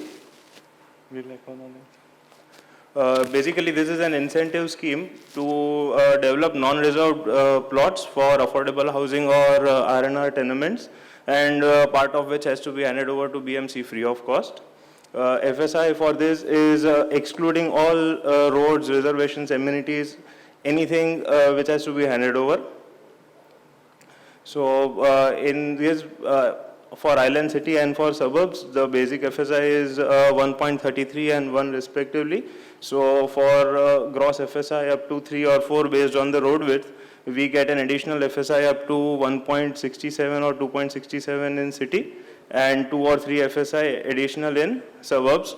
So from this additional FSI, the 63% has to be handed over to BMC, and 37% is for the sale in Island City. As far as suburbs is concerned, the ratio of sharing is 50-50.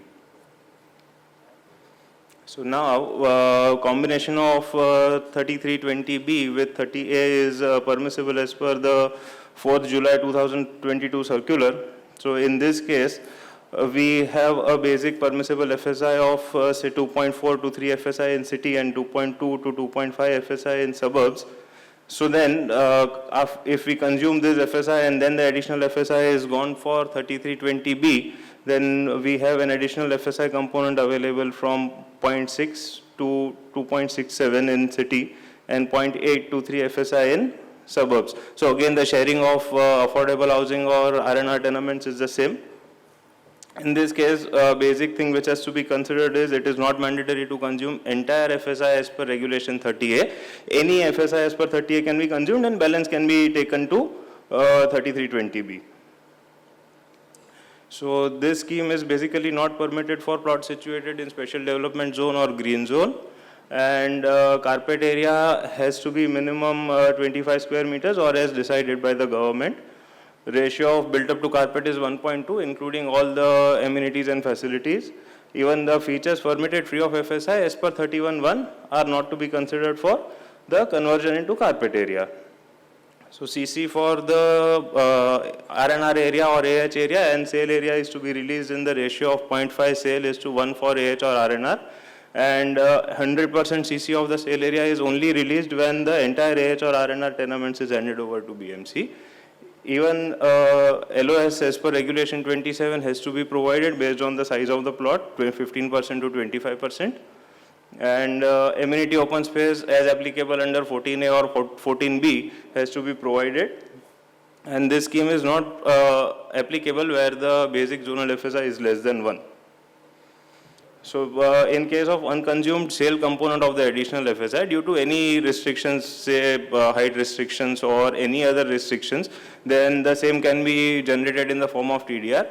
But however, 20% of the TDR is generated only after handing over the entire area to BMC. And occupation for the sale portion beyond the zonal FSI or beyond the FSI utilized as per regulation 30A can be granted only after handing over the component to BMC. So, and in this case, the zonal FSI or the sale component is can be used for any user permissible in the zone. It is at the liberty of the developer to choose whatever they wish to develop. And for the layout, 25% of the zonal basic FSI has to be utilized for layout convenient shopping along the layout road. As far as premiums are concerned, no premiums are applicable for fungible FSI or free of FSI features as per 31(1) for AH or R&R tenements. Premium is applicable only to the owner's share, that is the sale component. Off-site infrastructure charges at 7% of ASR for one FSI has to be paid for entire built-up area beyond zonal basic FSI. So, as far as the circular is come for 4th July 2022 for combination schemes with 30A and 3320B, the no premium has to be charged for zonal basic FSI on proportionate basis. In this case, if we consider a scheme in suburbs with 2.4 FSI as per regulation 30A, 18-meter road, then 1.6 FSI is available for additional FSI. And out of the 1.6 FSI, 0.8 FSI has to be the sale component and 0.8 is to be handed over to BMC, which was supposed to be 1.5 FSI if entirely 3320B scheme was proposed. So the proportionate zonal FSI for which the premium relaxation can be obtained is 0.53 as per the formula. And in case of purely 3320B, entire relaxation as per 3311 can be granted, which is 10% premium. So clubbing is also allowed for 3320B schemes. In this case, entire AH or R&R component can be transferred to another plot and the sale component can be transferred to one plot. So clubbing is also allowed for plots belonging to single or multiple owners. In case of multiple owners, all the multiple owners have to make joint application clubbing is allowed only if independent plot or building or wing is proposed to be handed over to BMC in lieu of the AH or RNR component. And clubbing of 3320B schemes is allowed only within the same plot, or same ward, or adjoining ward, or within the 5-kilometer radius. When the AH and RNR component is transferred to another plot, 40% unearned income to the difference of sale value has to be paid to BMC. This premium is paid in 2 stages. 50% is to be paid at the time of IOA and 50% at the time of CC of the incentive or the sale FSI. Or a developer can surrender the equivalent sale FSI in terms of constructed built-up area to the extent of premium which has to be paid, and the valuation of the constructed built-up area is considered as per the ready reckoner rate of the sale in the year in which that surrender is happening. And whatever premium is accumulated in this in this regulation has to be shared in the ratio of 2/3 to BMC for development of infrastructure, and 1/3 is to be deposited to Deputy Director, Town Planning, Greater Mumbai. BMC has proposed modification to this regulation 3320B as per section 37(1) of MRTP Act dated 14th March 2023. In this proposed modification, they have proposed to include the permissible FSI excluding reservation but including the area under road. Minimum carpet area proposed is 27.88, or Honorable Municipal Commissioner may allow more carpet area as per the requirement. The CC can be released in the ratio of 1:1, which is right now 0.5:1. They have proposed to delete the clause of paying 7% offsite infrastructure charges, which might be a great relief if it goes through. And one more clause is added that clubbing is allowed on all plots irrespective of zonal basic FSI. As regards to 40% unearned income, they have proposed a modification in which either the developer has the option to pay the premium, or built-up area of AH and RNR component can be provided in any other scheme within the same ward, adjoining ward, or 5-kilometer radius based on indexation. Basically, the built-up area which has to be handed over into ready reckoner rate of A plot divided by ready reckoner rate of B plot. But this is only permissible where minimum 10 number of AH or RNR tenements is provided in one building. It is one building, not wing. So that is the case. And in case of completed tenements, the age should not be more than 7 years, and this 7 years is considered from the date of CC of such tenements, not from the date of completion. So we have taken this standard example as explained by earlier speakers, so I will not go into detail of this.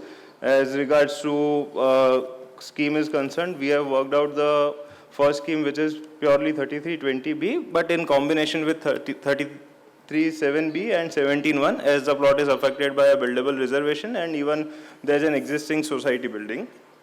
These slides would be available, so I won't be going much into the detail of this. Only thing what we can just check in this, we are not taking any TDR or additional FSI for the net plot, and hence the buildable component to be handed over to BMC comes to 7,495 square meters, and the total built up area is 34,000. In next case scenario, the costing here is 48.85 crores. We can compare later on. In this scenario, we have considered the additional FSI as per regulation 30A, TDR, 0.5 FSI, everything. And in this case, the component to be handed over to BMC comes to 4,300 square meters, and the sale area is increasing. The gross built up area is 35,000. So if we compare both the schemes, the rehab area which has to be handed over to the society remains the same. However, in purely 33.7B scheme, in combination with 3320B, the sale area is 15,000 square meters, and the area handed over to BMC is 7,500 square meters. However, in case of utilizing the entire additional FSI and TDR based on 30A, the sale area is increasing by say around 4,000 square meters. However, the area to be handed over to BMC is also reduced by 3,000 square meters.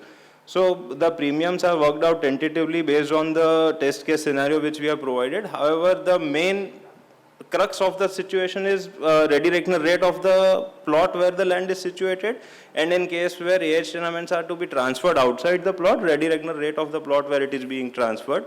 So all multiple cases have to be worked out, and based on which final scenario can be the chosen, which is the best one. Thank you. Thank you, thank you. Again, a big round of applause for every speaker out here who came to present to you. Friends, there's a saying, if you want to go fast, go alone. But if you want to go far, go along. And Pieta has always taken everybody along to ensure that you reach far in your destination or where you want to go. And today's crowd, you must understand that we have not just engineers, architects, we have lawyers, chartered accountants, everybody along with us. And Pieta is making this effort to take everybody along so that you can go as far as possible. We once again thank the entire BMC team to present out here for coming, especially the entire sub-engineer team of the Majas BMC has come here. We thank you very much for coming. In fact, ये train का वो डब्बा है जो जब तक शुरू नहीं करे तब तक आप आगे बढ़ ही नहीं सकते. And we really respect that you come and interact with us so that we can have a knowledge sharing platform out here. I now request our President Manoj Dubal sir to please come on stage and do a comparison analysis. At the same time, I want to request all the speakers to please give your email IDs at the registration desk, because this PPT is going to be circulated through email to everyone at the first instance. So, all participants, thank you. Manoj bhai. Good evening once again. I'm coming for the third time today. Yeah. Comparison. All the speakers have given a wonderful presentation. I hope you must have enjoyed it today. Of course, it was a long session and everybody's sitting almost from 3 o'clock, and now it is 8 o'clock. So it's a long session. But कुछ पाने के लिए कुछ खोना भी पड़ता है. So that says. What I'm going to compare is the difference between the certain schemes, right? What are the various schemes in that, then incentives, premiums, that's what I'm trying to compare. One thing which I would like to once again reiterate is that what Milind has said just now regarding CRZ. So absolutely, whenever you consider any feasibility report or anything, see that any modification after 18th or 19th January 2019, when the CRZ notification was sanctioned by the state government.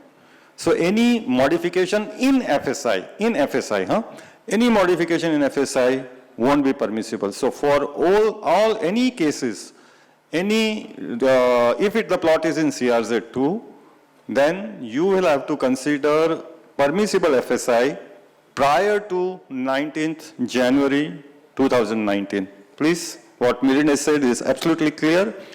He's right, and I want to reiterate the same thing. Thank you. So what is 33.5? Suyog has given MHADA, 33.7 tenanted building, Ankit, 7A and 7B, Sunil, he has given all the presentation, 9, our Isore, and 10, Samir. These are the various, see, always I say, Mumbai, every plot, adjoining plot, the FSI is different, the scheme is different, so nothing is common in Mumbai. A plot adjacent to me, I will develop under certain regulation, adjacent to me will be developed by another regulation. Right? Every plot has got different, and we have to identify which is the best scheme, being a professional. 3311 PTC, 12A, 3311 was taken up by Samir, 12A, 12B, contravening structures and setback on roads, Milind, 20B by Akshat, 33.9 cluster, as I said, this is repeated. So redevelopment can be done in combination with above regulations so as to maximize the profit, as we all know why we are doing it. Only the reason being is the premiums. Premiums are so high. we know that, we calculate. So in order to make the redevelopment feasible, viable, these all schemes are there. But in that scheme also, you will have to work out the different permutation and combination and then suggest to our client. What are the incentives? See this. Shirish was right when he said different incentives are there. Incentives, 33.5, 42.70, am I right? Suyog? 7, 75 to 100. 7A, 50 to 70, depending upon the plot. 7B, only 15%, and 10 square meter per tenement. Why? God knows. 33.9, 85 to 130. Of course, after the modification in July 2021, 10, 80 to 135%. This is all based on the percentages are varying based on the ready reckoner rate and the scheme. Maximum permissible FSI, once again, 33.5, 3, plus incentive, whichever is RIA plus incentive is whichever is. Of course, there is 4 and then MARA and this and it goes. I don't know, Suyog always tell, he has also spoken that ensure that you can consume the FSI. Am I right, Suyog? 7, 3 or RIA plus incentive, whichever is more. 7A, 2.5 in suburb, that is if your rehab and incentive is less than the regulation table 12 of the regulation 30, then it is 2.5 in suburbs and 3 in island city. If it is rehab plus incentive is more, then that will be the picture. 33.7B, once again 2.5 or 3. Here the fungible is married to the principal FSI, and I am not talking about fungible, it is a basic principal maximum FSI. 9 is 4 or rehab plus incentive, whichever is more.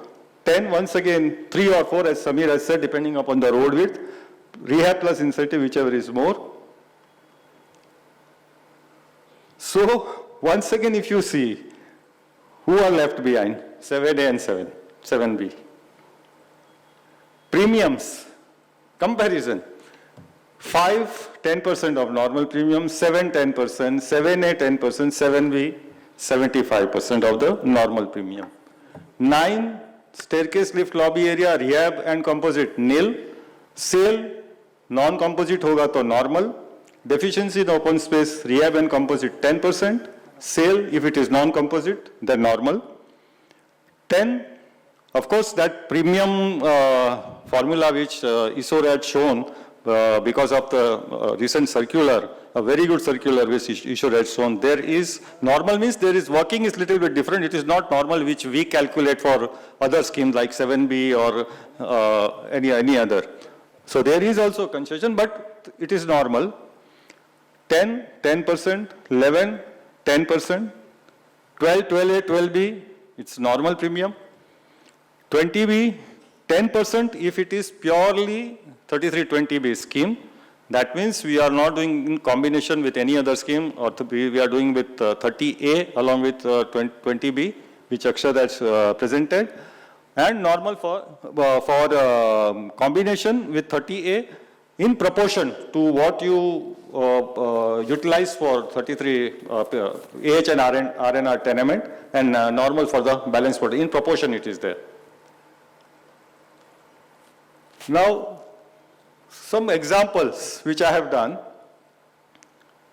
that suppose the 7,000 square meter is a carpet area. So 7 mein kya hoga? One single plot, 1.5, so 0.5 extra is to be given, 7350, built up 1.2, standard practice. So minimum 80%, I am talking minimum, ready rector mein zyada bhi hai to zyada milega. 80% to 7,056. Same criteria for 7A works out to 50% incentive. So 4,400, 7B, considering 15%, tenement यहाँ पे हमारे पास नहीं है, तो 15% होगा तो 1260, 33.9 में, depending upon the ready reckoner rate, which example we have taken, it is 15% additional carpet area to be given. So 8,000 and it works out to 10,143. So here also the least is 7B, maximum is 33.9 cluster. But this is an example. Every plot has its own merits and demerits. So we'll have to calculate. See, this is all the examples which our speakers have presented, and from that I have picked up, so I'm not going to go into, and this will be, given the slides, all this presentation will be forwarded to all of you. Redevelopment can be done with various combination of regulation, which we have seen. Of course, R&R rate of the land is important factor to how to do the combination. And as I said, cooperative housing society incentive is very less.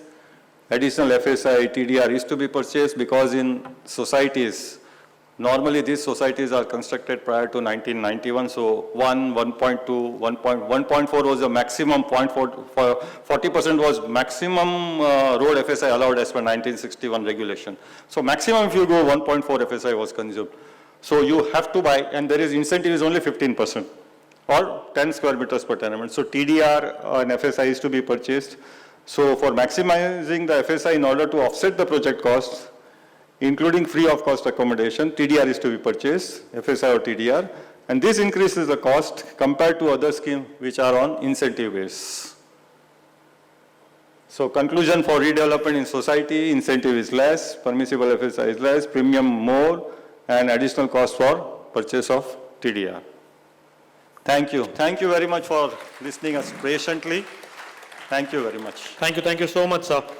I will now request our Vice President Shashi Jadhav sir to please come on stage to give an overview. At the same time, I request all the speakers to please come on the stage. So after that, a Q&A session will be there. I request all the speakers to please come on the stage.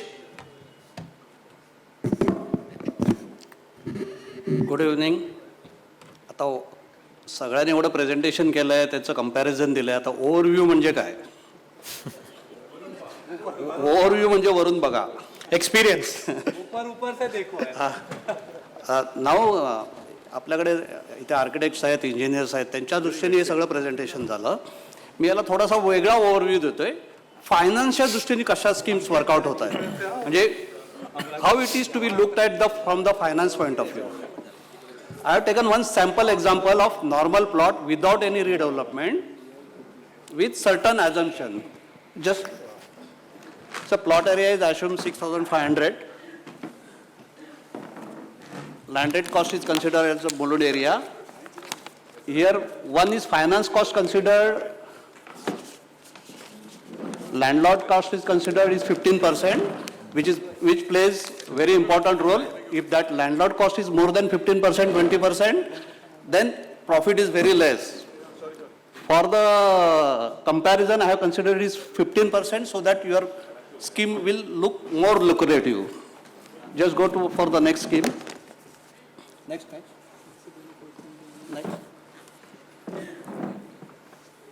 Next page. So, after going through all the regulations, the sale FSI is available is 2,19,000 to 3,61,000. So normally, if the sale FSI is more, profit is more.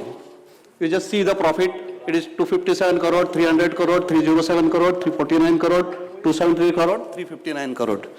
As far as the profit is concerned, you will see that 3311 is the most profitable scheme. Now, if you consider the investment point of view, just the total cost of the project, you just see 467 crore to 834 crores, right? And if you calculate the reverse, the profit on the investment, the 30 scheme is giving 55% profit on the investment, and regulation 3311 gives you 43% on the investment. So if the investment point of view consider, regulation 30 is more profitable only from the investment. Now second comparison I have done, what is the additional cost is used to clubbing of the schemes. In the first scheme, that is without clubbing, I get the additional FSI. I have to invest 105 crores, and on that 105 crore, I get 42 crores. In the regulation 30, after clubbing, I am investing 245 crore, I am getting 50.7% return. That is 50.7. If you go for 30 plus 3320B, if I invest additional, I get only 92 crores. In the 3311, it is a in situ scheme. I am not going to club it at all. So I am only investing 5.7 crore, I am getting 15.94 crores. Now see the returns. Return is 40% in the first scheme, second scheme is 20%, third scheme is 24%, and least is 3311 clubbing scheme. Without clubbing, you will get 278% returns. Now this is generally with respect to only from the point of view of the investment. As a profit, always that schemes give you more FSI, you will get the more profit. If you have got the opportunity to invest in somewhere scheme, you don't go for the 3311 scheme. If you do not have any opportunity, you have to earn money in the single scheme, go for 3311 or 3320B schemes. That's my overview on this. Thank you. Thank you, sir, for such a nice insight and an overview. We're going to take a few question and answers. So anybody has any questions? Can somebody just pass on the mic to this gentleman here? I'll take it one by one. I'll start with you.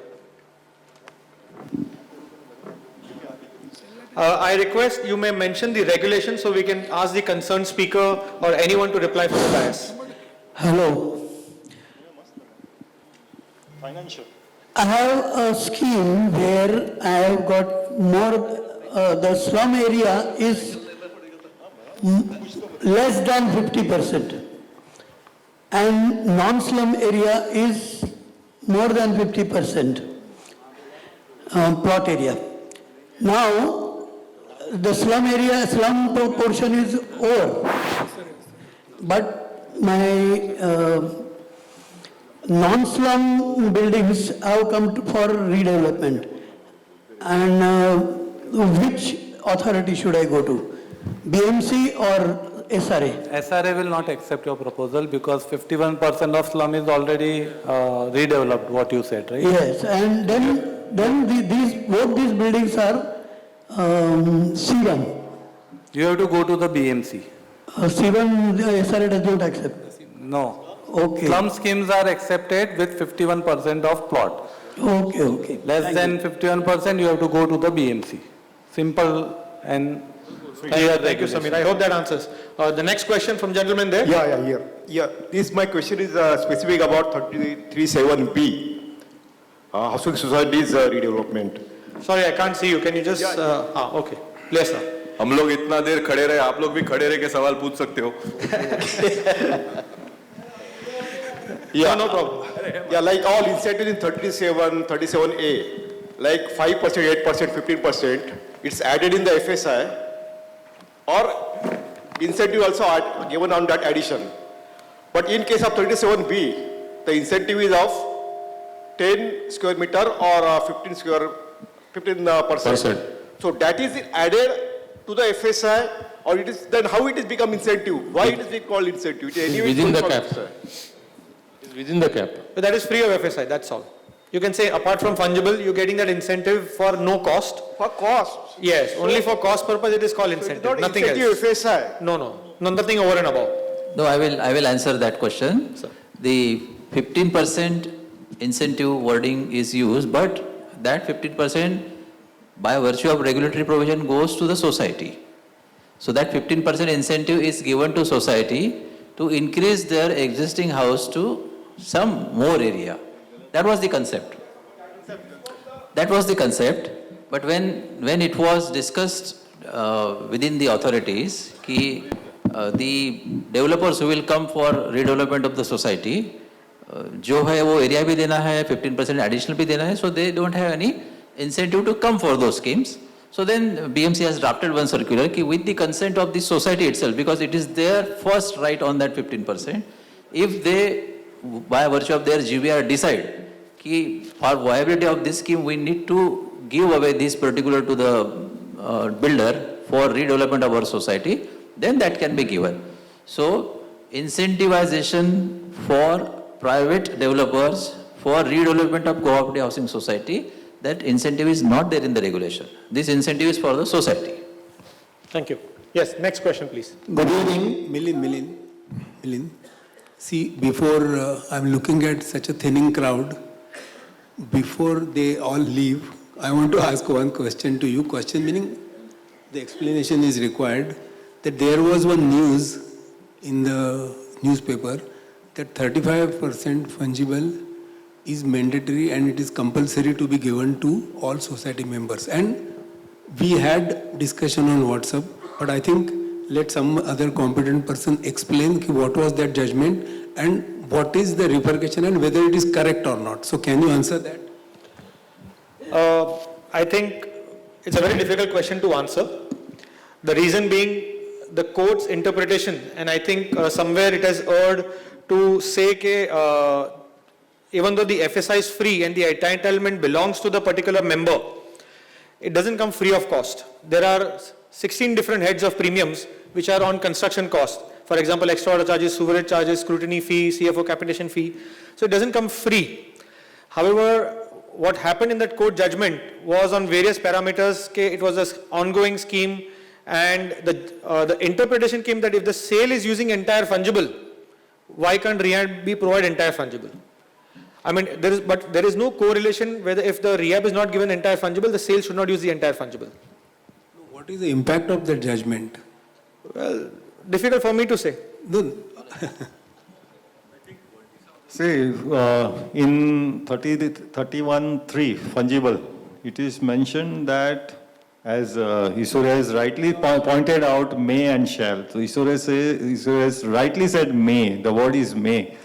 And it shall be, if at all if it is allowed, utilized, then it shall be without charging premium. So for premium there is a charge. It shall be. Yes. Premium shall not be charged. Yes. But 31.3, it is very clearly mentioned it is not mandatory. Yes. But somehow recently that judgment has come. We'll have to study, or maybe challenged by the developers. We don't know. But judgment has come in one of the case. It could be a case-specific case. The order has to be read to understand whether it was case-specific. This will be case-specific. It was a case-specific order. Even I think I have heard that. It is a case-specific order. I think most court orders are always case-specific. They don't generalize. Yes, it should not be considered. Let us not talk like a sub-engineer. Whenever negative judgment comes, it is totally universal, global. Even in Thane, Dehradun, Jammu, Kashmir, they will apply. But when positive comes, it's case specific. And this is the time where PIATA is also supporting that. Yes. Just imagine that. See how much we have baptized ourselves. Thank you. Yes. The next question, please. Yeah, good evening. I am architect Tarana Shetty. We have understood the explanations about various regulations of 33. Thank you very much. I have come across a very specific issue. I think this is the right forum to raise that issue. I have come across a society who have officially authorizedly used more than the permissible FSI by way of floating FSI and in the suburbs. I understand 33(7)A is giving the provision of incentive FSI for tenant-occupied buildings, but not to cooperative society. This is a case of cooperative housing society which is due for redevelopment, but they have used officially excessive FSI. This is a, I think, very peculiar case. There are very few buildings who might have used floating FSI. So can I see the redevelopment of this society possible by applying the 33(7)A to a cooperative society and again not having a cap of 4? Can I answer? Okay. So 33(7)A is only for tenanted properties. Also, you have to understand that under 33(7)A, if a particular flat belongs to the landlord, उस पे भी incentive नहीं मिलता है. So forget cooperative society. Even if it was tenanted property and one of the tenants is the landlord himself, he becomes the owner of the property and उस पे incentive is not granted, which is not the case in 33(7), where a landlord enjoys dual benefit as an occupant tenant as well as a landlord. Whereas in 33(7)A, very specific, so it can't be applied to societies. You can use other combination schemes, but being protected development, 15% will be granted on top of that. If you have road width, do road width. If you have combination schemes available as per road width, do combination schemes. Yeah, I understand. Thank you. I have worked out the feasibilities, and this scheme redevelopment is not becoming possible under any of the regulations. So I have put up this question in this forum, and I would really want to come to this forum of addressing this redevelopment possibility and going to the government maybe to try and take the benefit of 33(7)(a) without a cap to a housing society building. Let's see, I think we can take it offline. Yes, thank you so much. Next question, please. But Taranath Shetty ji, what is happening is that for self-redevelopment of society, there are certain incentives being promoted and proposed. Very soon, probably the premiums may come down for self-redevelopment of societies. It's in the pipeline. So that could probably make it a little more feasible than currently. Existing excess FSI consumed societies are always a difficulty, especially 1.4, 1.5 is out of the way with road width. After that, Let's please hope for pass the on the best. mic behind. I Please, think there are any two girls question? I who think are there's a wanting to lady ask. asking a question. After you, will take a question from the lady. Yes. Hi, good evening. Actually, thank you for the fantastic session. I just had a question. I have a plot and I have an excess of only 6 feet to that. So what is the scheme? I'm not able to amalgamate that with some another plot. So what would be the ideal You say scheme? 1.8 meter road you have an access to your property? Only Yeah, 6 just feet? 6 feet, yeah. So 1.8 meter, मतलब 2 meter से भी कम. Yeah. It's a regular property, Gauthan, what is it? Yeah, it's not actually defined quite. It is a C tenure or A tenure. Gauthan होगा तो Shri Sahib, you can give some hope. If it is a non-Gauthan regular C tenure property with 1.8 meter access, you'll have to get access. Only existing FSI will be allowed, reconstruction. वो भी 1.8 meter में तो वो भी Authorized building, you will get existing FSI plus fungible. So that would be only 1.35. वो भी 33(6) में.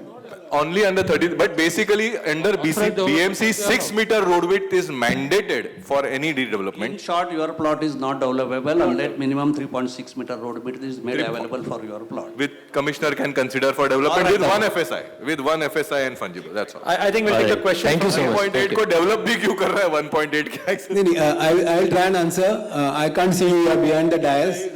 The thing is, even if proposal DCR allows, there is a debate like 33(6), you can redevelop and whatever, but fire department will not allow you. Gauthan, even it is allowed कि 3.6 से कम है, still 14 meter height is allowed, but they don't issue NOC, and moment NOC doesn't come, the concession report and 4C cannot happen. So either you have to catch hold of good licensing person and convert it into. That's not there. It's not possible. Okay. These are We hypothetical will take two questions. more questions. The person in the green, yeah. Sir, I have a question for Milind sir specifically regarding 3312B. Sir, in your presentation you told regarding having the area based onto the carpet area or has to be onto the carpet area. So sir, if we go specifically by RERA carpet, then sir 27.88 into 35% and then making 1.2, which comes usually to 45.17 square meters. And if we make RERA carpet of it, it comes more than 37.64. So sir, it has to be MUFA or RERA specific? RERA. Then sir, RERA will be always 37.64 will be always MUFA carpet. Right? Because 27.88 into 35%, if you make 27.88 being the MOFA carpet area of existing structure, then sir, onto it, if you give 35%, it will be only 37.64 or 36.64. I will simply clarify to you. You see, the 27.88 is a RERA carpet. Let's take the numerical calculation. Okay. 27.88 into 1.2. 35.16 into 35%, 45.17 is a built up area. Right, sir. उसके अंदर जो भी carpet बैठा वो आप दे सकते हो. Calculation of that carpet area is done in the format of RERA and not MUFA. Okay, because sir, 1.2 factor we usually use when it comes to the MOFA. Otherwise, it goes to 1.08 only, sir, yes, right? but here it is used 1.2. Right, okay. So secondly, the question for the same thing, sir, it is like the parking condonation, that is 8 onto each 8 for 45 ke below wala area ka, sir. So 8 tenements के लिए जो concession has been given, is it for only rehab or say PAP, or it is applicable to cell component as well? So what the DCR in the parking very clearly mentions, that it is applicable to rehab and composite. Okay. Okay. But that means if it is non-composite, it has to be as per the regular parking. But if it is composite also, and if you want more car park, at the option under the note, under parking, the regulation note, it is mentioned that even for those, for sale component, you can go for regular car park. So we can, but if we are unable to achieve that, You can go we as, go in if for it is composite, 8? if it is composite, you can go as per the subsidized one. Otherwise, you have to go for regular one. Okay. Now, sir, regarding, that provision of the amenities like Anganwadi, Balwadi and everything. Not applicable in 12. Okay. Yeah? Okay. Next question here, sir. Gentleman in the specs. Yeah. We'll take just 2 more questions, please. Mic is with me, sir. Sir. Can somebody please pass on the mic to the gentleman in the blue? Sir, the mic was Acha, udhar hai. just Okay. a question. Namaste, sir. Myself, architect Shubhankar. I would really thank PIATA for this wonderful session where Thank we you. are able to understand various different things. My specific question to you, Milind, sir. Now there is a plot, now we, in a 33-9, the particular plot is of 5,000 meter. It is applicable, it is in city. Now that particular plot is owned by the BMC. Means it is not a tenanted property, it is a leasehold land. Now in this particular process, how do we calculate the OTP, which we have to give? In a case of 33-7, there is a policy, but when we go for 33-9, so apart from giving the surplus area of 60 or 40, what is the OTP that we have to give to the MCG? So right now what the BMC Estate Department has done is they are charging you a premium on the land for leasehold property. And the formula for that is plot area into 1.33 into 20% of the ASR. For the purpose of OTP, they have not formulated a policy, but based on this, they are issuing NOCs, and NOCs has been issued. On the open, means not open On the land. total plot area into 1.33 is like saying that they are giving their plot for, as a landlord, they are taking that compensation. So not on the FSI, because the FSI is based on sharing and other parameters. But as a landlord, they are demanding a cost for themselves. Like in slum, how in 3310 people pay 25%. Yes. Here you are paying 20%. Thank you, sir. I will partly answer your that OTP question. Yes, See, sir. in 33.7, OTP is one-time premium. One-time premium for what? Whatever is surplus which you need to give to BMC, BMC is allowing you to use it for sale. So that is the one-time premium, because that surplus is being entirely given to you for sale. In this case, surplus is to be shared with BMC in built-up form, 60-40, 45-55. So there is no question of OTP. You have already shared something with BMC, built for them tenements free of cost, and you are getting remaining as a compensation for that construction. So nothing remains to be accounted for, so no OTP to my opinion.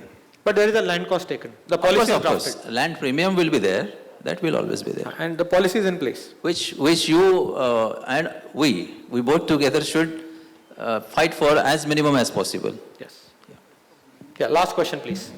Which regulation can you combine with regulation 3319 other than regulation 30? Which regulation can you combine? 3319. 3319, there are 2 options. One is entirely commercial.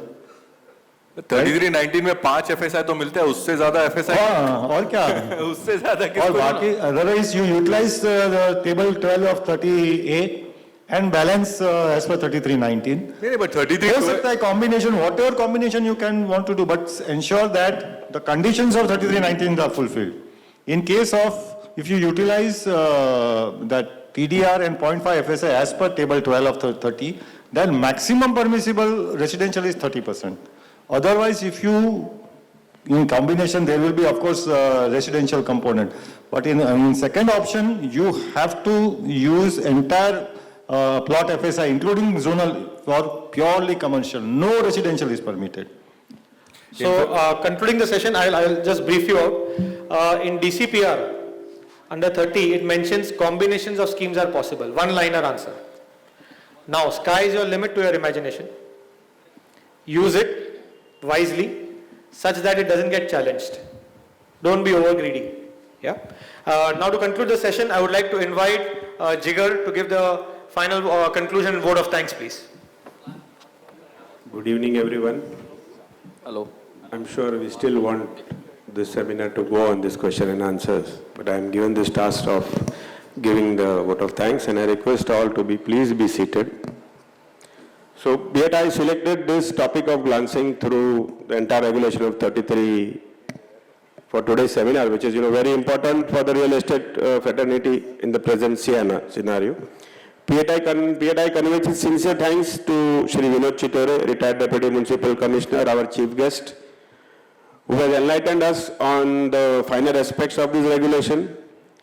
PAI thanks Shri Sunil Rathod, Chief Engineer DPIC, for his encouraging speech. PAI it is indebted to the sponsors, who have donated generously for this event, making this event a good success, the function. We also appreciate the management of Yogi Sabhagara, and we appreciate wholeheartedly to our President, Shri Manoj Dubbal, our committee members, all the speakers who have toiled to make this symposium a success. And of course, last but not the least, all the members who have attended in large numbers, who have patiently listened to all the speakers, give their queries, and I'm sure they want more question and answers round. But we come to the end of this event. A big thank you to all. You can all join us for the dinner now. So thanking you all once again. Good night. Shubh Ratri.